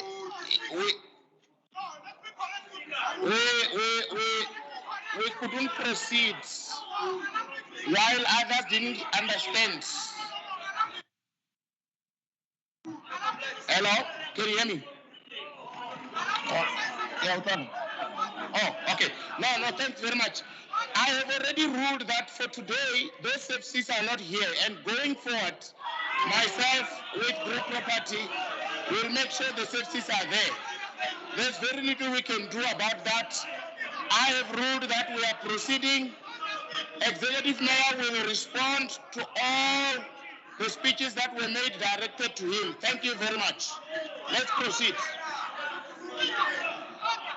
I have ruled section 38.4, no further debates. Councillor Lex Middlebeck.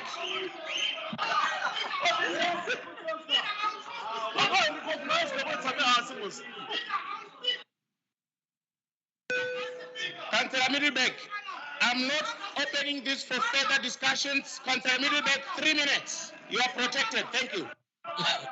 Order. Order. Oh, you. Now.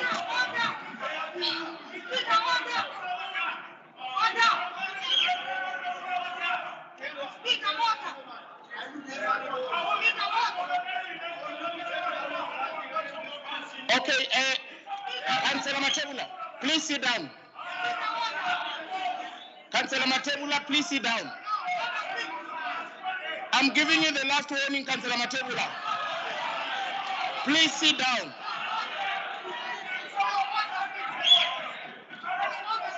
Councillor Matebula, I'm asking you to sit down for the first time, for the last time. Councillor Goodwill, please sit down.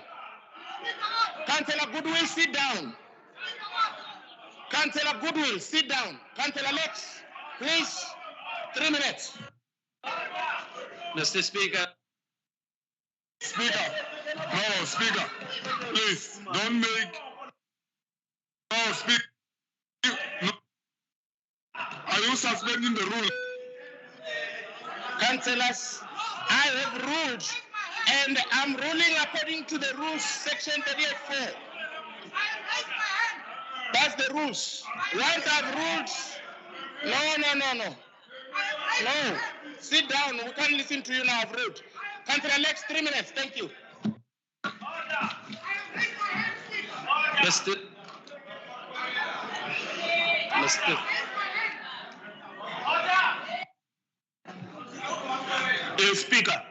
Speaker. Councillor Lex, please press your mic and speak for 3 minutes. Councillor Caesar, please sit down. Councillor Caesar, sit down. Councillor Caesar, last time, please sit down. Councillor Caesar, sit down.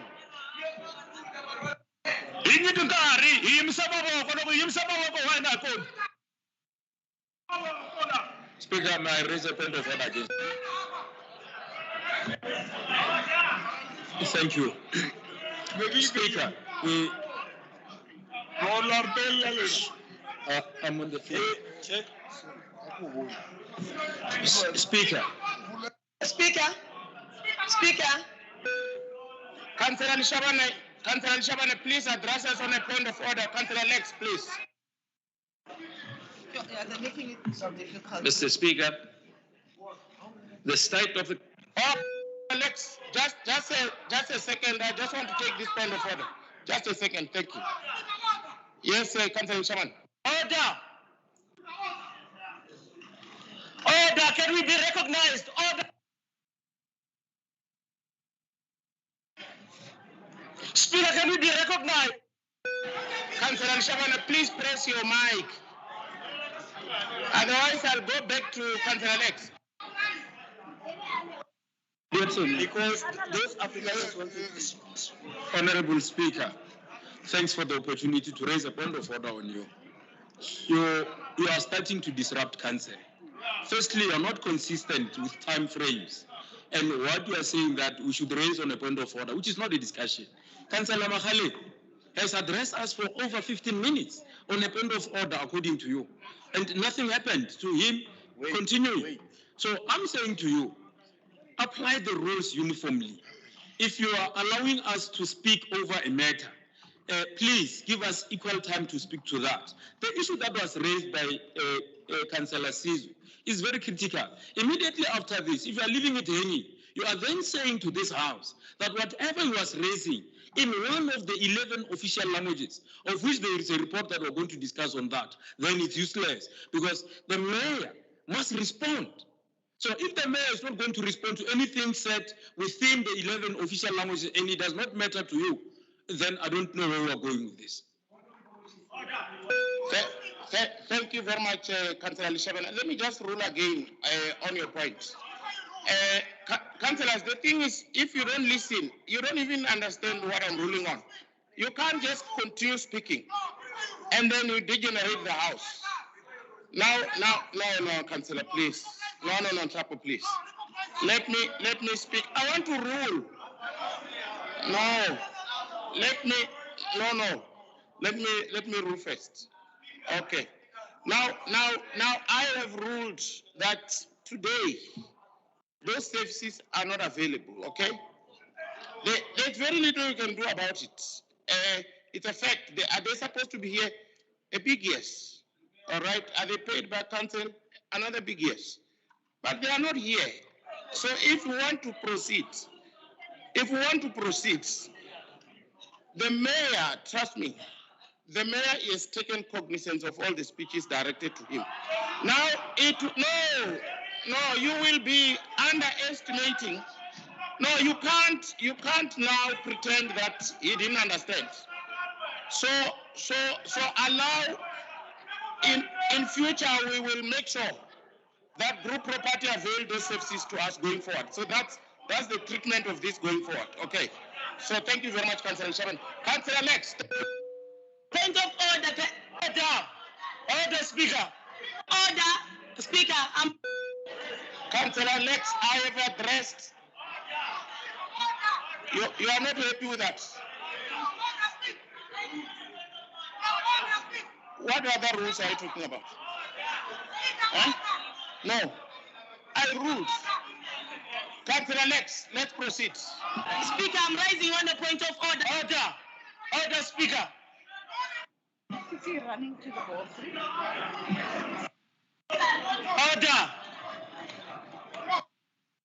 Order, Speaker. Speaker, please note me. I'm raising on. You don't know what the matter is. Please note me. Order. Councillors, you can't be spontaneously raising points of orders all over the show. We would like to be guided by the rules and orders, but the rules are...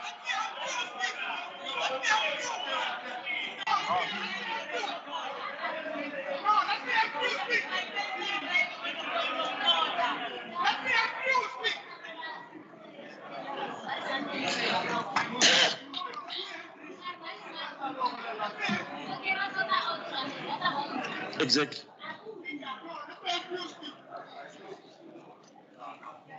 Order.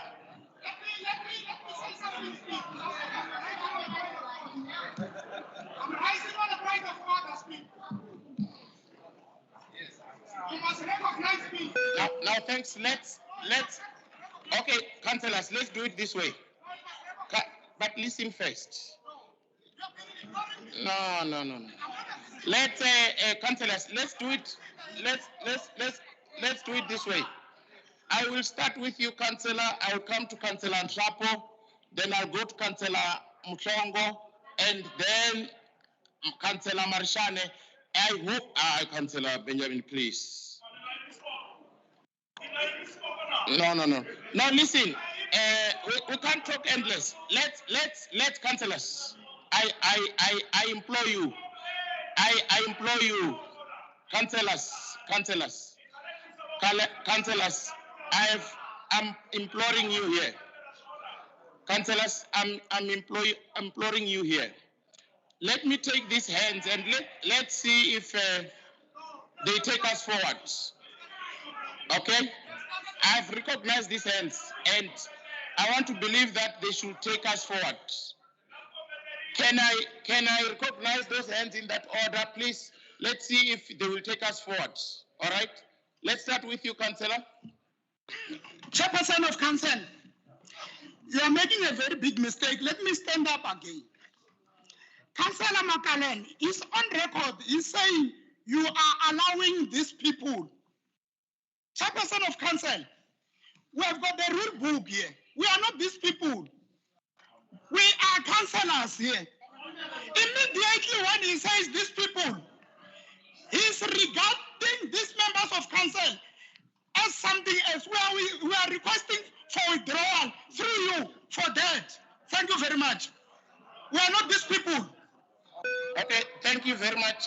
You are not these people. Councillor McCalling, just please for way of progress. Thank you.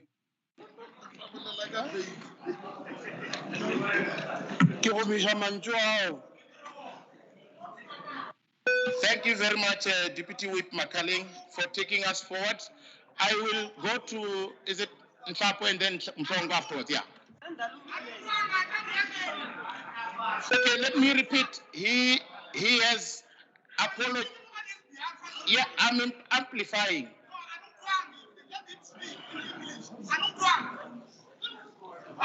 Councillors, Councillor McCalling, I know you can.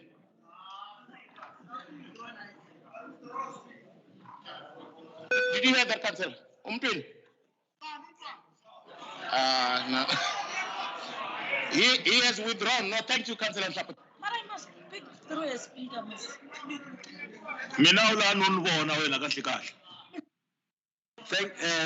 Thank you, Speaker.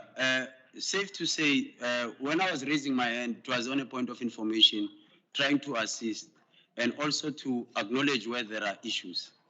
Earlier on today, there was a memorial service. There was a provision of the interpretation in terms of the earphones, primarily because it would have been a family that would have spoken in a language in Afrikaans. And my acknowledgement to your office is that I think they've dropped a ball in terms of managing the language services that has to be provided for today. Furthermore, today we are discussing the state of the city address debate. And one would have loved to hear the response of the mayor because there are critical issues which are raised. And I want to appeal to the House that we know where the faults are, and we want to give back to your office to take necessary steps that this situation is not repeated, primarily because it's depriving a very good debate to be enriched through such a debate.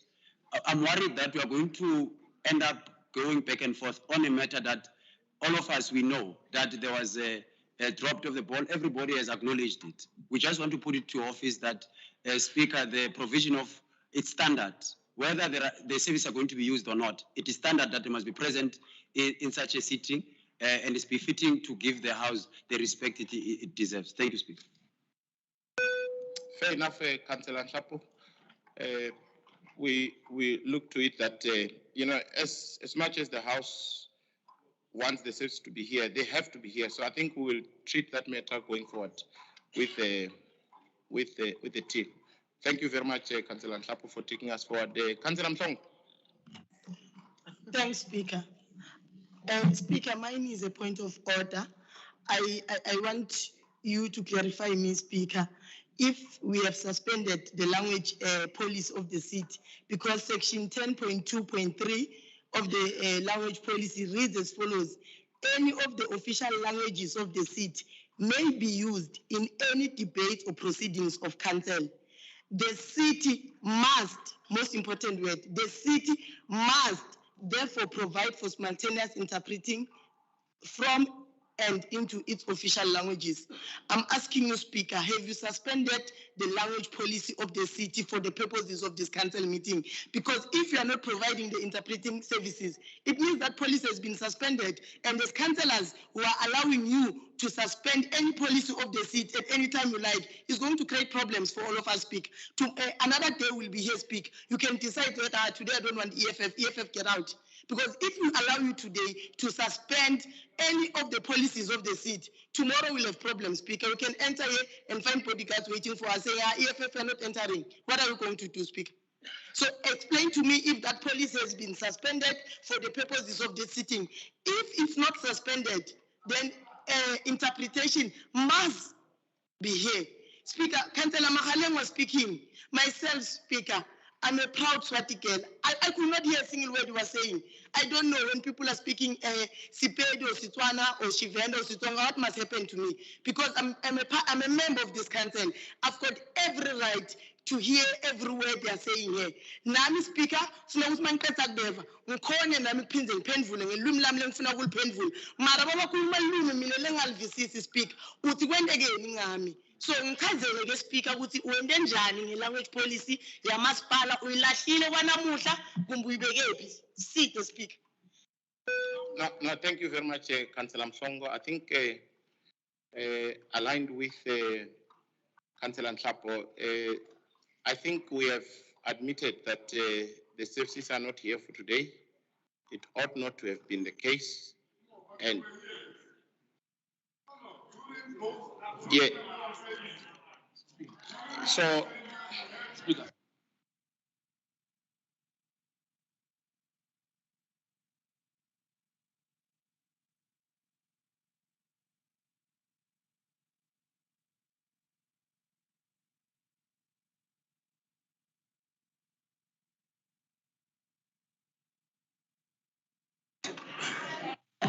Point of information, Speaker.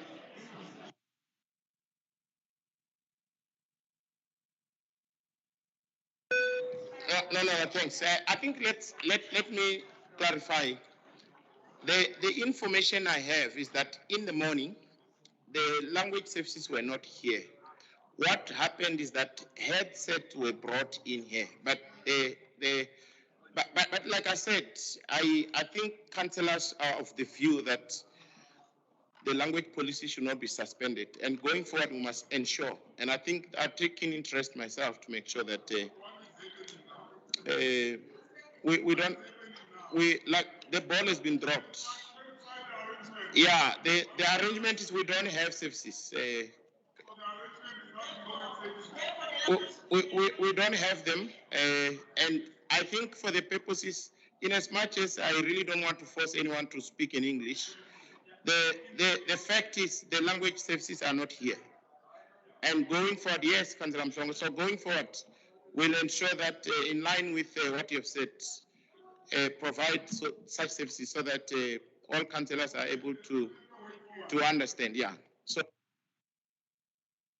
I think let me just take Councillor Marishane first before, is that fine, Councillor? Yeah, let me take Councillor Marishane. Thank you very much, Speaker. Language is a very important aspect of our daily work as councillors. I'm speaking as one of the victims in the past few months. And we are a capital city for that matter. We can't afford to drop the ball, taking into consideration the variety of language that is spoken in the city. Speaker, I want to believe that these services are provided by an appointed service provider. Can we, with immediate effect on this very important matter, in our next meeting as MPEC, be furnished with a report that indicates, 1, the appointment of the service provider, 2, the breakdown of services, 3, statements of payments between the city and this service provider that indicates for which services. We are having a meeting next week. The chairperson is there. She can confirm. Lastly, Speaker, on a point of information, language is very important. I remember one time I went with my friend in one of the Dorpies in Northwest. He wanted to buy a yogurt. But on the door at that shop, they wrote Africans only. You can imagine what he has said. when he wanted to buy that yogurt. The rest is history. I thank you.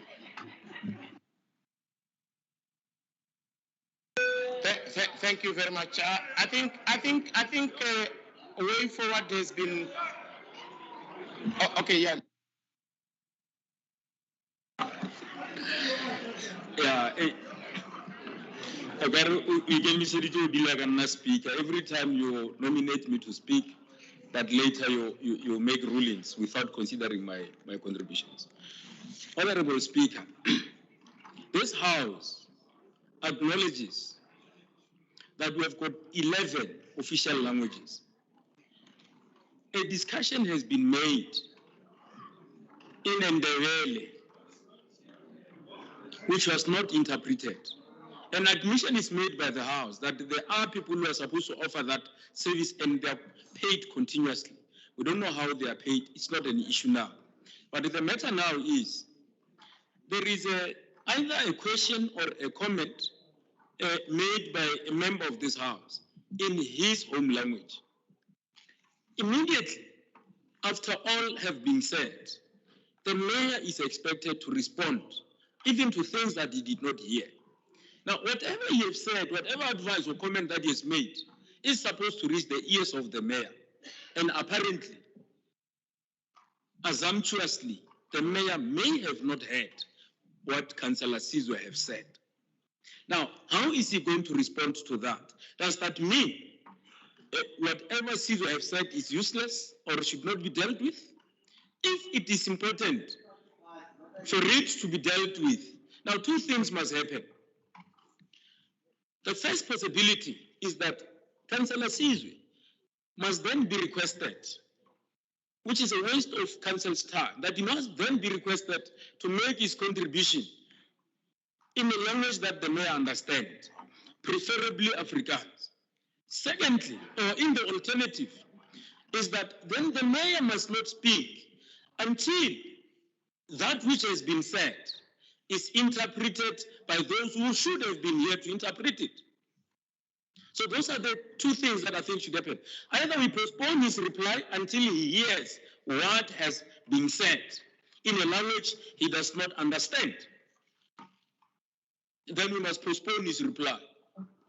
Interpreters must be here to respond. Then he can deal with it. Thanks.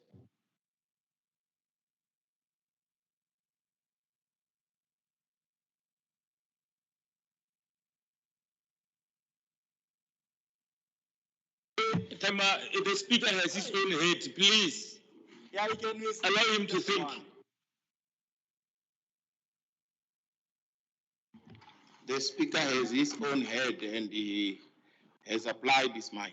Now, Councillor Murud, no. Can I? Now, when I speak, you interrupt me. I listen when you speak. It's not fair. You can't abuse me as a speaker. Councillor Murud, are you taking us forward? Speaker, there was a proposal made on the other side about requesting a report on what happened today, because I think it's where we need to start. I mean, at MPEC, we are always dealing with issues of performance and people are dropping the ball. It's not acceptable. We want to know who dropped that ball, because we can't have this. We've seen this in the IDP. People showing up late, connecting while the community is waiting. I mean, how do we inspire confidence if we can't just do a basic service, respect people's basic human rights? So we do want to move forward, but we want it to be known. We want to find out who gave the instruction, if those translators were here, that no, it's fine, you guys can go home. Because what this does, it sends a very bad message to the community and the society, especially 80% of whom English is not their first language, that the city does not care about them. Because I bet you even there at the IDP meetings, we did not have people to translate. People had to be forced to speak in English, and where we did, for example, I speak Sepedi, I tried to translate, but I don't speak Sepedi from Tswana, I speak Sepedi from Raskukuni. So my translation could have misled the MMC Kingsley at that point. So it's very important that we show respect and we become if we want to ignite excellence, we can't ignite excellence when 80% of the population are left behind.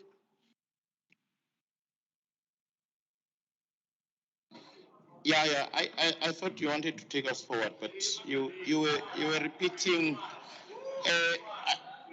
Yes, Councillor Ramot, yes.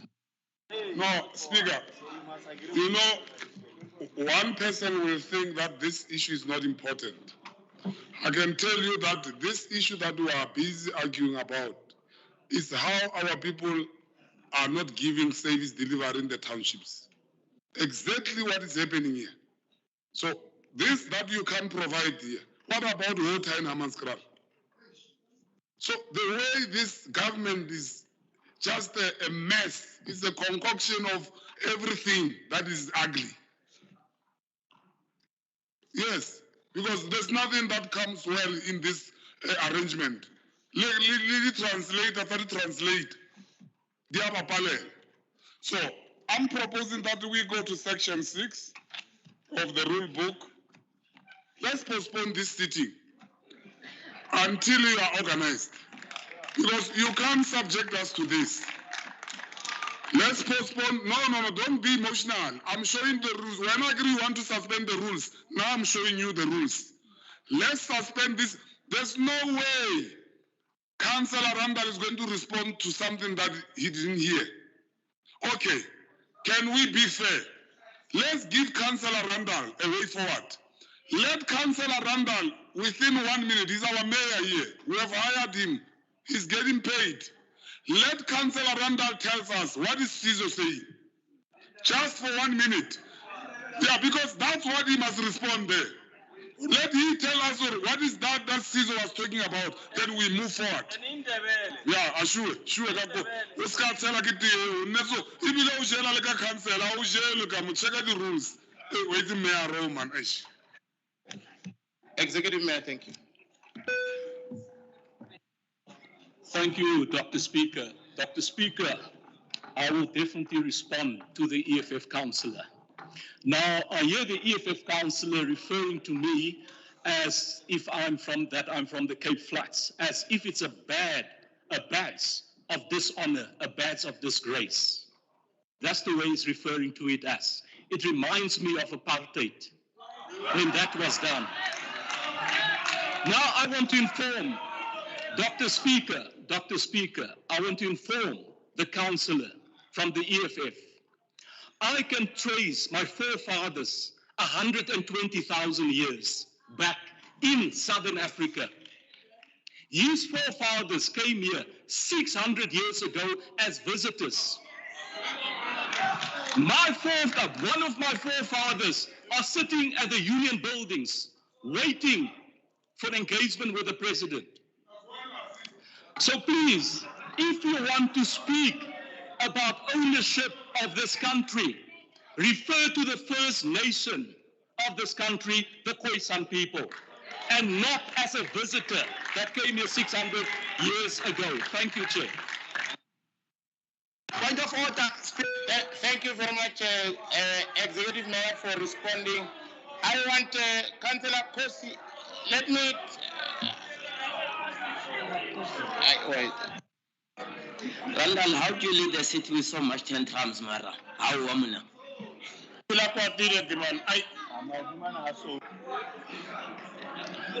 Speaker,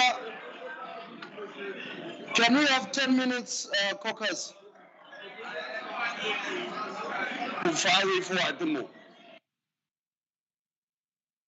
Point of order, Speaker. Well, I would like to raise a point of order as well. We have. Hello, Speaker. Councillor Kos, I keep on asking for way forward, and then you take us back. Now, okay.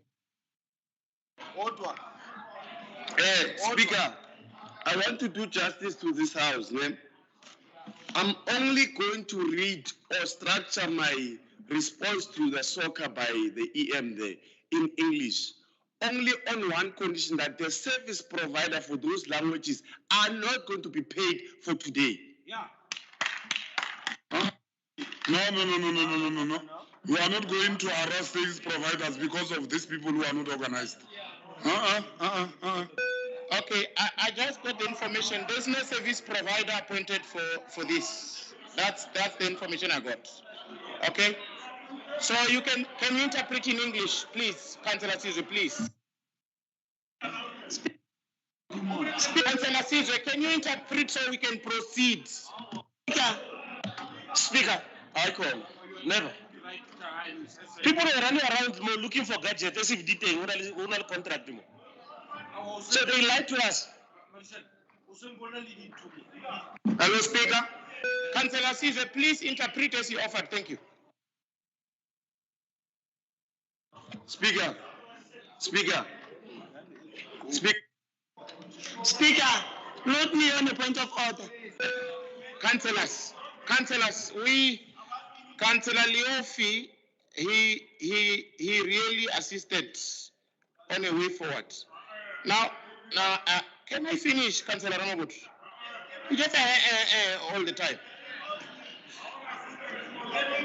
Okay, Councillor Sizwe, take us forward and interpret. Thank you very much for your offer.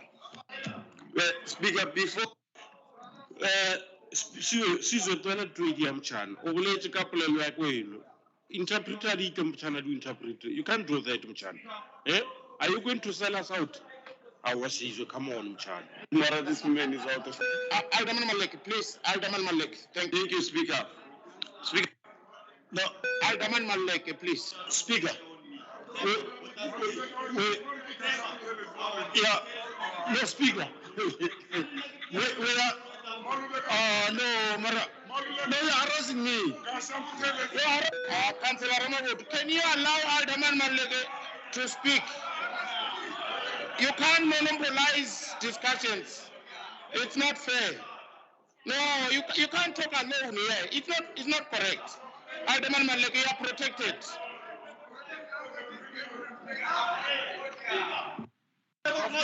Yeah, Speaker, my request is that we are now getting blood out of the cow on the matter.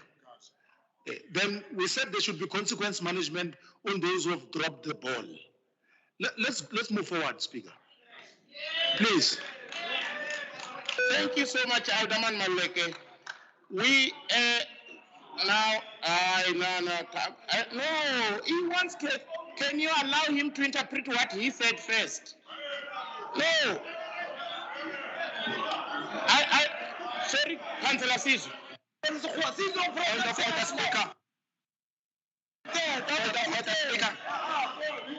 We would like to correct the Speaker. Yeah, please protect me. Yeah, Speaker, I want to register something to you and to your attention before I interpret that. The howling, please protect me. You are protected, Councillor. Speaker.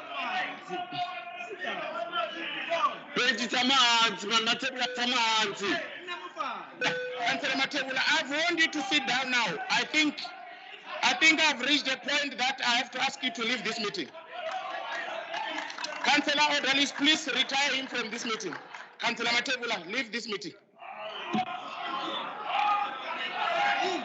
Councillor Odalis, please remove Matebula from this meeting.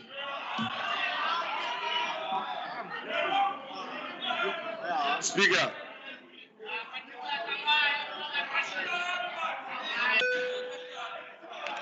I've applied section 36.2. Councillor Matebula, please leave this house. Speaker. Councillor Odalis, please. Before yes, please listen to me attentively because I want to register something progressive to you. And they're busy. Speaker, I'm saying to you, can we protect Councillor Sizwe, please? I allowed you to speak. No, he's speaking. No, sit down. Sit down, I'll note you. Sit down.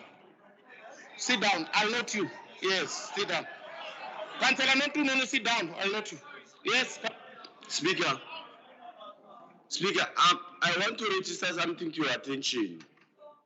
When I took oath in this house, I spoke my mother tongue. That would have registered something to the council. that in this house, there are people that want to engage in their mother tongue. So for the sake of that not being ignored, it undermines my existence in this house. And therefore, I feel offended because I took oath in my own mother tongue in this house. So I don't know what you're going to do about that. And my fellow colleague there asked you, Speaker,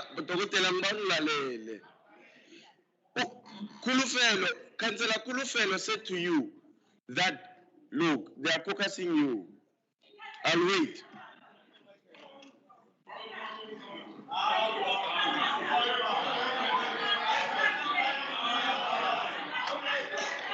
Yeah. Councillor Kulufelo Murodi said to you that should you carry that we need a report on what transpired today, and therefore those that are accountable must be held accountable of what has happened. So I'm going to draft, when I'm done, Speaker, I will come back to the podium and address Councillor Randall there. Speaker, order. Order. Speaker. Councillor Marshan. One.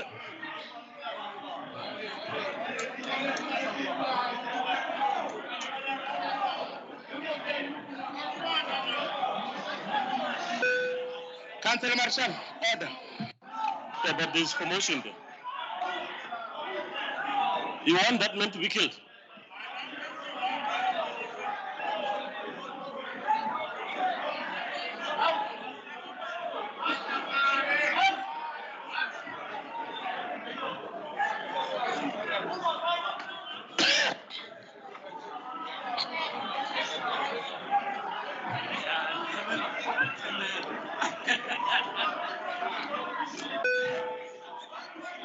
Councillors, please take your seats. Please take your seats. Councillors, please take your seats. Please take your seats. Take your seats. Please take your seats.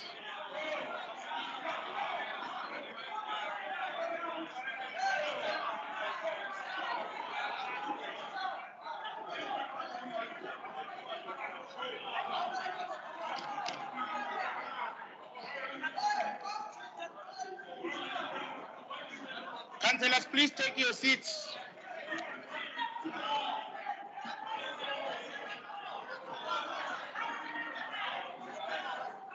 Councillor Marshana, you want to address point of order, please? You will be injured here. Don't be irresponsible.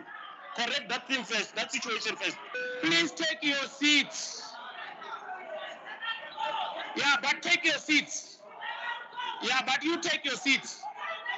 Yeah, I tell you to sit down. You sit down.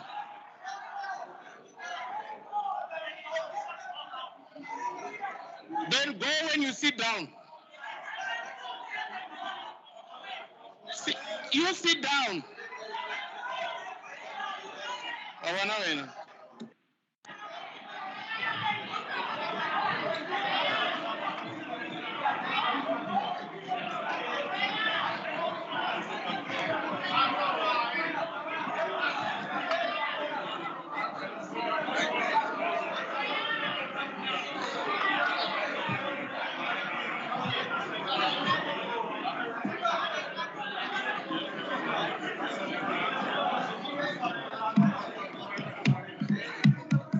10 minutes caucus granted. Thank you.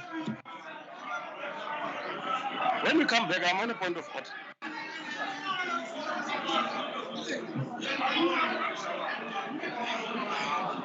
Madam.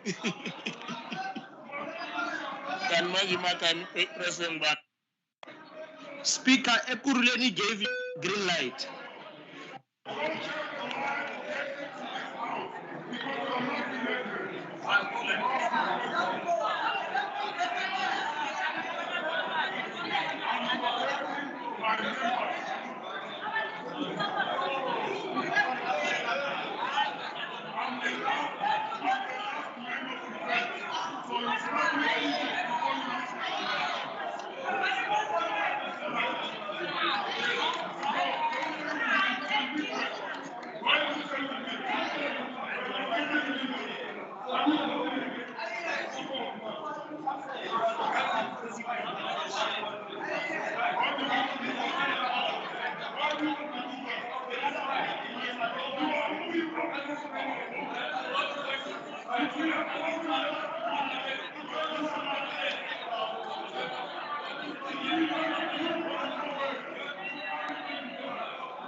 Speaker.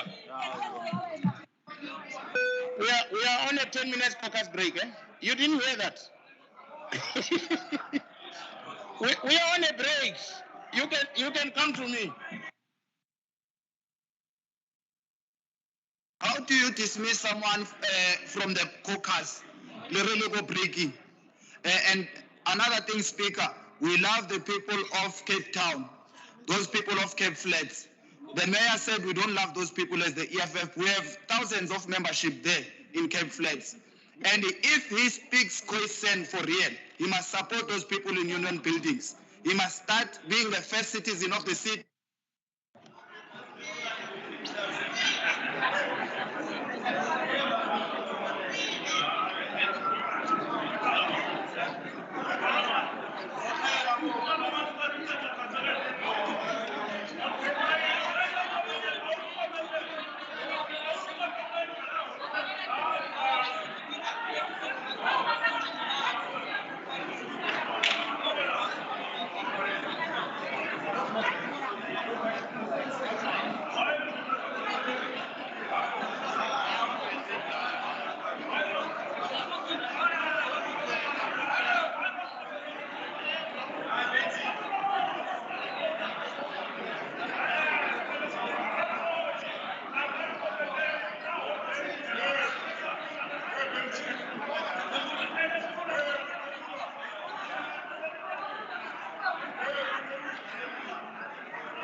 Okay, councillors, let's settle down so we may proceed. Thank you very much.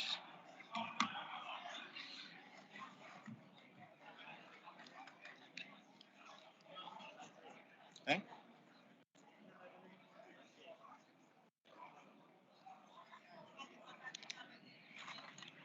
Iji.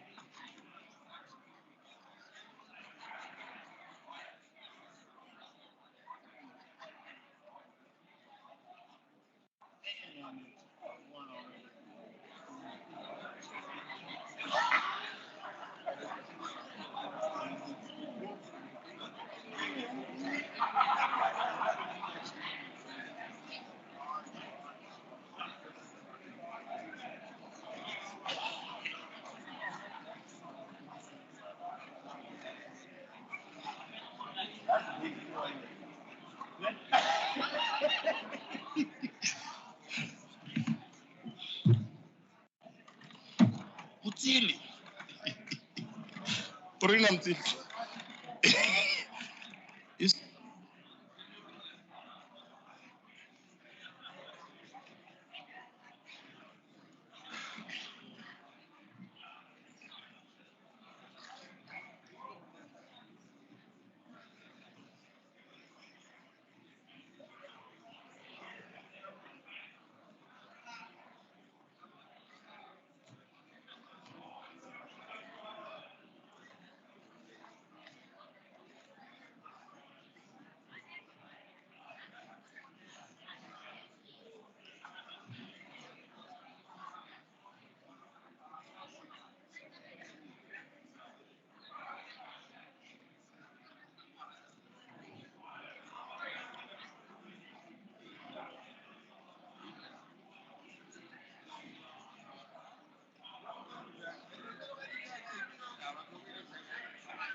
Thank you very much, councillors. Let's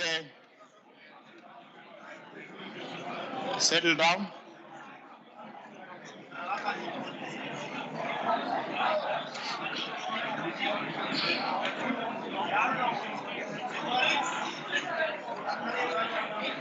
No, thank you very much, Councillor Goodwin. Let's settle down now, councillors. Let's proceed.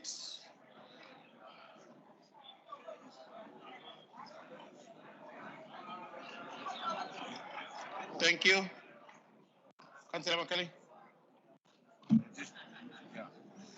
Thank you, Honorable Speaker. I asked for a DA caucus, and we went into a DA caucus.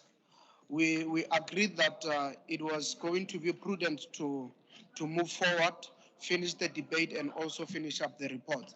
But to the extension to that, there was a multi-party whippery, which I believe the chief whip can give more meat to that. Thank you very much. Thank you, Councillor Macaulay. Chief Whip.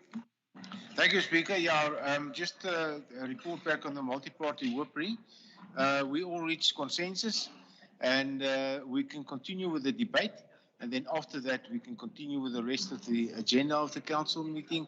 And hopefully we'll be done within an hour's time. Thank you. Yes, Councillor Lex, please proceed. 3 minutes. No, Speaker.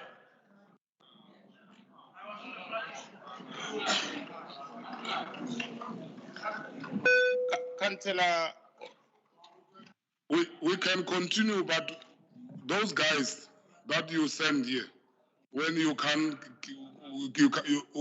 control this city, it must be for the last time. We are not going to be threatened here by people with big suits here, and then we must be threatened. For what? No. Okay, no, thanks very much, Councillor Ramabut. Yeah, councillors, please, let's settle down. Councillor Lex, 3 minutes.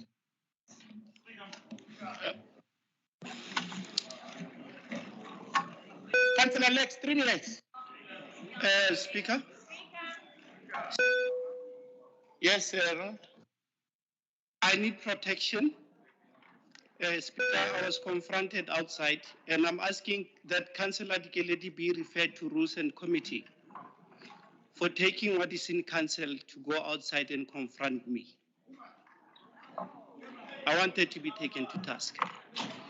If she's got anything to say to me or to respond in whatever I said, she can say it in council, not outside. I'm not her friend.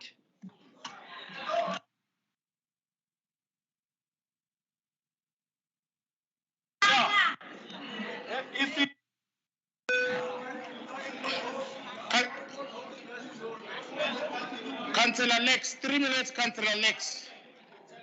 No, Mr. Speaker, Mr. Speaker.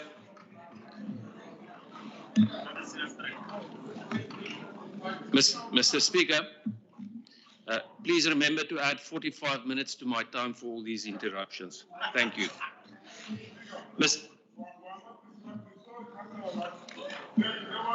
The issue that was raised, what is your ruling? Because you are just ignoring an issue just like that. There's an issue that was raised just now, a very serious issue. You just chose to say, hey, let's proceed, and you want me to fight with Councillor Lux now, as if I'm disrupting him. No, there's an issue. Let's attend to the issue. There's a... Yeah, Speaker, it's very serious. If you see a man coming out to say he is fearing for his life, you must take it seriously. So you must be able to say, reassure him and say we'll look into the matter and then put a mechanism in place, because we need to understand the kind of threat that he is faced. But it's kind of... Okay, thank you very much. Let's refer it to be looked properly there. Thank you very much. It's referred. Councillor, next 3 minutes. Thank you, Mr. Speaker. The State of the Capital address is meant to be the opportunity for the Mayor to report on just that, the state that the city is in. We heard very little of that. What we had to endure was a readout of a wish list of some real, but for the most part, a list of speculative projects that may or may not realize, maybe in the next year, or maybe later, or maybe never at all. About the actual state of the city, the disgusting state of our water, the appalling state of our electricity grid, the atrocious conditions of our roads, the increase of informal settlements, and the increased number of the city's people that live in squalor, nothing was said. He skirted around our historic big unemployment figures in the city. Nor did the Mayor say a thing about the collapse of our city's industrial economy. Witness the increase of empty warehouses and manufacturing space in Dispatch, Waltloo, Silvertondale, Roslyn, and the many other places that have been set aside for industrial development. These used to be occupied and bustling with manufacturing opportunities and jobs. Today, we had a city that used to be the economy that grew the fastest in Gauteng. Today, it is in the trash can. The Mayor said nothing about the rates and tariffs imposed by his administration that has made Tshwane into the most expensive metro in the Republic of South Africa to live in and to do business in. Where 7, nay, perhaps 6 years ago, the city was still one of the most cost-effective places to live. There was nothing about the fact that our payroll is the most disproportionate municipal payroll compared to the spending on service delivery of any of the metros in South Africa. Rather than to confront the hard realities of life in the city, the Mayor chose to play a game of peekaboo with throwing out one fanciful, glittering project after the other to fascinate and thrill the people of our city who have no idea to what extent they are being misled. Hundreds of millions will be spent on Rooiwal in a first phase, he said, but it won't be finished this year and maybe not even next year. We simply don't know when it will be finished because he didn't say. Billions will be spent on Rooiwal in a second phase, he promised, except that there is no money unless Daddy Warbucks of the National Department of Water pays for it from the National Fiscus, which we all know has a snowball's chance in hell to happen. Then there is our electricity grid. The Mayor said nothing about the state that it is in today. Yes, I can understand that it's quite an embarrassment, but then again, you can't fix a problem if you don't own up to it in all its ugly detail. 32% of our electricity is unaccounted for, an increase of 2% up from last year. Most of it is stolen with impunity. There was not a word about that. The fact is that our grid is on a knife's edge. There is today not a single salvageable distribution panel left that can be cannibalized from any of the other substations in the city. In an unsafe practice, circuits have been parallel switched to the maximum extent possible, further debasing the integrity and the stability of our grid beyond what is safe. We are left to infer the extent of the mess from the endless list of promises covering remedial work, extensions and upgrades to virtually every substation and in-feed station serving the city. A contractor has been identified for rebuilding the Mooikloof substation, the Major said, but only it is not going to be done this year. We don't know when it's going to be done or how many years to completion because the Mayor didn't say that either.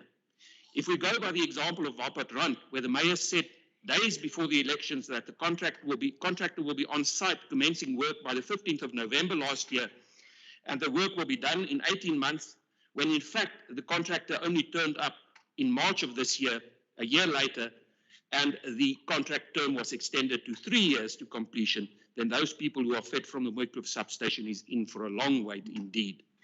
Mr. Speaker, the time allowed to me is not nearly enough to even scratch the surface of all the disappointments that... I have to cut you. Thanks, Lex. I gave you a minute and 20 seconds on top of your 3 minutes. Thank you very much, Councillor Lex. Let me now come back to the fighters. Councillor Mafrika, Mabuhan, please, 2 minutes I give you. Oh, yeah, 2 minutes. We have waited long. The Commander-in-Chief of the EFF in his speech yesterday during the Freedom Day rally in Mamelodi asked a very important question. And his question was, what the poor have done. And we want to pose the same question to Executive Mayor Randall Williams. That what is it that the poor of Tshwane have done to you?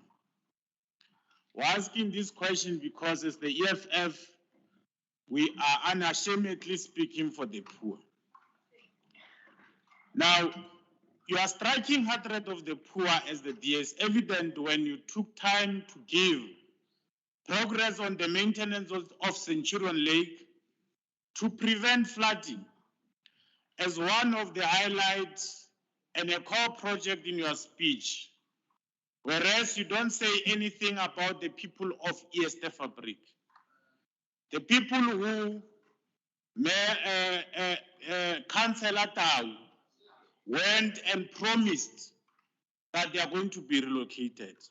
Now, I want to ask on behalf of those people, what is the progress on their relocation, Executive Mayor?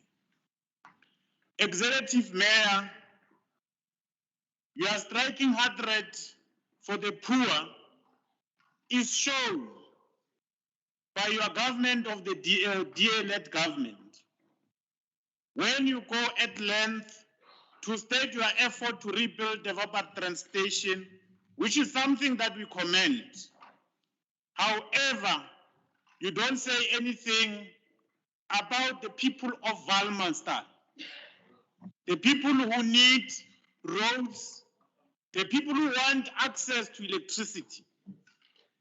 And you don't say anything about many other townships in Tshwane which needs the same services.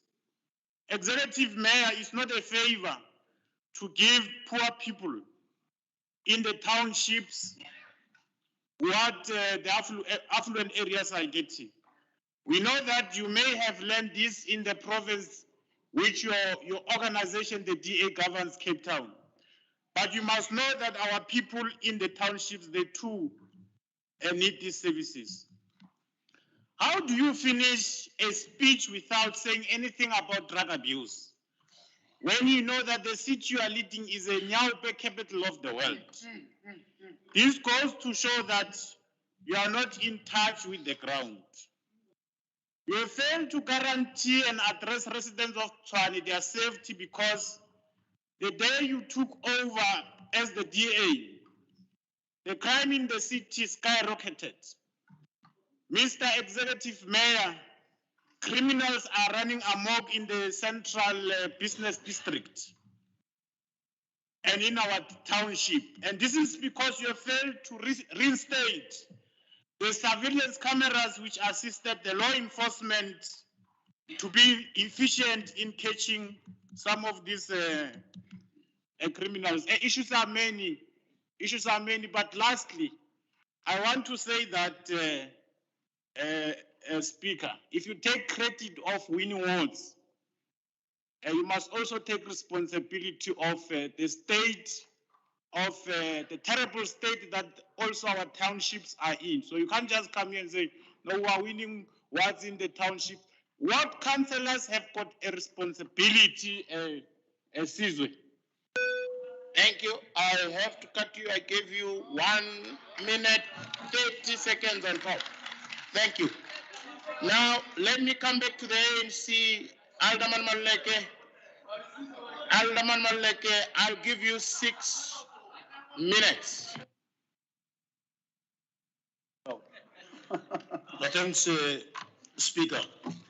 The purpose of the city address is to capture imagination of our people and to address key policy matters, objectives, deliverables, and flex challenges.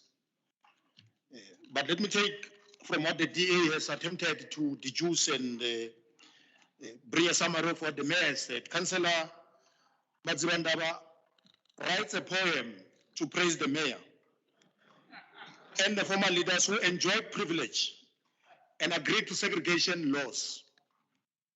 Councillor Darrell Johnson only speaks about power stations in the suburbs and forgets that people of Soshanguve enjoyed a month without electricity. People of Harangua and Winterfell, they don't have electricity as we speak. It means the townships, only suburbs can get a budget, but townships must only receive promises. Electricity from private and third parties is still eating from the manual incomes from families here in the city. ACDP gave a true dire prognosis and we will sponsor care and remedies to this ailing city. Thomas Sankara says, Speaker, you cannot carry out fundamental change without a certain amount of madness. Mayor, you need courage to turn your back on the old formulas, and you also need courage to invent the future. The financial situation is dire, but your speech captures one paragraph without explaining explicit detail of the challenges that we are facing, which Councillor Lex has attempted to surface. The 4 billion imagination story doesn't exist. We need real facts. Why are we not collecting enough? Reatima, it's a facade. It's a smokescreen. We need real information and programs to respond to the dire situation of the city. Banks are looking away, even including development banks are looking away. They don't want to associate with the city because of its financial situation. Mayor, you spend half a paragraph on investment and attraction of investment and retention of those that are still here. But you labor on 3 paragraphs speaking about EPWP. That speaks that we lack policy, imagination, and what cities are doing. There's a report that indicates that in 2025, 600 cities will account for 60% of global GDP. As a capital city, we can't be putting more emphasis on EPWP, but we must speak on how we are going to build an automotive city in Roslyn, how we are going to make sure that not only speak about what provincial government and national government are doing about the SEZ in Mamelodi. We need to speak about the Vonor-Boom development that links and reawaken the airport, that will create jobs. Therefore, this is the state of the city address that we look forward to, but we were bombarded with EPWP and how it will alleviate poverty. Industries, if you look into what makes cities to be viable and to be key drivers of our economy, it speaks about the following points. The size and the location of the city, which we are over 6,000 square kilometers. We've got land mass to ensure that we attract and bring development in the city. However, we lack leadership and governance. Well-connected city speaks about trans-oriented development. It speaks about smart cities. It speaks about development of ICT. The speech lacked imagination. The diverse industries that we need speaks about making sure that as an automotive city, we support bulk service, we support what becomes of an automotive city that is going to create more jobs. We also look at tourism, because, Mayor, tourism cannot be reduced into a desk that sits somewhere without programs. Let me remind you, Mayor, that we've got over 120 embassies here in the city. We have a jewel immediately available to attract business tourism. We have the Nuken Game Reserve.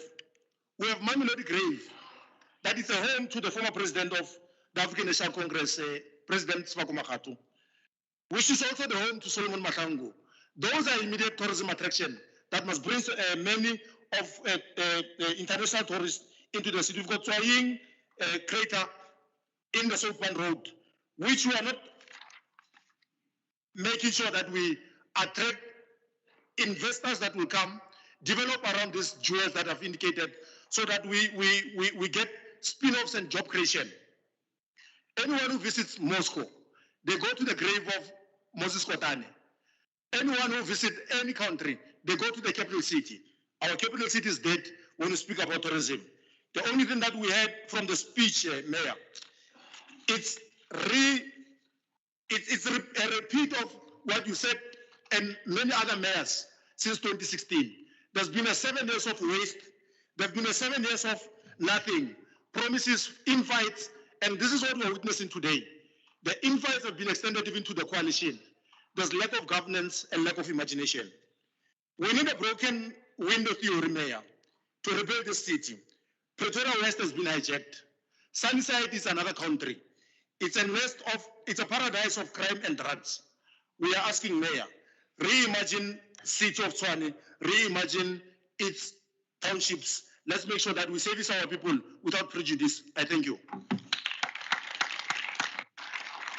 Thank you so much, Councillor Malek. You also spoke well within your time frame. Thank you very much for that. Let me now take the last speaker, and I believe he will also provide the sweeping role. MMC Saturn, please, 3 minutes from the DA. Thank you. Madam Speaker.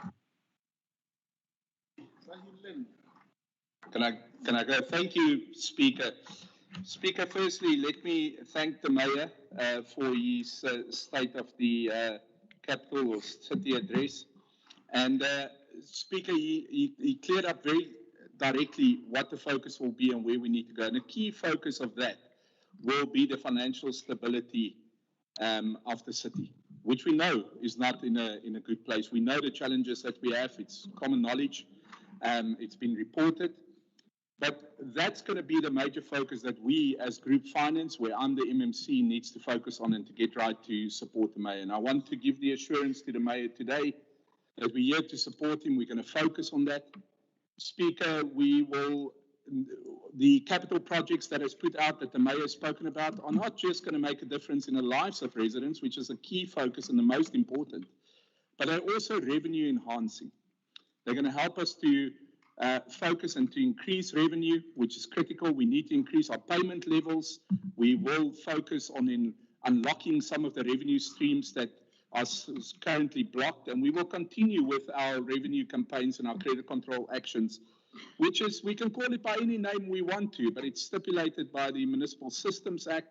There's legislation that guides it, and we need to focus on that and collect that. But very importantly, we also need to increase the revenue base where we need to go to make sure that we get those services to all our residents. And that's key. And I think from finance, what we're pushing and what we want to see to support the Mayor is that the same focus we put into the revenue collection drive, we're going to put into the service delivery for all people in the city to assist them. Now, Chair, Speaker, we recently had a credit upgrade, which will assist and will also help to guide in our efforts that we need to do that. And I'm positive, Chairperson, as we have now received a positive outlook, that we will see more credit upgrades coming soon as we start moving towards getting the financial stability where we need to go. We need to restructure as part, and finance will play a key part in that, and focus on the value for money aspect. We will look at the data-centered aspects, as the mayor has pointed out, especially for areas of our supply chain, to make sure we get that value for money in there and make sure we focus and we are ready to start delivering on this vision that the mayor has. And Chairperson, also allow me, Mr. Speaker, if you will, just to congratulate one of our graduates from our CA program. The mayor pointed out, I would also like to again congratulate one of our graduates from our CA-SA program, which we have in partnership with SAICA, that has now graduated and is now a fully qualified chartered accountant. And I hope we will be able to retain the services of this individual in our city. And I trust we will see many more graduates coming through. And this is where we need to move to. And what Group Finance is committed to, Mr. Speaker, is to get the best people to work in the city. We should have a swarm of chartered accountants in Group Finance so we can assist the mayor, we can assist all the MMCs, and make sure that our MMCs and this multi-party coalition government shows the success that I know they are capable of doing. I thank you, Dr. Speaker. Thank you so much, MMC Sutton. Honorable councillors, I will now request the Executive Mayor to respond to the debate. Executive Mayor.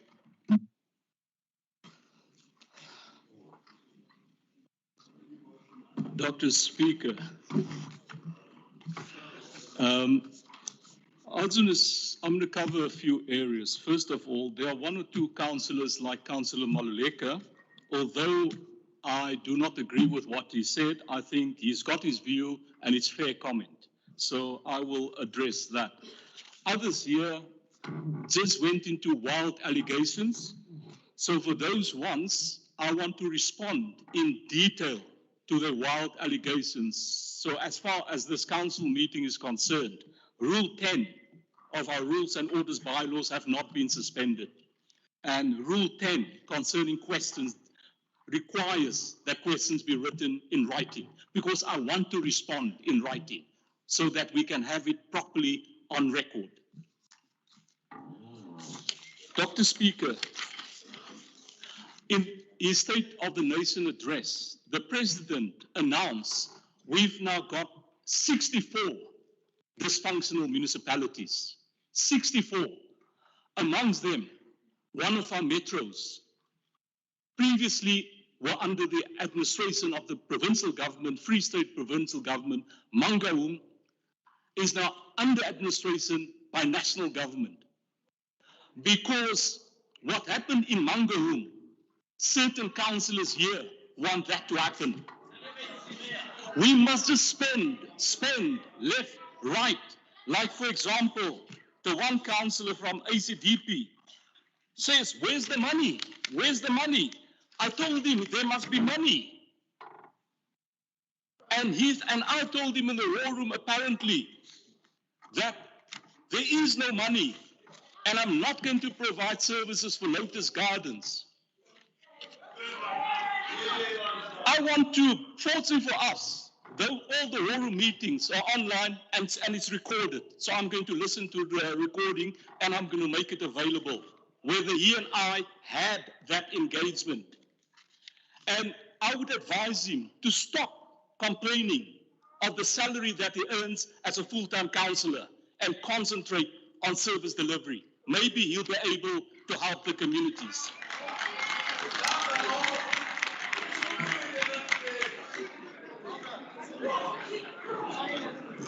So, Dr. Speaker, issues were raised as far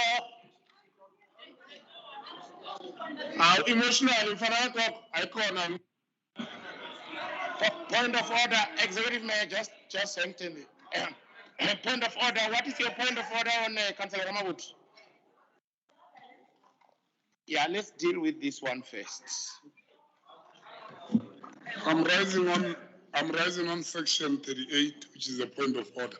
So the mayor just acknowledged that he will not respond to some of our questions because we need to make them in writing. You are protected, Councillor Ramawut. Yeah, but every time these people are doing this thing, there are no consequences. Myself, I do something wrong, you bring those people of yours. Huh? Hi, man. So, what? Councillors, please allow Councillor Ramabodu to speak. The mayor still has to continue with the response. Thank you. The mayor spoke about Section 10, which is correct. But now, he's accusing other councillor that this councillor was asking money from him and complaining about the salary. And there was no such debate. So why, I don't understand, there was no such in the debate. Maybe he must also ask that guy to write a letter, because that guy is a priest. I don't understand what is happening. So we want clarity on that issue of ACDP. No, those allegations are very serious. I'm serious. Can we get evidence of this allegation that the ACDP councillor was asking money from the mayor and complaining that the salary that we receive is not enough?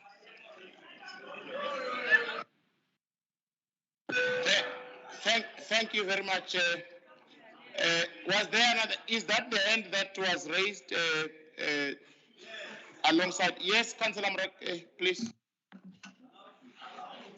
Are you talking because I have to rule on this, so I'm not sure whether you want to assist me rule or you want.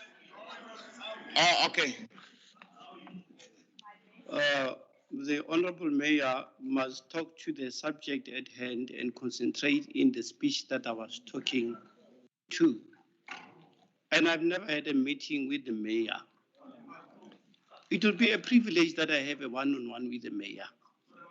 About the salary, I don't know where he gets that from. I'm sure he'll give answers. Yes, Executive Mayor, please proceed. No, thank you very much. Executive Mayor, please, you are still on the platform. Thank you. You must withdraw. Thank you. Thank you, Dr. Speaker. Dr. Speaker, an ANC councillor started off by saying that we abandoned the indigent program.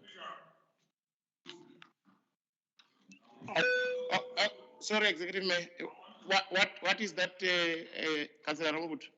No, I want to refer the mayor for lying in council, because the council here says the mayor is not telling the truth, and the mayor doesn't deny that.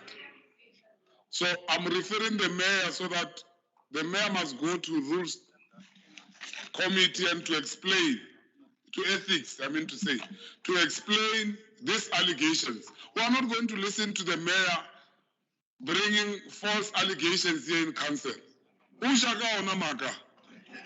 time he brings some gossips here in council. This mayor, man, I told you, is a factory fault. I told you. You are dealing with an expired something. Thank you very much. Thank you very much. The matter is referred for treatment at that level, so it can be clarified. Thank you very much. Proceed. Please proceed, Executive Mayor. Thank you, Dr. Speaker.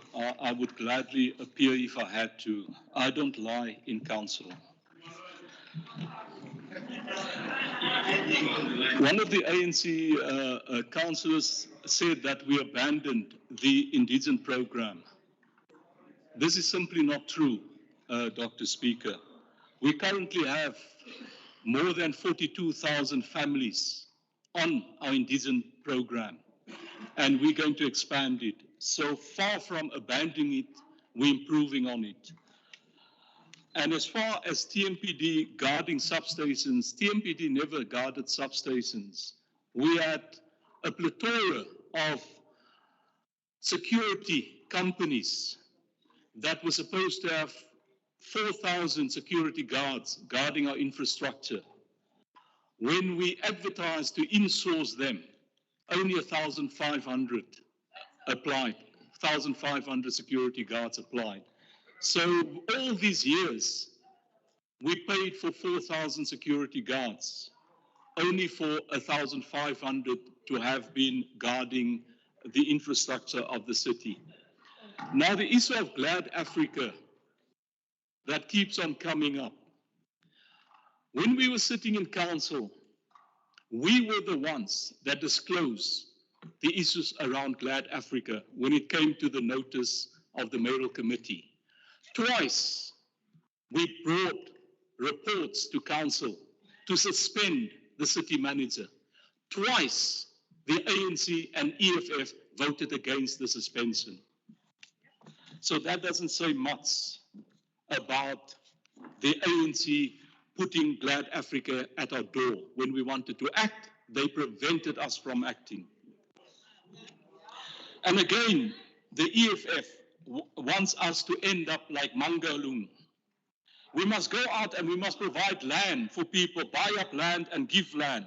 We must insource all the workers, despite the fact that at the moment, the salary bill of the city make up 50% of the operating budget. And that's despite the fact that we've got a 36% vacancy rate. If we have to employ all the people, insource everybody, the salary bill will make up more than 80% of the operating budget. There will be absolutely no money for fleet. No. Thank you, Executive Mayor. Just on a point of order. No. Councillors, let's raise hands. Councillor Ramabodi, on a point of order quickly, please.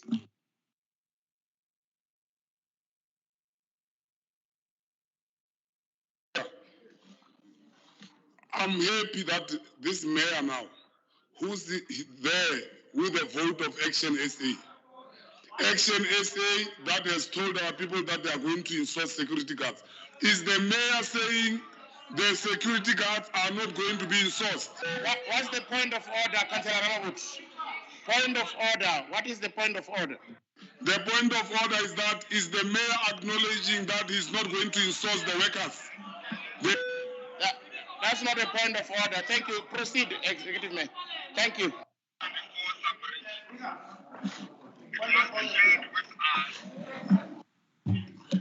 Point of order, Speaker.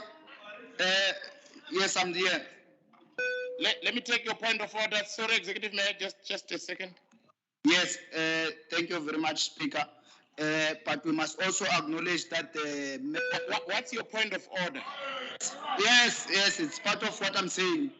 Yes, we must also acknowledge the fact that when the mayor speaks about an inflated bill of employees, they are also returning money back to national treasury and provincial treasury through underspending. What is your point of order, Councillor Nontononu? What is that? Is that point of information, Councillor Makaling? No, Councillor Makaling. Speaker, on the point of information. Speaker, I'm raising on a point of order to you, actually. You shouldn't be allowing people to disrupt the response because this is a snap debate. It is a snap debate and therefore there is no relevance of point of order. All these point of orders are irrelevant and they have kept us to this far. Frivolous points of orders have been raised and frivolous points of orders have been considered. They must not be considered and the mayor must respond so that we can move forward. Thank you. Thank you, Executive Mayor. You are protected. Please proceed, not being interrupted. Order. Yes, Executive. Thank you, Dr. Speaker. As I was saying, just to correct the speaker from the EFF, the councillor from the EFF, salaries are paid from the operating budget. Money's returned comes from the capital budget. We cannot use money from the capital budget to pay salaries. It's not allowed. Then, as far as Action SA, Councillor Kissenduth referred to 11,000, over 11,000 vacant stands that we've transferred to beneficiaries, and of that 11,000, we still need to do 4,080. In fact, we have already completed transferring 11,000, more than 11,000. We will be transferring more than 4,000 more. So it's over 15,000 that, in fact, we're transferring. And I've mentioned the ACDP that I said there's no budget. We can listen to the tapes of the war room, and maybe we can then go into it. As the ANC is concerned, an interesting statement has been made by one of the ANC councillors. They say that communities still have pit toilets. This is actually a very important issue. In the early 2000s, the Minister of Human Settlement said, in 10 years' time, there won't be any more pit toilets in South Africa. Here we are, 20 years later, and it's a massive problem. I agree with you. If what I'm asking for, if they will allow me to answer, I would gladly answer. What I would like us to discuss with provincial and national government, that for human settlement, local government get no budget because it's a competency of national and provincial government. We must plead with national government that they amend the constitution and provide funding, especially to metropolitan cities, so that we can provide human settlement. Currently, that is not happening. We get no funding for human settlement. Now, as far as the ATM is concerned. Sorry, Executive Mayor, we have said we'll allow the mayor to continue uninterrupted. So what is that meant for Councillor Mrak?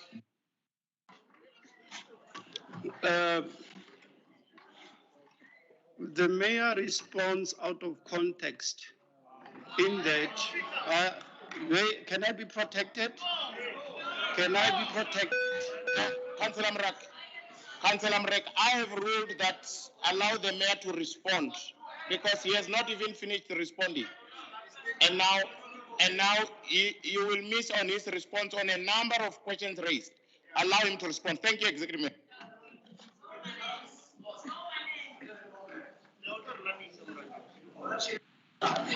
Thank you, Dr. Speaker. I just want to get to the ATM that referred to Ward 39, that in the last 6 years, the DA has built no roads in Ward 39. I would like to ask him, in the 22 years that the ANC governed Ward 39, how many roads were built? How many roads were built? Certainly, once we get the finances in order, once we get the city's finances in order, we will accelerate capital projects. Because I've driven around the northern parts of Tshwane. In fact, Dr. Speaker, there are very few roads. There's been no investment in the northern parts of Tshwane. There's been no investment even after '94. So it's time that we get the money in the city so that we can invest in underdeveloped areas.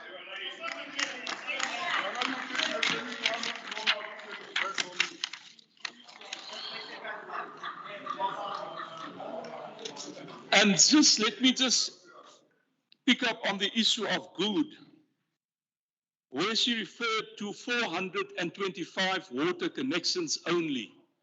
That is not correct. The 425 merely refers to one township, to one extension. That's it. We've connected far more, and I would invite her to read the State of the City address.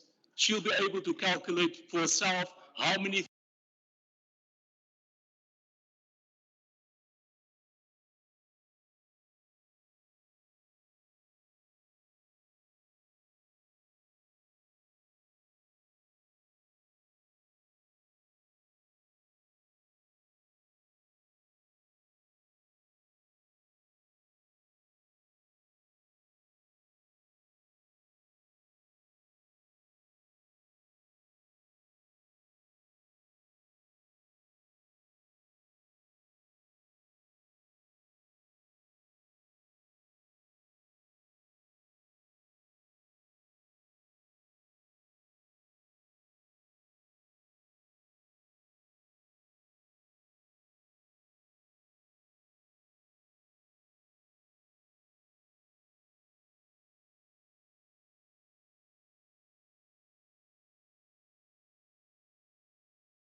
Honorable Speaker, can not in action, please. Want to listen to music.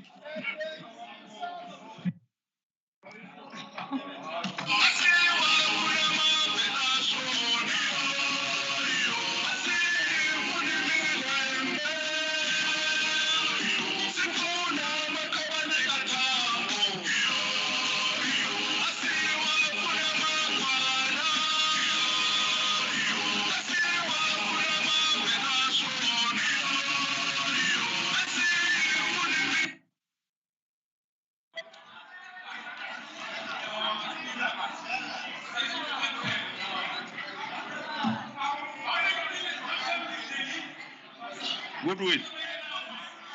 Goodwill. Ah, wena lishabane sikaba wathoma. Wena lishabane.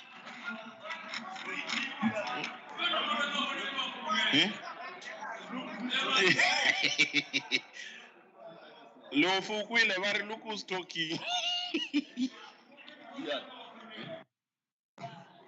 group. Ke a leboha mokone. A re ke tswele pele.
mara ke a leka.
Worry.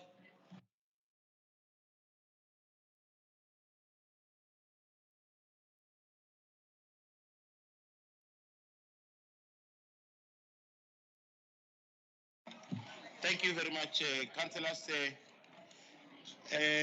Deputy McCulling, please, let's sit down. Councillor Alex, sit down, please.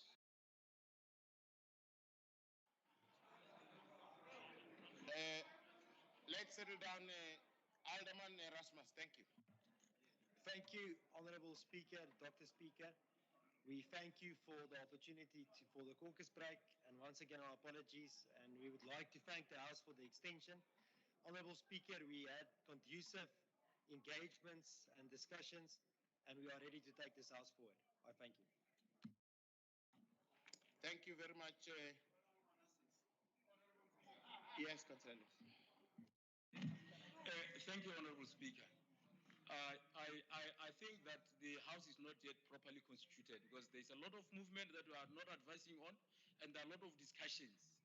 And the report that we're getting it on the most lowest voice. I doubt if you have heard him, but if you have heard him, maybe you'll elaborate on what he said. So we have not heard what he said. So we're saying that let the House be told to properly constitute, like you always do, that we should all pay attention as councillors. Then they can report. Thank you. Fair enough. Let's settle down, councillors. Alderman Erasmus, just also assist the mic by speaking a bit louder. Thank you. Honourable Dr. Speaker, am I audible? I'm audible, thank you. Honourable House members, thank you for the opportunity, the caucus break that was extended. We would like to thank you for your indulgence. We had very interesting and very conducive engagements and discussions. And Honourable Speaker, we are now ready to take this House forward and let the Mayor continue with his speech so we can conclude on this matter and move on to a very important council business. I thank you. Honourable Executive Mayor.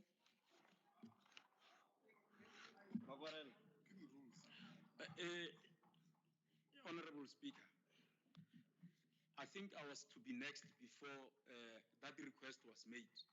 So the fact that the caucus was requested, of which details were not disclosed, why they want that caucus, does not exonerate me or recuse me from making my comment on whatever I wanted to speak about.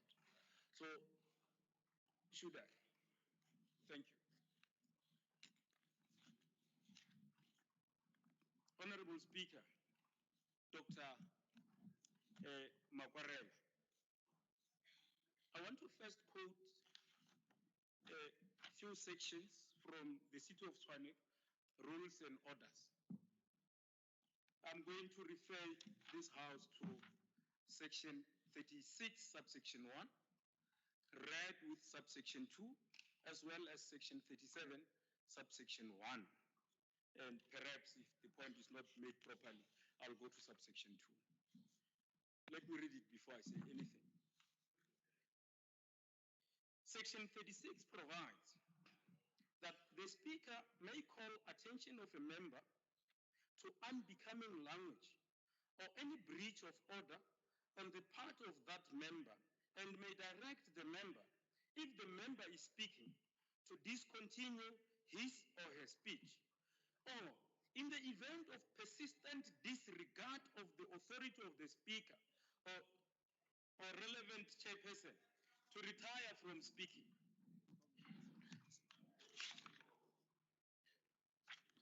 To retire from meeting.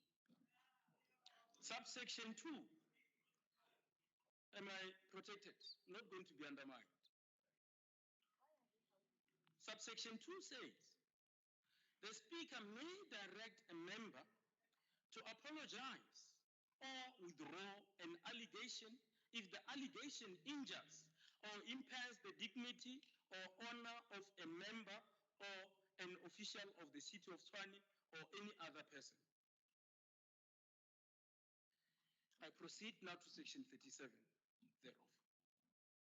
Subsection 1 reads, if a member refuses to comply with a direction in terms of Section 36, the Speaker may instruct a person to remove the member or to have the member removed and to take steps to prevent the member's return to the meeting.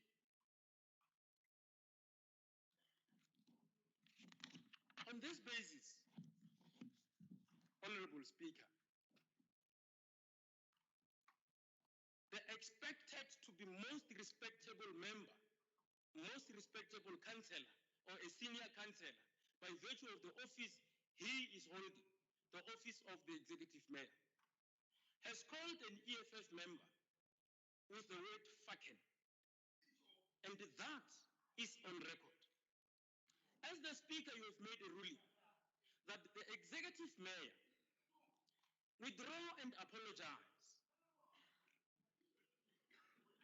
Been given an opportunity to do so, the mayor, rightfully given that opportunity, has in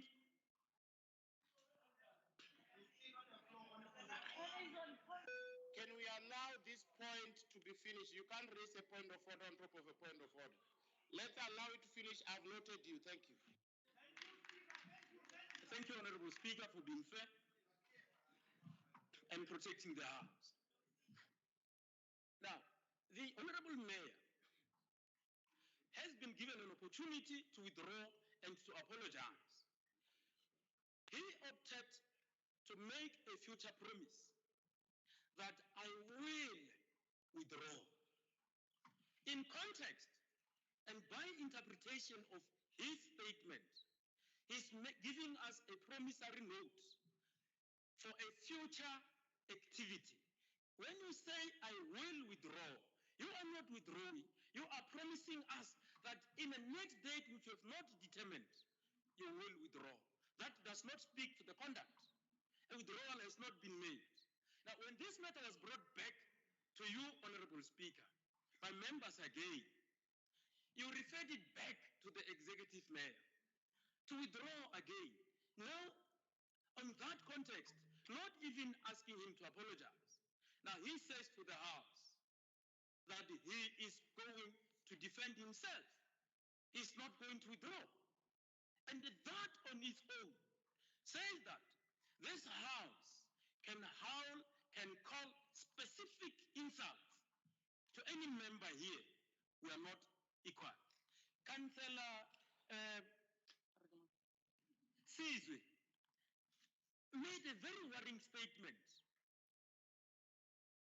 out of dissatisfaction and said to your office that if you allow the executive mayor to conduct himself in this unbecoming manner, in future, he is going to say to you as the speaker, Futek, And when a ruling or an instruction is given to him to withdraw, he's going to behave just like a mayor and not withdraw and or apologize. Now, these are my submissions now, having laid that basis. Honorable Speaker, the degeneration of this House is in your hands. We have entrusted you through our support that you sit on that chair. Now, if we are no longer equal in this House, that the mayor could continuously withdraw items on the agenda when he's on MS Teams, when we don't even see him, does not indicate when they're going to be brought, insult us here, sitting there, and nothing happens, and even worse, disrespect members of the economic freedom fighters when he is live, due to respond to questions. That is not going to be tolerated in this House. If that behavior is going to continue to drag the office of the mayor down, so that anyone who takes over that office is not going to be taken serious by the public, we're not going to allow that. That office that this mayor holds. As I finish, Honorable Dr. Speaker, the office that the mayor holds is not any extended family matter. It's a public office. He must respect that office. He must respect this council. He must at all times hold himself without emotions. This is not his family. We are not his kids nor younger brothers. We are members of the EFF and he must respect us. I'm not going to allow any of the EFF members to be called fucking in public and no action is taken. Therefore, I'm saying to you, Honorable Speaker, the mayor must be excused from this sitting. We are not his kids. We are not his younger brothers. We are not here. He must remember that he's in that office through a coalition of minorities. The DA has not been given power by the community of Swat. It's a favor, a grouping of people who lost. Thank you. We have heard the point. Yeah, thank you. Thank you. I have already ruled here. Okay? Before I come to you, let me rule.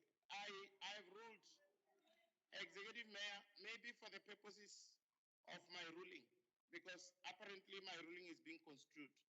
I asked the executive mayor to withdraw and apologize. And he did exactly that. No, okay, here he is. Okay. Here he is. Executive mayor, no, he's still on the floor. He's still on the floor. I just want it to be on record here so we can proceed. Executive mayor,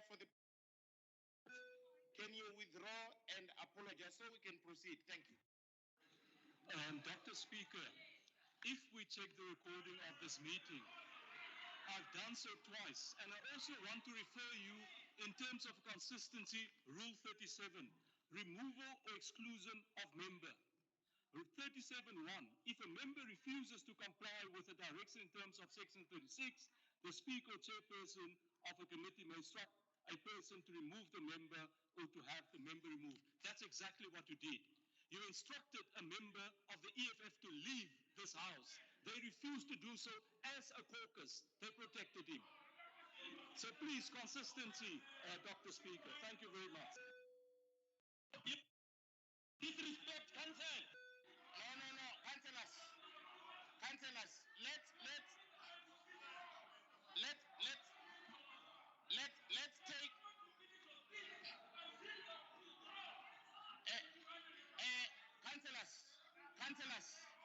Councillors. No. Councillors, it's no. Two wrongs don't make a right. No, listen. Councillors, two wrongs don't make a right. No, two wrongs don't make a right. Two wrongs don't make a right. Two wrongs don't make a right. There was another point of information before you, Dr. Mark. There. Okay? I have ruled, and I want to show you the consistency. No. When it doesn't suit you, when it doesn't suit you, it's okay. No, I've recognized it, Dr. Matt. I said Councillor Sergeant first, my priorities. I want to indicate, I ruled, Councillor Benjamin, you are still seated there, okay? That's not how it works. Now, no, don't say eh. So, what we are saying, Executive Mayor, consistency is the name of the game. I ruled, and Councillor Benjamin, you are still seated there. And on what basis, I don't know. Okay? On what basis? No, he doesn't live on the basis of the mayor. He lives on his own ruling. No, you are now, you have been here for a very long time. Now because you want the mayor to go, you are pretending to be living. So, are you taking us forward, Councillor, please?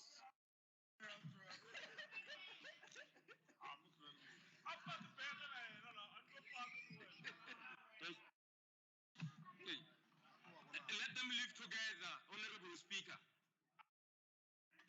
Thank you, Dr. Apostle Speaker. Why do we have to sit here and tolerate a lesson on ethics from the EFF, who have been reprimanded repeatedly by the Speaker? Members of the EFF have been asked to leave the House. They have refused.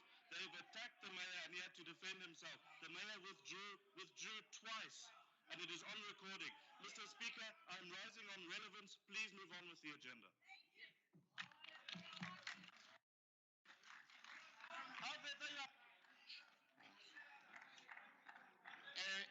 Executive Mayor, please proceed with your speech. I'm done with the response. We may continue, Dr. Speaker. Thank you.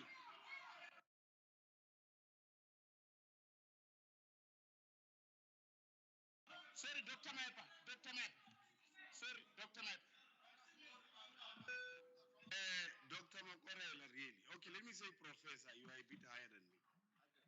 Because we are having a very serious problem, Professor Makorela.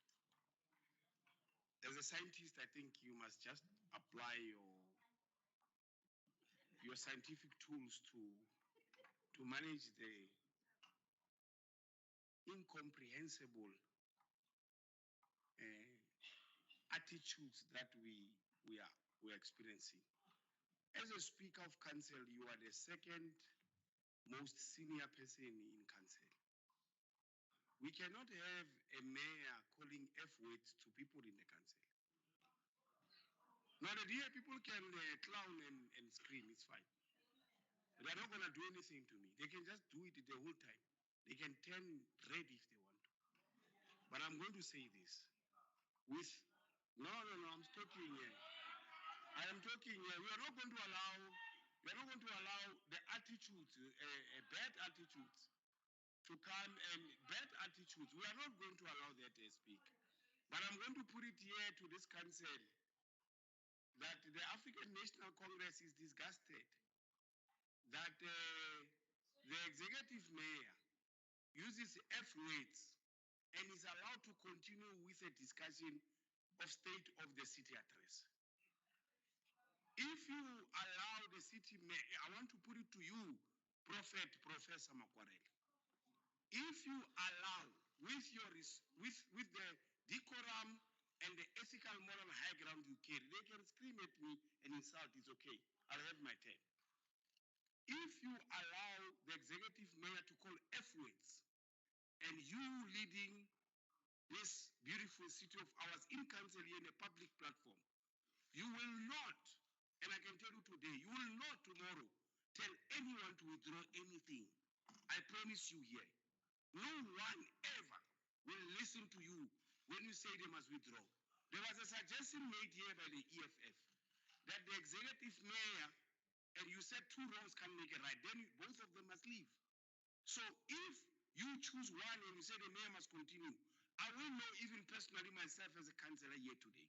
Knowing you with your background as a smart person, you will have disappointed many people today if you continue and allow that mayor to speak after he said an F word. But I will also caution you that in bad faith, because that will be done in bad faith, and we have warned against this bad faith issue.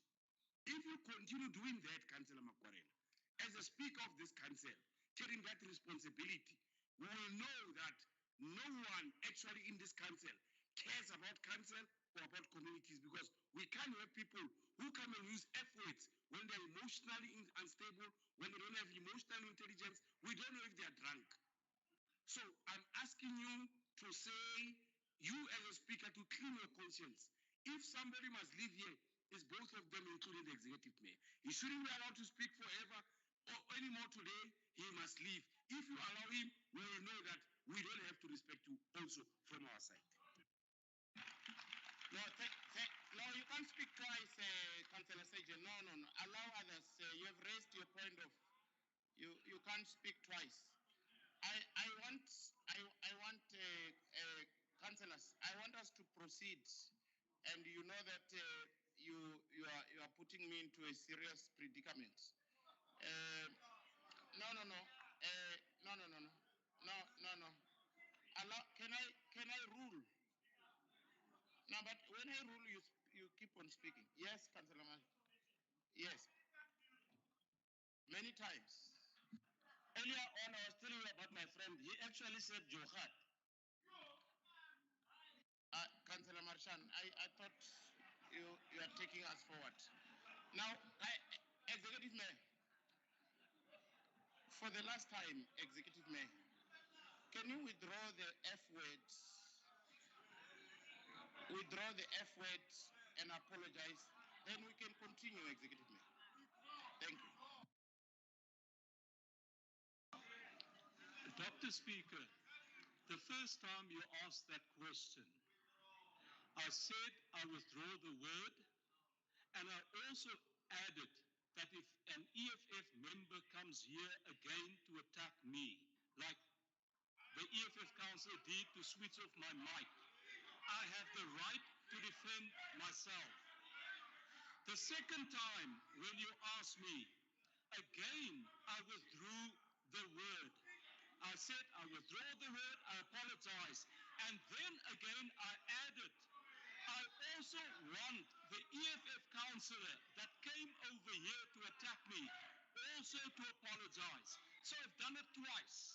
So for the third time, I apologize for the word, but at the same time, after my apology has been accepted, the EFF councillor who disrupted the meeting, who came here to switch off my mic, that he should also apologize for his actions. Thank you, Dr. Speaker. Thank you, Executive Mayor, for withdrawing and for apologizing on record. Now, no. What kind of apology he wants? Now, Councillor Goodwill. Thank you very much, Executive Mayor. Councillor Goodwill, please, I want you to apologize approaching the mayor the manner you did. We want to proceed. Thank you, Councillor Goodwill, please.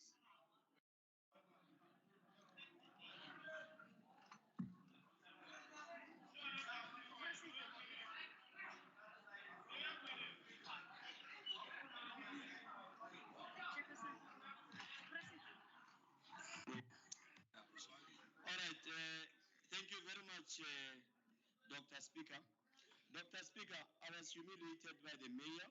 I was passing because my way to the bathroom is through that stairs. There is no mic I've even touched. I've never even touched the table. My proximity to the mayor, of course, maybe threatened him, maybe scared of black people. But the point is I was going to the bathroom, Speaker. So I will not apologize for going to the bathroom in this council. Thank you. I'm a rightful member of this council.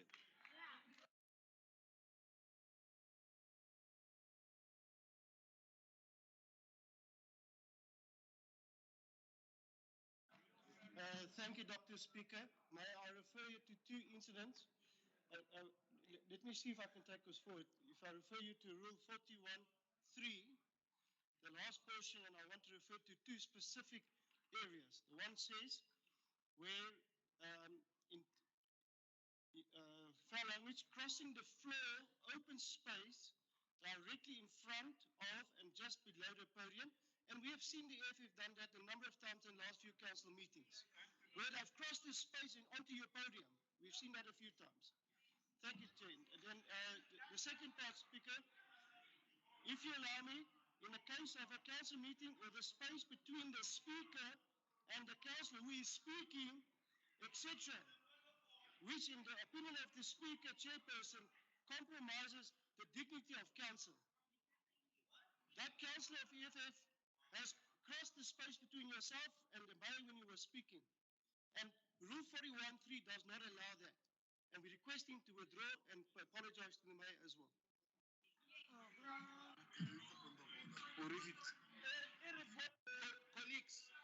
Colleagues, if we are progressive, no, councillors, if we are progressive, honestly speaking, what you do on the right, as Dr. Mepa puts it, you must also do on the left. Now, I've recognized that hand. I'm simply saying that let's be progressive, because you see, you decry that we maintain rules and orders. When we apply them elsewhere, it's okay. But when it comes to yourself, no, you don't want. It can be correct. Councillors, let's maintain decorum in this house. Please. Now, Councillor Ramabut, you approach the podium, you know that very well. Now, it can be correct that you do that, you get away with it. I also want you to apologize for approaching the podium here. Thank you. Speaker, so we are not going to follow the rules because of how you feel today or how the mayor feels. The same section, no, allow me, the same section 41, subsection 3, speaks about language, speaks about the using of cell phones, speaks about eating and drinking. The mayor was drinking coffee just now. So those rules, you are not even following them. You don't come here and become famous with some rules that you don't follow. So I'm not going to be part of this nonsense of following things, picking things. Which one must we follow? No, this one's of coffee, leave it. Let's follow this one. This one of cell phone, leave it. Go and deal with your rules, and the mayor is your issue. I'm not part. Hack from my young.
are still okay. No, yeah, it's a break. So. Yeah. No, it was a slip of a tongue. Yes, let's settle down so that MMC can continue. Let's settle down, Councillor, so that we can continue. MMC, please. Why clean, please? Thank you, Dr. Speaker. There were 2 points that I raised. The one was the one that I just raised. The second point I want to raise, let us have a look at the recordings. What actually happened there? Then we can decide for ourselves. I mean, the recordings are available. And let us have a look at those recordings. I mean, the floor crossing is happening all the time, but nothing gets done about that. Look here.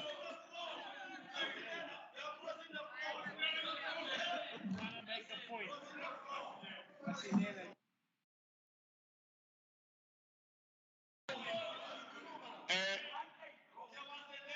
No.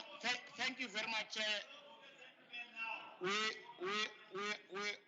refer this for further treatment so that the recordings can also clarify this going forward. Thank you very much. Now, Executive Mayor. Which rule is that, Patrick?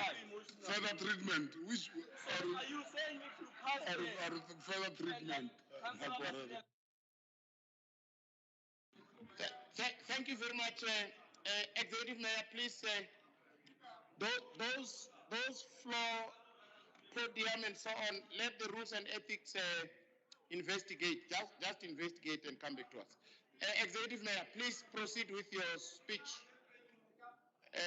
Executive Mayor, please proceed with your speech. Thank you, Dr. Speaker. I'm done. Thank you. Thank you very much. Now let's deal with the reports to Council. Executive Mayor. Reports to Council. Point of order.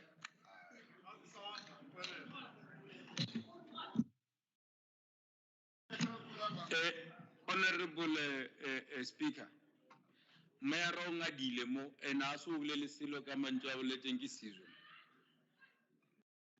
So I'm requesting him to deal with that. Yeah, as I did already refer.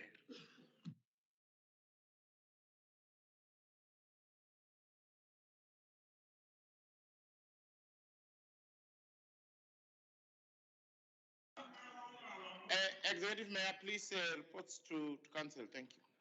Speaker, how about the Mayor and then Utomo approve them? The community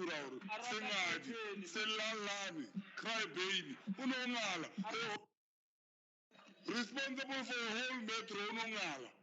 Let him resign before he passes. What about?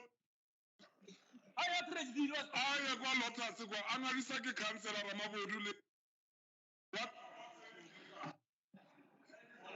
We doctor.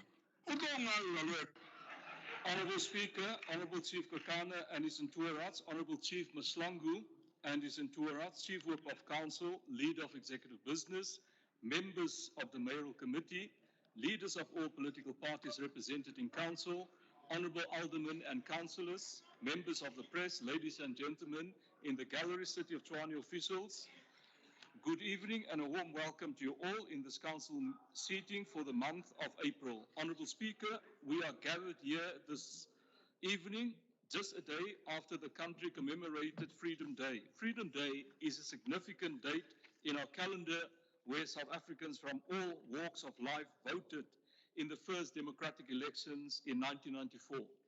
28 years later, the day also serves as a reminder of how far we still have to go to achieve meaningful freedom from unemployment and poverty. On a lighter note, Dr. Speaker, let me also take this moment to congratulate Mamelodi Sundowns on their 5th title win. They continue to dominate the league and assert our position as the sporting capital. Honourable Speaker, I also want to take this opportunity to salute our emergency services team that were dispatched last week to join the search and rescue efforts in KwaZulu-Natal following the recent devastating floods where over 450 people lost their lives, with many others still displaced. I would like to offer our thoughts and prayers to all the families that were affected. May I call for a moment of silence in Council in commemoration of the people who lost their lives in KwaZulu-Natal. Thank you, Dr. Speaker.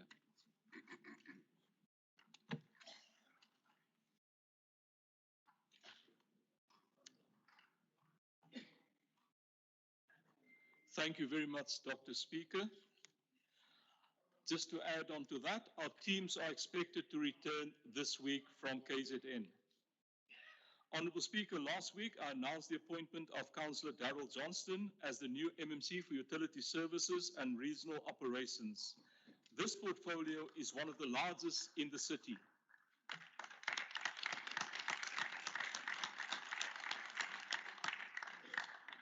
This portfolio is one of the largest in the city, and it plays a critical role in ensuring service delivery to residents.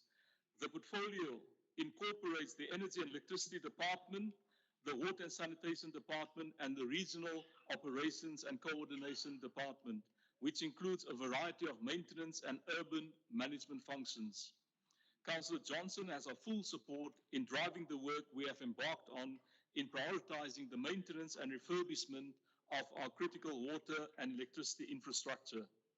I want to welcome him to the team and wish him well in his new role. I ask that all councillors in the chamber support MMC Johnston as he takes this portfolio forward. Dr. Speaker, last week I had the opportunity to deliver my second State of the Capital address under the theme Building a Data-Driven City to Fast-Track Service Delivery. It was indeed a great honor and privilege to once again have the opportunity to reflect on our past journey, assess the present, and map out our plans to take the city forward. As I stated during my speech, this year we are embarking on a re-energized and service delivery-focused journey with the multi-party coalition government of the city of Tshwane. SOCA is a unique opportunity to present and highlight the journey that we have been taking in our city, and I want to assure our residents that we are committed to delivering on our promises. I look forward to the debate, well, it happened already, that we had today. I look forward to it. I'm not sure if I look forward to it any longer, so that our colleagues in the chamber interrogate our commitments and identify where more we can be done so that we can progress into the future. Honourable Speaker, I'm pleased to announce that we have resumed relocating beneficiaries to the proposed auctions extension 110. As of 1st April 2022, we were able to relocate a total of 158 beneficiaries. This new addition brings us to a total of 776 beneficiaries who have so far been successfully relocated to the proposed orchards extension 110. The beneficiaries are relocated from communities such as Witfontein, Straatfontein, Little Germany, Mazambaneng, Kabini Gardens, Gemora, and Donosa. The city has declared the proposed orchards extension 110 area as a municipal transitional settlement in line with clause 16 and 32 of the Tshwane Town Planning Scheme. The intention is to proceed with a parallel approach to develop the area. In this regard, the city has appointed a town planner to commence with the township establishment process. The city is also committed to developing this area to be a sustainable human settlement with all required amenities. This will be done on an incremental basis following a phased approach.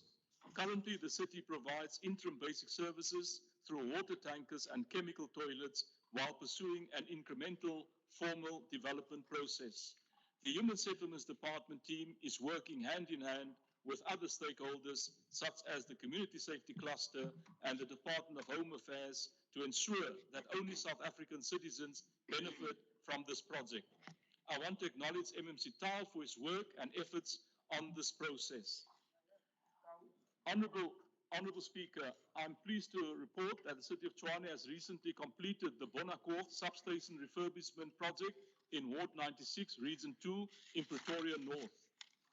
The substation is operating far more efficiently since the upgrades were completed last month. The substation now provides a stable supply of electricity to residents and businesses in the area, which includes Bonagol, Grootvlei, and Waterval. Prior to the upgrades, the area experienced constant electricity trips that resulted in power outages. The entire substation would trip when there were underground cable faults, and this negatively affected the electricity supply to consumers in the area. In addressing the issues at the substation, the upgrades included installing new main feeder and ring feeder switching panels, laying new cables, and upgrading the substation's safety features. The city has been doing extensive work to improve infrastructure in the Bonakov area, and additional 2 electrical projects were also recently completed. As I conclude, I would like to remind councillors that the city has been organizing a series of engagements on the IDP and budget through public consultation meetings. I want to encourage you to please attend and engage on the IDP and budget with your communities.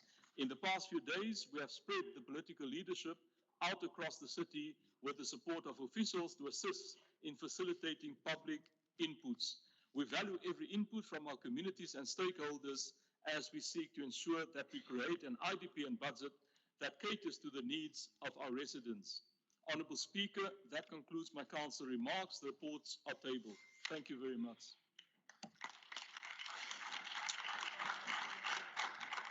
Thank you very much.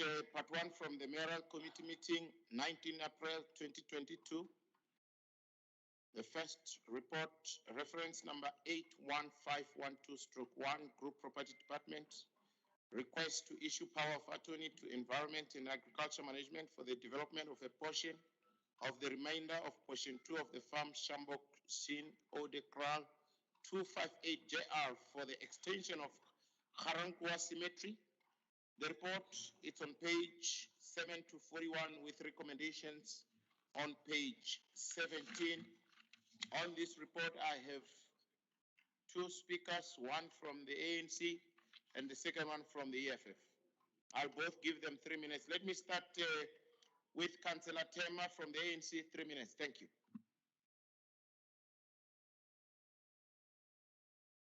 Deal with this item.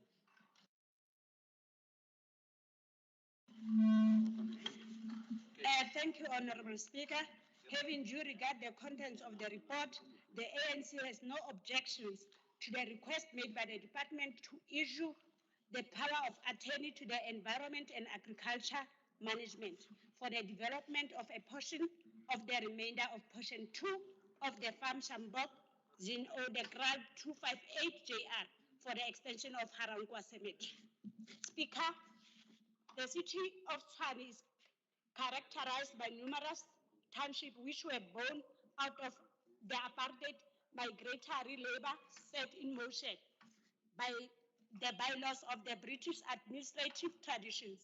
It is no secret that the city and South Africa is faced with the growing need for burial space due to the high number of deaths as a result of natural occurrences, communicable and non-communicable disease.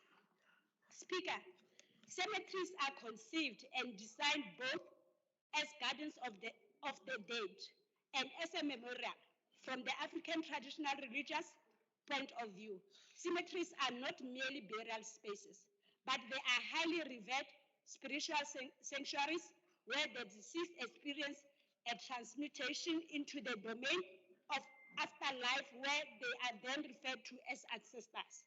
However, Speaker, the shortage of burial space in the city is currently a topical issue that calls for concerted effort from academics, researchers, and cultural and religious experts, as well as this council, in the pursuit of justifiable solution.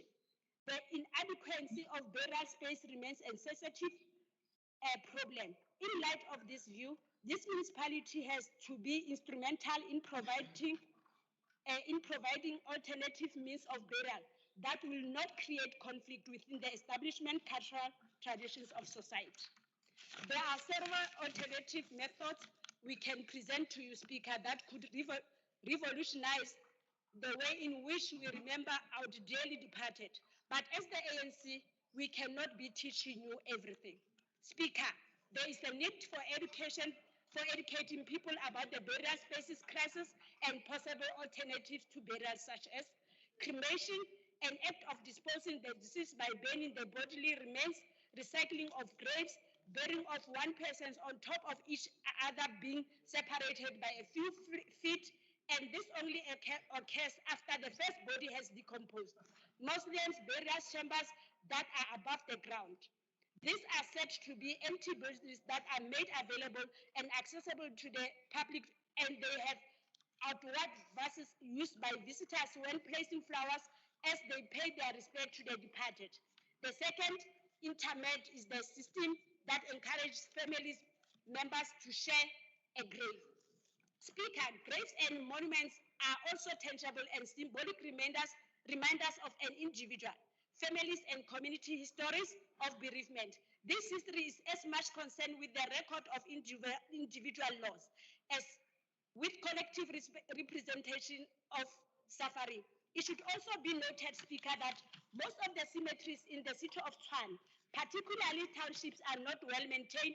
They have become a shame, just like that of the DA-led administration. Adequate supervision and maintenance are very difficult to achieve. Vandalism is rife, and they have become a crime hotspot. I have to cut you. Your time is up. Thank you very much. Councillor Ramabodu, your next 3 minutes. What is that now, Councillor? No.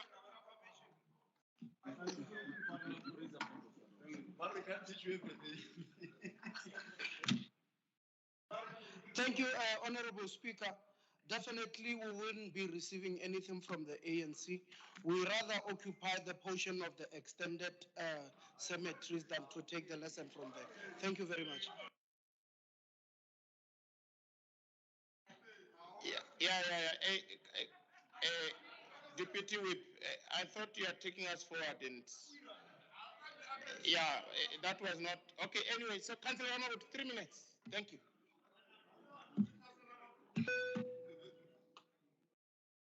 Now, go tlo bolela Councillor Boitumelo. Thank you very much, Dr. Makwaren. As the EFF, we welcome the report and also support it on condition that there is no illegal eviction of people if the land is occupied.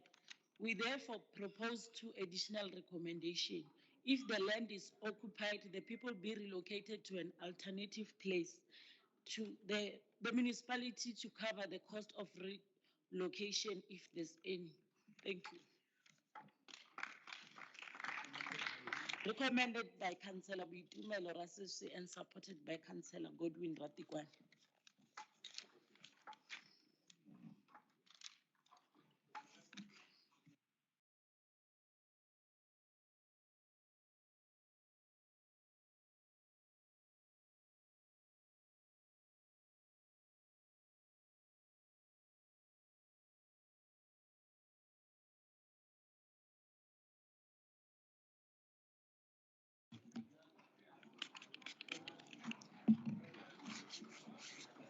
Okay, thank you very much.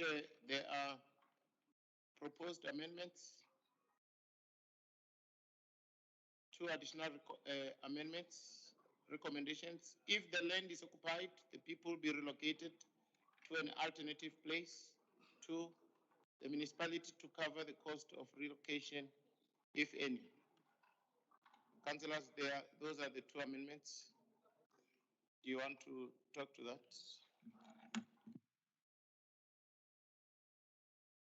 MMC.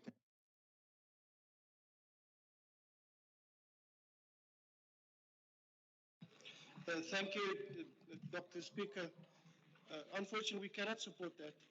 And as it is already, environmental assessment is already done on these lands, and they will be transferred to environmental management to deal with that further than that. So I don't think we will support that additional submission.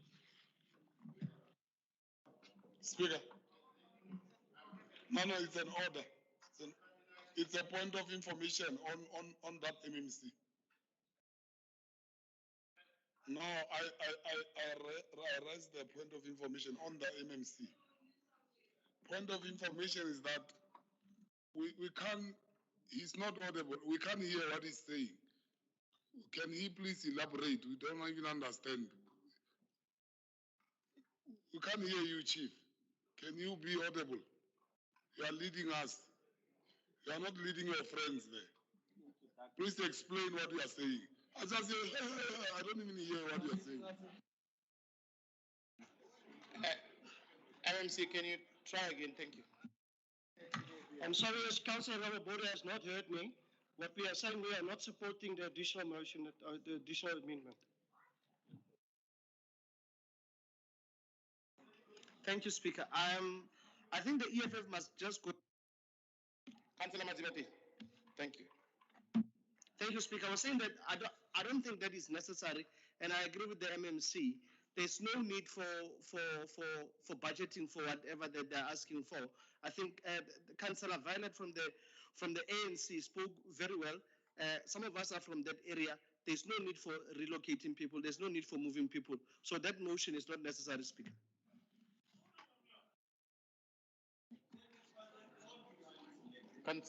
Councillor Leof, yes.